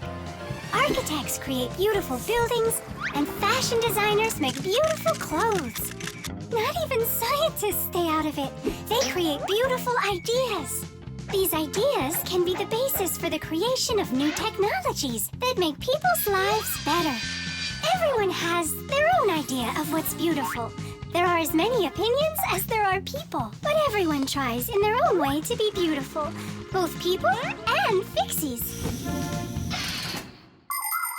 Please help me, Tula. How can I become beautiful? I don't know. Go and ask Verda. Look at her. She's got it. What has she got? What's the most beautiful thing about her? Oh, well, her hairpin, her hairstyle. The green looks great on her. Green looks great. Aha. Okay, see you later. Tula. Huh? What's your opinion? Fire, do you think he likes Simka? Looks like he does. Is it because she's a redhead? Orange. Now I get it. Well, is that close to her color? Not really. It needs more green. What makes a person really beautiful? Fancy clothing? Bright nail polish? Dyed hair? Those don't make you look your best. Here's a much more reliable recipe. First, wash up and comb your hair. See? You're looking more beautiful already. Now change those dirty and wrinkly clothes for clean ones. Huh? That's even more beautiful. And finally, if you eat less sweets and get plenty of exercise, then you'll surely become a handsome boy or a gorgeous girl. Fire? What's up? Do you think you could get an autograph from Vector for me? You got it. I love his song so much. So do I. Especially that one that goes... Computer, computer, computer, you are super. I play my computer and turn it up real loud. I play it all morning, all day, and through the nighttime. But no, that's not allowed. I had no idea you were such a fanatic. You know, I'm not gonna get you his autograph. Why won't you? 'Cause you'll get it yourself. You know what I got? An extra ticket. I thought you were gonna take the most beautiful girl. All of you are beautiful, and you're the most fun to be around. Let's go. Stop! Hang on! Oh, Simka? Or is it Verda? Where are you going? What do you mean where? To the concert. Verda? No, Simka. Or vice versa. I'm so confused. Come on, Tula. Can't you recognize them? This one's Simka, that one's Verda. Let's go or we'll be late. Blondes are always the lucky ones. Yeah, I guess we should have made our hair blonde like Tula's. The Solar Eclipse. All right, here we go. Tom Thomas! What's that for? There's a solar eclipse today. Look, and I'm gonna watch it. That's so cool! And what do you need the box for? Simka, did you forget? It's dangerous to look straight into the sun. Huh? It's so dark. How long until it starts to get dark? Half an hour. We'd be happy to help you out with that, wouldn't we? Only one thing I don't get. The light will be gone? Like gone forever? How did you come up with that? There've been plenty of eclipses before this one. In outer space, everything is in a state of constant movement. The Earth revolves around the sun, and the moon revolves around the Earth. Sometimes the moon gets in between the sun and the Earth and covers the sun. And so, for a little while, the sun no longer appears as a bright glowing sphere, but a simple black ball. This phenomenon is called a solar eclipse. But a solar eclipse can only be seen by humans and Fixies that are in its shadow while it's happening. But anything could happen. Like, what if something gets stuck? Then, would it stay dark forever? And when has that ever happened? It's happening now! Nolik, either help us out or stop bothering us. All right, look. This is the Earth, here, and the moon, there. The flashlight's our sun. You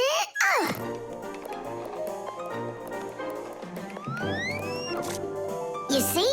The moon's shadow falls on the Earth. And now watch. When the moon starts to go, the light comes back. Did it get stuck? Just like I said, the end is near. The end of the light. It's just that someone should be more careful with the glue. It's possible to take an ordinary box and make a special device that was invented by people long ago. It's called a camera obscura. This clever invention was used by artists as well as scientists. It was the basis for the very first photo cameras. It's quite easy to make your own camera obscura. Cut out a small square on one side of a box, cover it with aluminum foil, and poke a little hole in the center of it. Put a sheet of paper on the opposite side. The light will pass through the hole and shine through the darkness. And on that screen, you'll see the eclipse, only it will appear upside down. To see it, you'll need to look at it from above, but make sure not to let extra light in. Beautiful. And remember to be careful with those scissors. But don't you understand that it's scary in the dark? And it's impossible to live in it? Don't be a coward. You glow in the dark. But what about Tom Thomas? Is he gonna have to walk like this?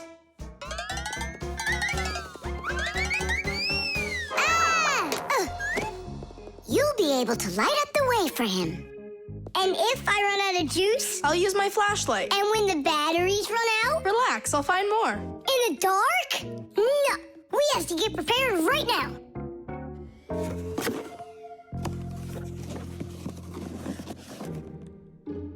Can you see the sun? Uh-huh. 1 minute left. You ready? A minute? What? Hold on, I'm not ready yet. I'll get charged a little more. No, I need to get those batteries. 10 seconds. 9 seconds. 8 seconds. What should I do? 6. What should I do? 5. 4. 3. 2. Marcia! Here it goes. Whoa. It's totally beautiful. Nolik, come on out. You'll miss everything. It's amazing. Class, it's so awesome that we did this. Look, look. Now the sun's coming back out. Show it to me. It really didn't get stuck?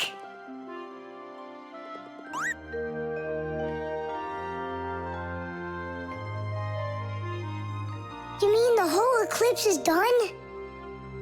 It was cool, wasn't it? Uh-huh. Only I missed the whole thing.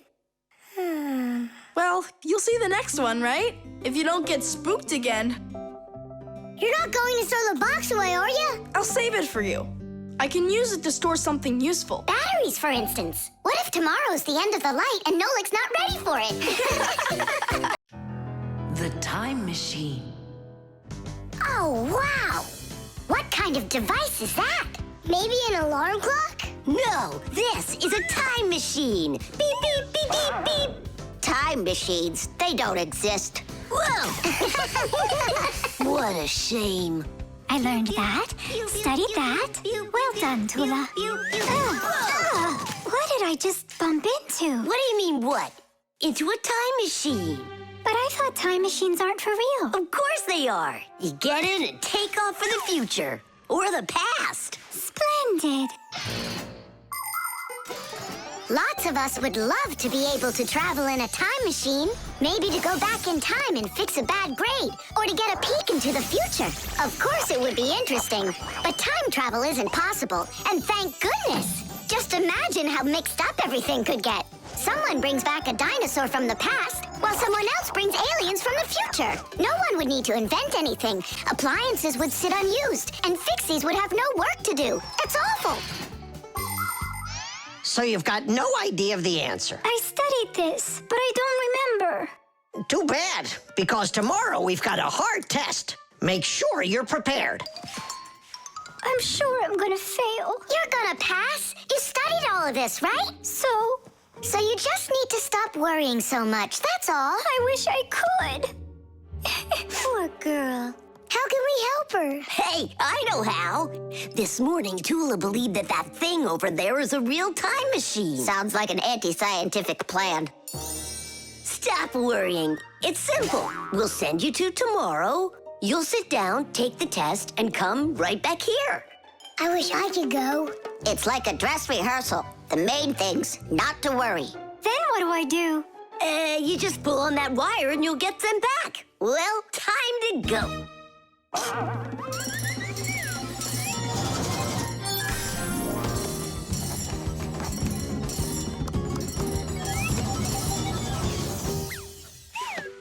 Wow, it's tomorrow. Hi there. Are you ready? Uh-huh. Grandpa's got sick, so I'll be giving you your tests. I'm scared.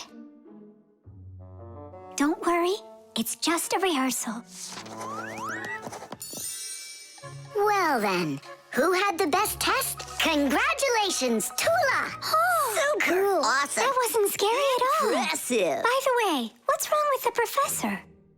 Grandpa's... you know, don't you? A bolt fell on his head. You dropped it, remember? I did? Yeah, yesterday. I'm not sure I like this future.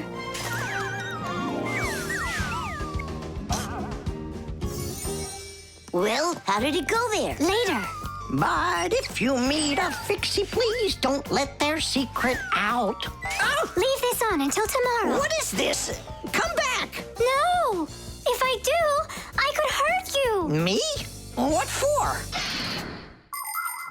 Wouldn't it be incredible to travel into the future and see what you will become? Unfortunately, that's only possible in our dreams. But if you have a dream and aren't afraid of challenges and setbacks, your future can turn out just the way you imagined. Do you want to become a champion? Then you need to start your training right away. Do you dream of becoming the best programmer in the world? Then first pull up that grade in math class. Do you dream of sailing the oceans? Then you'll need to do a lot of reading because a captain has so much he needs to learn. Start creating your future right now. And we Fixies will be right there to help you, making sure the machines you need to reach your dreams will keep on working for years and years to come. Hey there. Are you ready? Uh-huh. So far, everything's exactly the same. Tula, take this, please. It worked. And pass out the tests. You may begin. These questions are different. Who had the best test? Congratulations, Tula! What am I worried about? I know everything is going to be fine. Tish! Well then, all of your test results are great. Only none of you could guess what this device is. What do you mean? Isn't it a time machine? No, it's for automatically watering plants, that's all. You see?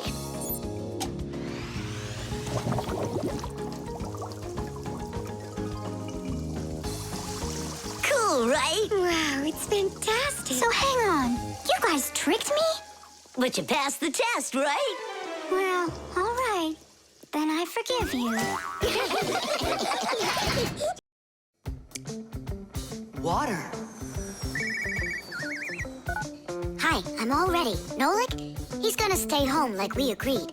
Uh-huh, see you soon. Who's that? Nolik, it's you. I gotta go. I'll go with you. No, we've got an important job. Little kids aren't allowed. Why can't I help you? Because this work is very demanding. Only it's boring. And you're impatient, so you'll bother us. Huh? But I am patientest. Patient, son? I mean patient. Like totally patient. Prove it then. How? See that, water filter? You have to count how many glasses of water it cleans. How many do I need to count? If you can reach 100, I'll believe you're patient. Why do they need that filter? Why not just drink water out of the sink? Don't worry about it. You need to be counting. That was 1.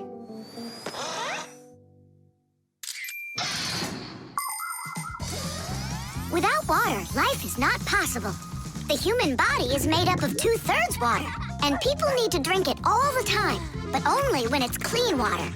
Water is transported from rivers and lakes into houses through pipes. Along the way, it gets cleaned of debris and dirt. But even so, this water might still contain toxic substances or harmful microbes. That's why people use filters to clean water for drinking. No bad stuff can get through this last line of defense.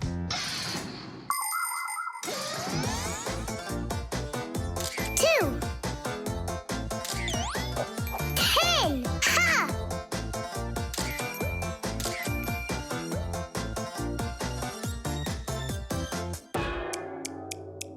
Where did they all go? They're not drinking anymore. How long do I gotta wait here? Tom Thomas, are you thirsty? Then drink some water. But I don't want water. But you gotta. Don't you know that your body is almost all water? And so? And so what if you run out of it? Then all that'll be left of you is just some skin and bones. Oh, that's what my mom is always saying, that I'm skin and bones. There you go. That's why you need to drink water. Drink some more. And some more. Come on. That's all. I ran out of room. You have to have plenty of room left. Why do you care about how much water I'm drinking? Because I gotta count how much water's going through the filter. I really gotta. Yeah, and what? It's gotta go through me for you to count it? I'm totally full. What am I supposed to do? I've been waiting here in the kitchen all day, but nobody's drinking. What's going on? The filter is broken. You gotta call Simca right away. 415, 416, 417, 418, 419. It's an emergency! What? The filter's burning! You're really funny, Nolik. Simca, he's not joking. Something's going on over there. We gotta hurry.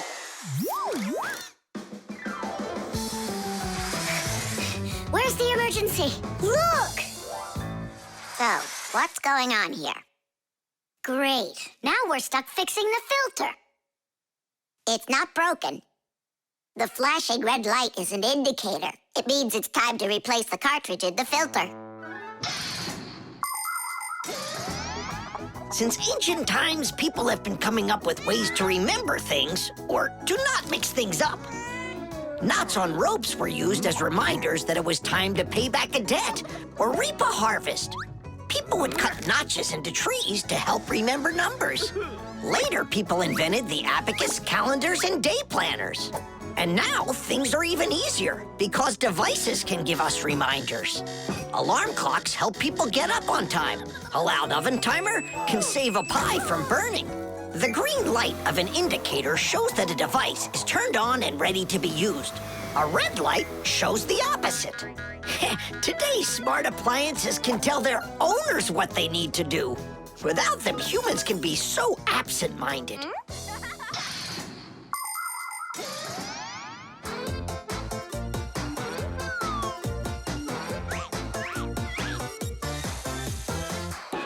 It's all ready. Titties!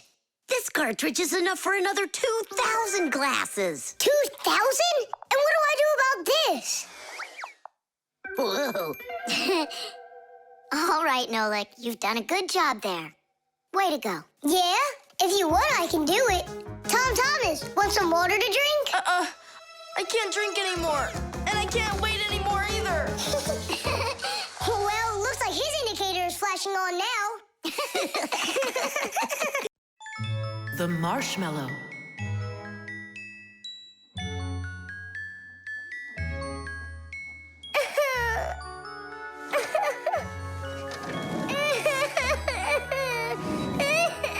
Fixies, why are you so sad? Christmas is just around the corner. Maybe it'll be a lot of fun for you, but not for us. Why's that? Mousy and Papoose had a quarrel. Over what?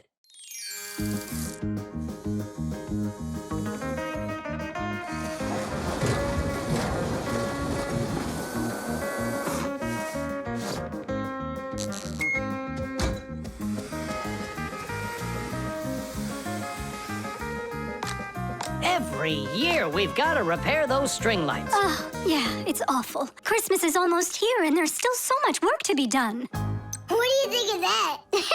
And this! Whew. Here you are. You don't hear the phone ring, you don't answer messages, and we have string lights that aren't working right. We need help. Papoose, can't you give us a few more minutes? You said that an hour ago. Haven't you wasted enough time? We are not wasting time. Look in the camera. What? Boop. Got one of Marcia? Look. Oh! There you are. So, having a good time? We were just about to leave, and... You can stay right here. I've already done everything myself. You obviously have more important things to take care of. So you left me over there, by myself, working my tail off, just so you can play? Where are you going? To relax. Oh, yeah? Fine with me. So now we won't have our Christmas. Don't panic, Nolik. We'll get your parents to forget. I mean to forgive each other. How? My dad always says that the way to a woman's heart is to give flowers and candy. And where are we going to find flowers right now? Oh, we'll make them out of marshmallows. People are always trying to improve recipes. The French used an ancient Egyptian mallow root recipe to create the marshmallow, a fluffy dessert that can decorate a cake or be roasted on an open fire. In Russia, pureed fruit and berries were mixed with egg whites and sugar and then whipped together to create their own fluffy dessert, zefir. Some ingredients have changed over the years, but these old desserts are still popular. What will they think of next?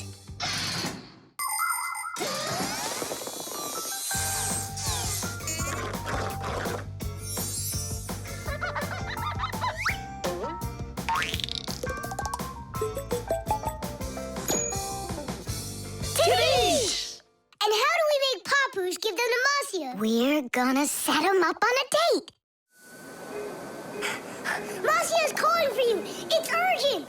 Tom Thomas's monitor isn't working. I thought she handles everything herself now. Papoose, you're always so kind and love helping others. Come on. All right. No, no, and no. I'm relaxing, I told you. But Tom Thomas won't have time to make his mom's card if you don't go. And then she'll end up without a present. Fine, I'll go. But I'm only going for his mom's sake. Sweets aren't just for eating. They can also be used to decorate a Christmas table. For instance, it's very easy to make this Christmas tree out of marshmallows. Make a row of marshmallows at the bottom of a plate. 1, 2, 3, 4, 5, 6, 7. The second row has 6 of them. The third row, 5. Then there's 4, 3, 2, and a special one on top. Add breadsticks at the bottom as a trunk and sprinkle the plate with some sweet confetti. There, it's ready. With the help of some little cookie cutters, it's possible to make hearts and snowflakes out of marshmallows. Or you could make a reindeer. Put a candy cane through a marshmallow, use sugar beads for eyes and a nose, and pretzels for antlers. Beautiful, right? Merry Christmas!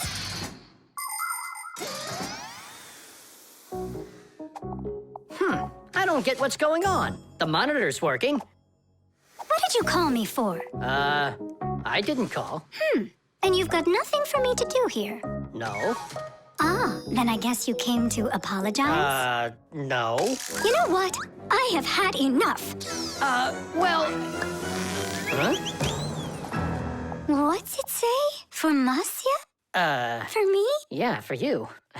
That's so sweet. I hope you can forgive me for yelling at you. I'm just tired. No, I should apologize. It was bad of me to leave you alone. And where are the children? It's almost Christmas. There you are. Come here. Papu, Marcia! Whoa! Oh, my sweetie. Yeah! Hooray! Merry Christmas! The program. All right. Let's check him. Say good morning. Good morning. Lift your arm for me. Lower your arm down. It works. Excellent. Hi, Professor Eugenius. Hello, Fixies. Nice to see you today. So what is it you're inventing today? I'm improving the manipulator. Now the device has sight, hearing, and even a voice. Good morning. Oh, wow. If this thing had a brain, it would be just like a human. But it does have a brain. See how Professor Eugenius attached a computer to the mechanical arm? The computer's a brain, you mean? Well, not quite. The computer's just a piece of metal. Good morning. What makes a computer intelligent are the programs inside. Imagine that you came home from school and found a note from your mom. Change your clothes, eat lunch, clean the dishes, and do your homework. That's about what a computer program is like. It's a set of commands that a computer carries out in sequence, one after another. Programs are also called applications. There are a lot of them in computers, tablets, and phones. It's the computer programs that make these devices so smart. There we go. I have tweaked the program. Let's see. Now the manipulator, upon my command, is going to wash this dirty mug. Manipulator, a dirty mug. Now, eliminate the problem. Executing. The problem has been eliminated. I don't think it understood what you said. Let's try it again. Clean up the shards. Don't understand. Well, just sweep the floor. Don't understand. How about rid the laboratory of any foreign objects? Understood. Executing. I see 2 foreign objects. Hey! What are you doing? Hey! Stop it right now. They're not foreign objects. They're my friends. That's better. Another foreign object. I'm not foreign. Another foreign I belong object. here. Foreign. I belong here. Foreign. I belong. Foreign. Enough! Stop it! Down!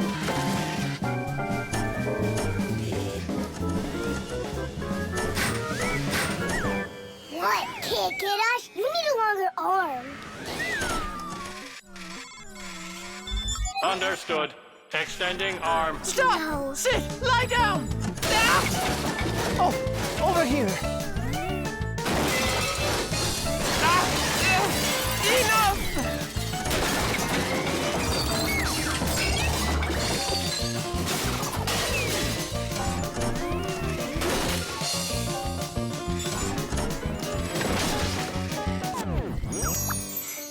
Your program doesn't seem to be working right. For sure. It must have some glitch. Modern devices often work under the command of different computer programs. And these programs can malfunction. For instance, a car alarm might go off for no apparent reason. Or a computer stops following your commands and starts doing strange things on its own. Or your phone freezes up and doesn't respond no matter how many times you poke at it. If this happens to one of your devices, it's recommended that you restart it or turn off your device and turn it back on again.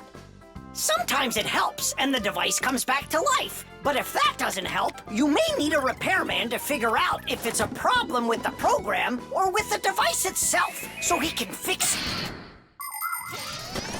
How are we gonna stop this thing? Oh, we need to disconnect the manipulator from the computer. That's brilliant. I'll distract him and you pull the plug out.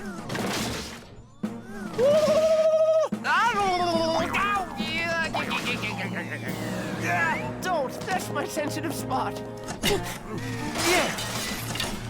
Yeah. Are you ready? And 1. Ow! And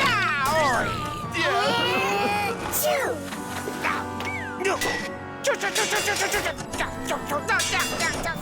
And 3.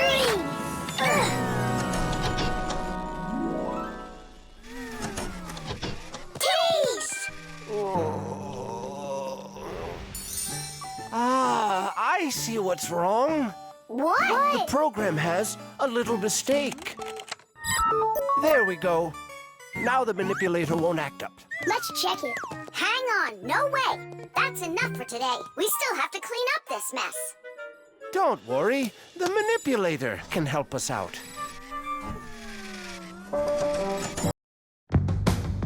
The traffic light. Red, yellow, green. All right, let's go.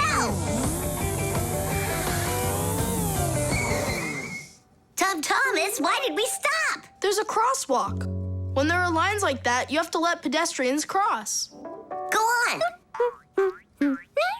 Thanks.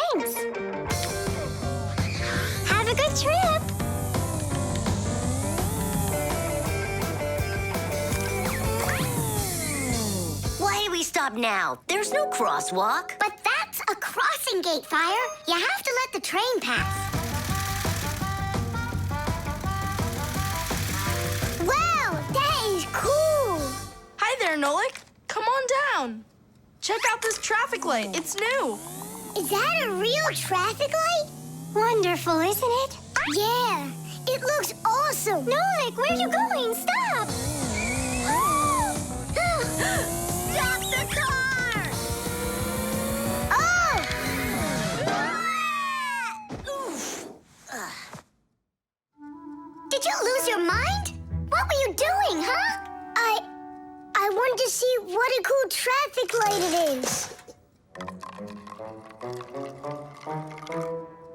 What?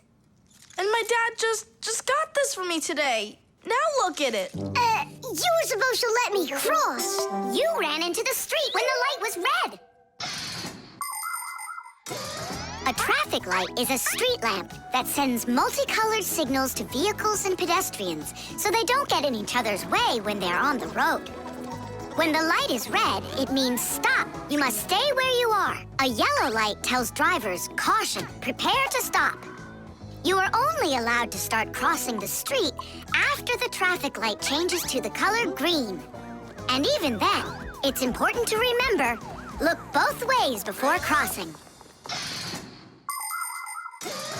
Got it? You can only cross on green, Nolik. Even really little kids know that. But the light was green. No, it was red. No, green. It was red. It was green, I swear. Maybe you're colorblind or something. Yeah, possibly. What does it mean if you're colorblind? It means you can't tell colors apart. So you don't know which one's red and which one's green. That's what I am. Right. You never mixed up colors before this. Okay. What color is that nightstand over there? It's red. And the plane up there? Oh, that's green. How about me, huh? What color am I? Greenish, bluish, brownish, gray. With polka dots. I'm what? It's true. He's colorblind. Poor kid. Told ya. Wasn't my fault. All right, we'll sort it out at home. And what are we gonna do with the traffic light? We can fix it, and we'll fix your car, too. All right, what color's the car? Purple? If you say so. We got work to do, so take a seat before you mix something else up. The road can be a dangerous place. There are so many cars and pedestrians on it, and all of them are in a rush to get where they're going. But be careful. Even if a driver notices a pedestrian on the road and brakes, it can still take quite some distance before the car comes to a complete stop. To avoid disaster, have respect for one another. If you need to cross the street, go to the nearest traffic light, crosswalk, or sign with a pedestrian on it. While you're still on the sidewalk, look to your left and then to your right, and see how far away any cars, motorcycles, or bicycles are. If they're close, then just stay where you are. If the driver is responsible and polite, he will stop for you if he sees you from a distance. If you want to make yourself more visible when it's dark, attach safety reflectors to your clothes, and then it will be safe for everyone on the road.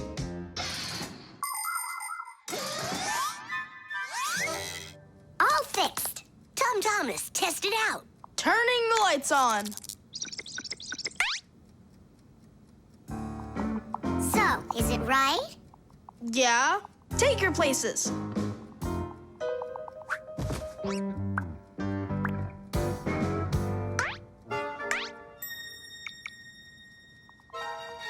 All right, let's cross. Ready, set, go! Stop! You got everything mixed up! The light is green in all directions! Ah! The game is up. You aren't colorblind, Nolik. You know what you are? You're a feigner. Me? Mm-hmm. Mm-hmm. Well, yeah. I got a little of it right in here. And once in a while it goes up here. What's a feigner anyway? The detective. All right, there that is. Wasn't it great that we got to stay after class and watch that movie together? Yeah, that film was great. That detective, What a guy! He figured out exactly who did it. Solving a crime's not easy at all. But it looks like a lot of fun. Ugh, I think it would be so cool to go solve a crime. Where's my lucky screwdriver? I can't do anything without it. Here we go. This could be the crime of the century. Detective Nolik, are you ready? But we're not... There's no escaping our fate, colleague. Our time has come. In order to become a detective or an investigator, you need to be very attentive and astute. Because detectives solve mysteries, find missing things, and detangle the most twisted cases. For instance, who ate the whole cake without permission? A real detective will notice the minor details right away. Crumbs under the sofa, a trail of paw prints across the room. By following the clues, a real detective will easily discover the thief. All right, it's time for us to figure out who stole the screwdriver. And the screwdriver, don't we need to find it?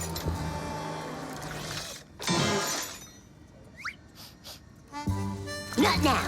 First, let's find the thief. Oh, look at that. It's Digit. Digit? Why are you back at the laboratory? Our school classes are over. I want to talk to the professor. I came up with the coolest thing to make. What cool thing? It's a secret. That's a bit hard to believe. All right now, suspect. What were you doing after school? What do you mean, suspect? There must be some mix-up here. You're trying to dodge the question? You want to change the subject on me? That's it. I'm leaving. No screwdriver, no experiments. Whoa! You want to take over for Eugenius, and that's why you stole his lucky screwdriver. You're under arrest.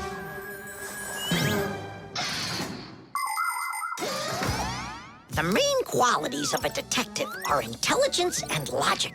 Logic is an ancient science that teaches people to think with reason, to help them solve problems, puzzles, and riddles. Do you want to feel what it's like to be a real detective? Then try to figure out what I'm describing to you.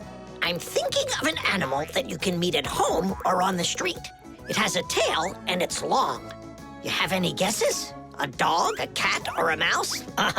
There's not enough information yet. But what if I add that it meows and sleeps all day long? Then the answer is clear.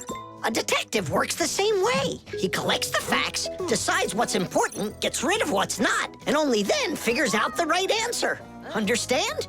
Then you're ready for another puzzle. Tell me, who doesn't belong here?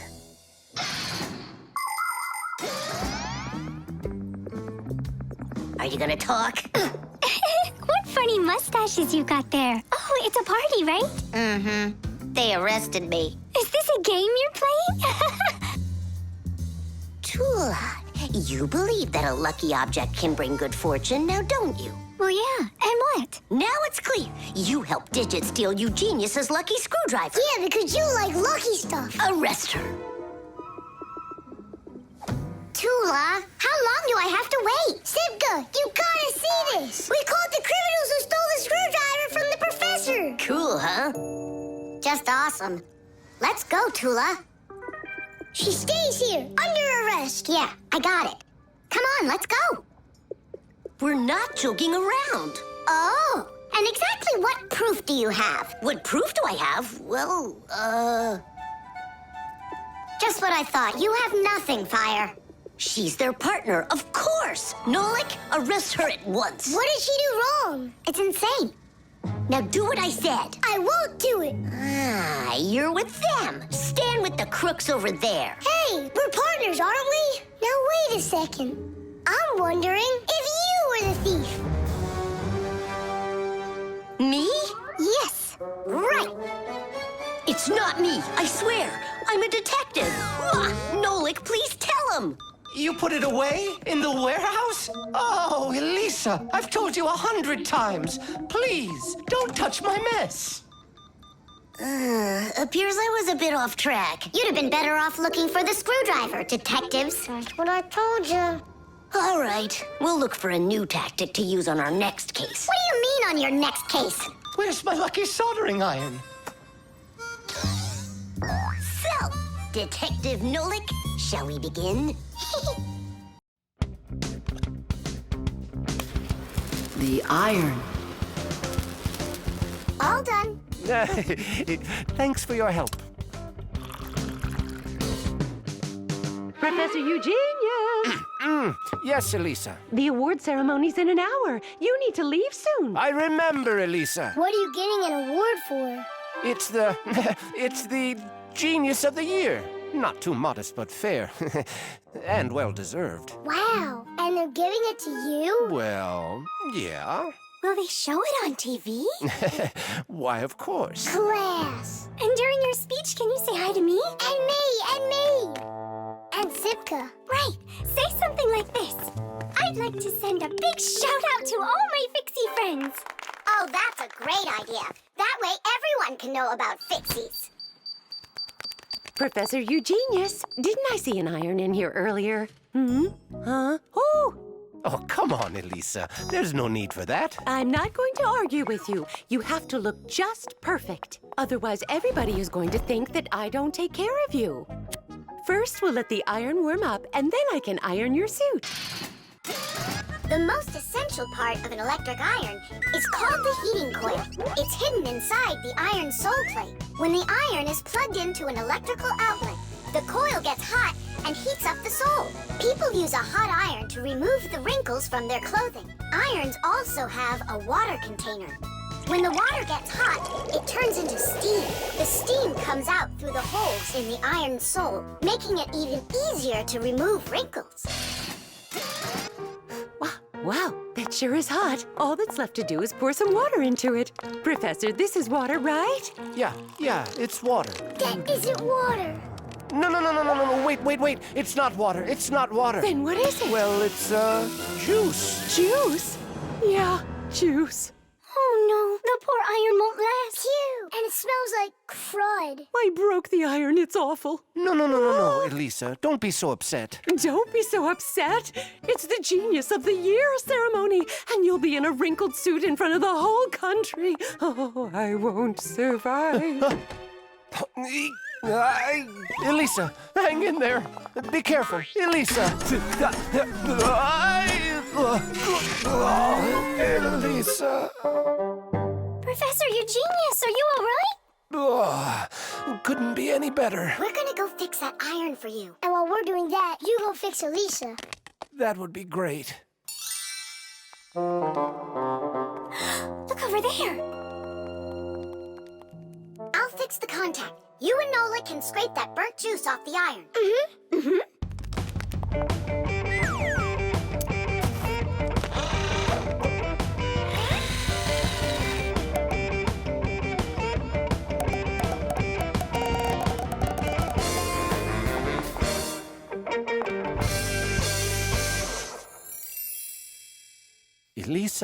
Elisa, please wake up.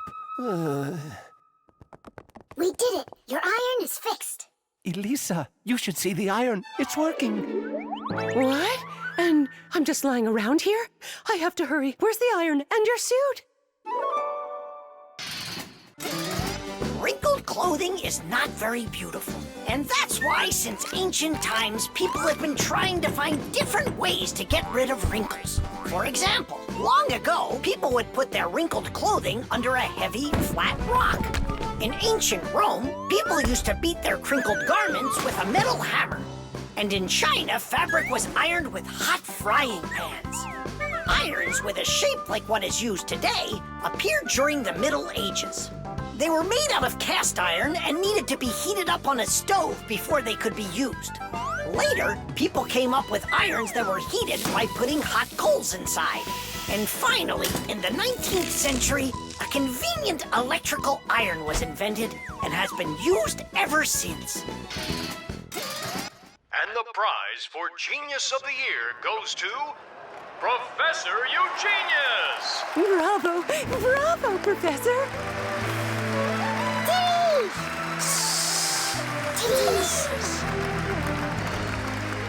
I thank you. I give my sincerest thanks to you. And may I take this opportunity to send my greetings to to all the Fixies. Just give me the prize. Oh, that was quick thinking. Brilliant! He is just astounding. Perfection from head to toe. Well, practically perfect. The telescope.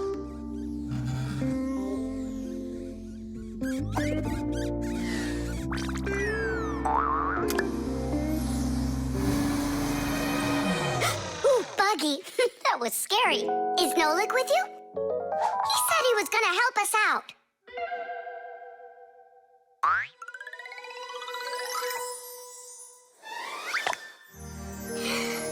Beautiful. Whoa, just look at all those stars. It's just like magic, this telescope. Splendid. The simplest telescope is a tube with 2 lenses. They gather and refract light. We look through a telescope at a faraway moon and see craters, mountains, and crevices on its surface as if they are very close. A telescope helps us examine stars and comets, distinguish the colors and shapes of planets, and find their moons. But it's only possible to look at the sun through a telescope if it has a special filter to protect your eyes from getting damaged. But what's really cool is that it spins. No, really. Well, should we get going? Aren't we waiting for Nolik? He'll catch up. I'm gonna leave him a note. Nolik, we're in the computer.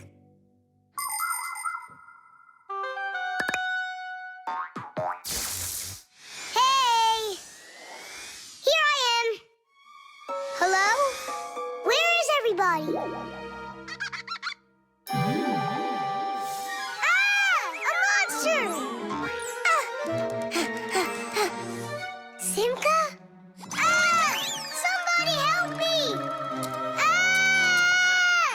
A monster ate Simka! He's in the telescope! Ate? She was here a minute ago. The only thing left of her is her fixie tag! A huge monster! Enormous! With sharp teeth and jaws like that! Mamma mia! And horns on its head? It's got everything!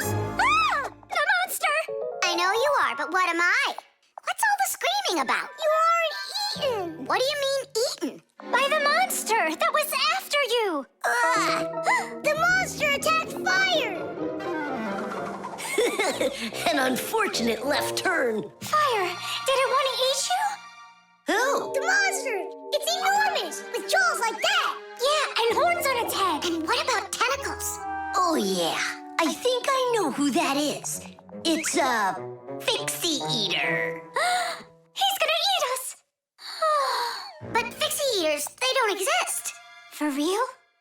It could be from another planet. This is our sun, and the Earth isn't the only planet revolving around it. But people couldn't even imagine that idea until the telescope was invented. Then astronomers could finally see how our solar system is organized. The closest planet to our sun is a small planet called Mercury. Then comes the planet Venus, then our Earth, then Mars, Jupiter, Saturn, Uranus, and Neptune, the furthest planet. Is it possible that life only exists on Earth? So far, not even living bacteria has been found on any of the other planets, let alone human life. But we'd like to believe that deep in space, someone is looking through a telescope, and just like us, dreaming of finding their outer space brethren.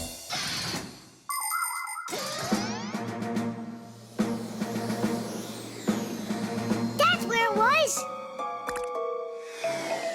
Come on out, Fixie Eater. We're gonna need to use live bait. Where are you gonna get it from? It's me? Nolik, he knows you already. Don't be afraid. We won't let him hurt you. There's no way. Fixie Eater, come out right now. Ah! I'm not afraid. I'm not afraid of you. Barely. Ah! Help me! Ah! Catching fire! I gotcha! It's Buggy. That's who you just caught. Then where's the Fixie Eater? Did you see the monster?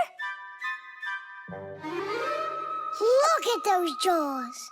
Just like the monster. Nolik, show us where you saw the Fixie Eater. Up there. I saw him through the telescope.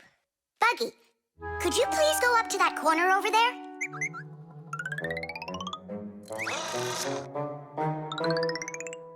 Uh-huh. And now yawn. Take a look. Ah! The Fixie Eater! Or Buggy? What do you think? The dishwasher. Can't catch me. You won't catch me. Enjoying yourself? Without a care in the world. What? We have more cares than both of you together. Yeah, anyone can see that. Wanna bet me? How about we try doing your job and you try doing ours? And whoever loses has got to grant the other's wish. We have a dishwasher here in the kitchen that isn't working, and you're distracting us with your nonsense. Wait a sec. Let's do it. Find the broken part. Good as done. Find it where? You're the adults now. Go and find it. Just look out for yourselves. And you kids, time for school. And I better not hear that you were misbehaving. Was I there when they taught us about dishwashers at school? The main element of a dishwashing machine is this part called the sprayer, which looks like a propeller. After the dishwasher's pump delivers water, it is warmed, mixed with detergent, and then pushed up with high pressure. That makes the propeller spin very quickly, so it can shoot out the water with a force strong enough to wash all of the dirt off the plates and glasses. But it does it carefully, so that dishes not only come out sparkling, but unbroken as well. Is this a parent-teacher conference? It's not. It's an experiment. For today, I'm Simka. And I'm Nolik. All right. Who's ready to tell the rest of the class what we studied yesterday? Simka. Yesterday? Oh. You forgot. Be seated. That's an F. I think the problem is in the control panel. I wonder if the dishwasher ran out of water.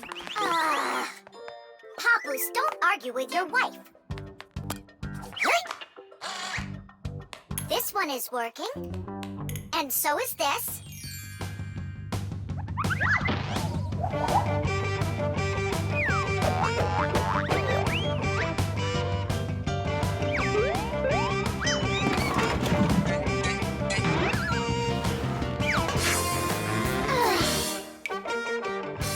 You know what? Why don't we just wash those dishes? But that would be cheating. No one will find out. The dishes will all be nice and clean, and bam, we're the winners.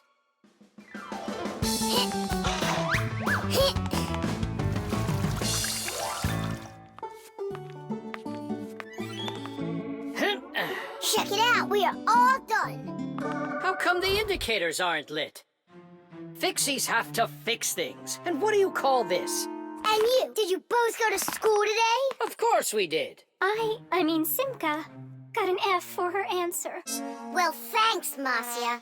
And did you play with Tom Thomas? You know that we don't show ourselves to people. Tom Thomas isn't any human. He's our friend. Either you play with him, or you both lose, just like we did. No way. We'll play another round. The earliest kitchenware appeared about 7,000 years ago. Early people made these containers from stone or wood. Another kind of container for holding food was woven baskets. The baskets would be lined with clay for durability. Once, one of these baskets fell into a bonfire, and lo and behold, the wood on the outside burned away, while the clay was now hard as a rock. That discovery led to the invention of clay pottery that is still in use to this very day. Later on came the development of glass, metal, and cast iron cookware. The world's richest people can even have food served to them on dishes of silver or gold. Today, kitchenware is not only a practical convenience, but it can decorate any home as well. Forget it. This is impossible. Let's just tell them we give up. Simka, how come this button is crooked and not sticking out? 'Cause the button got jammed. Yeah, Nolan, you figured out what was wrong.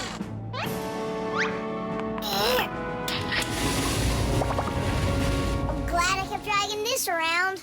Diddy! 1, Papoose, we fixed everything. Really? Does this mean you're playing with him? What? You think we're some quitters? Ha! Then which one of us is the ready winner? or not, here I come. Let's call it a draw. Each team gets one wish. Our team wants you to fix my F. And you finish this game with him.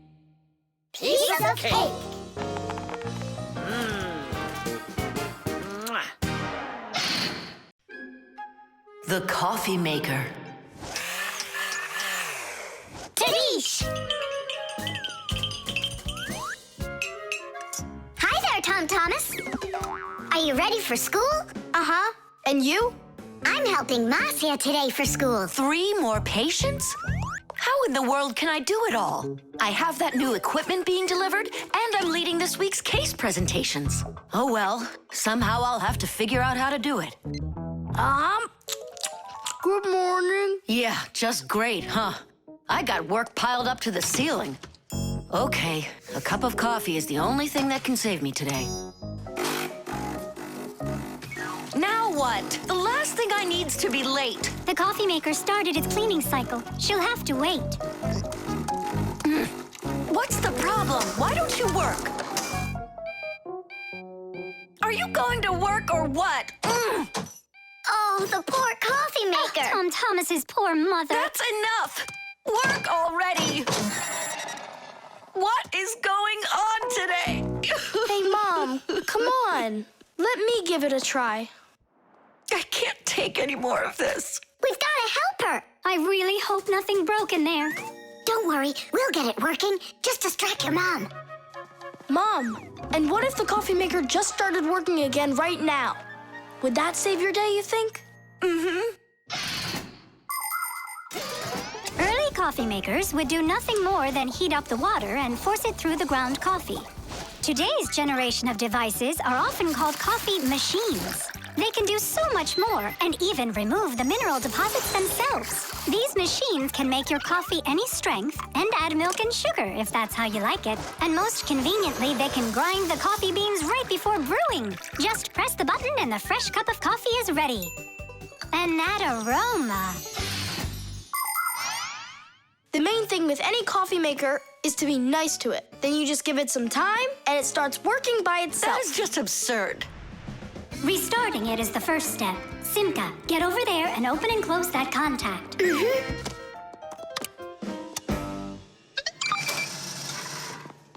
You see? That's what I was talking about. A coffee maker isn't alive. It's a machine, that's all. Then how come you hit it like you did? But if you're really nice to it and you pet it, then she'll purr. Hear that? It liked that a lot. Coffee maker, blink to us when you're ready to start working. Turn on the display. See that? It answered us. It behaves like it's really alive. Well, coffee maker, make coffee. It's impossible. Kitty! Time for a little surprise. Just don't give up our secret.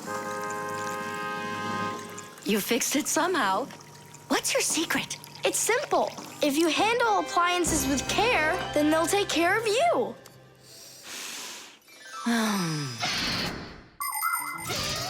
The magic taste of coffee was first appreciated in Arabia. And that's why the most well-known variety of coffee is called Arabica. Coffee trees grow throughout the world, in mountain regions where the weather is warm and humid.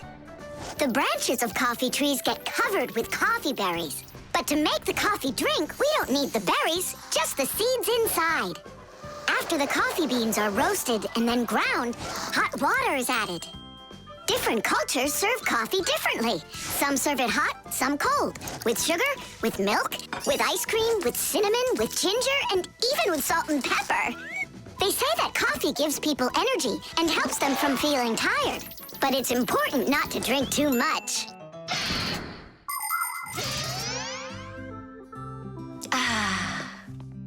Tom Thomas, you're a powerful wizard. She believes it. It's remarkable. I can't believe an ordinary coffee maker can be so emotional.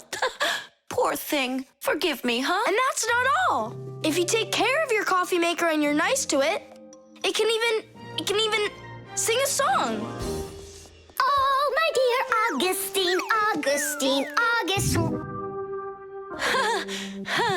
I've got to be hearing things. You've got me under your spell, Tom Thomas. Time to go. Augustine. Oh, my dear Augustine, Augustine. Why did you start singing? Sorry, I got carried away. And I got carried away. Sing me that song again, will you? Oh, my dear Augustine, Augustine, Augustine. Oh, my dear Augustine, everything's gone.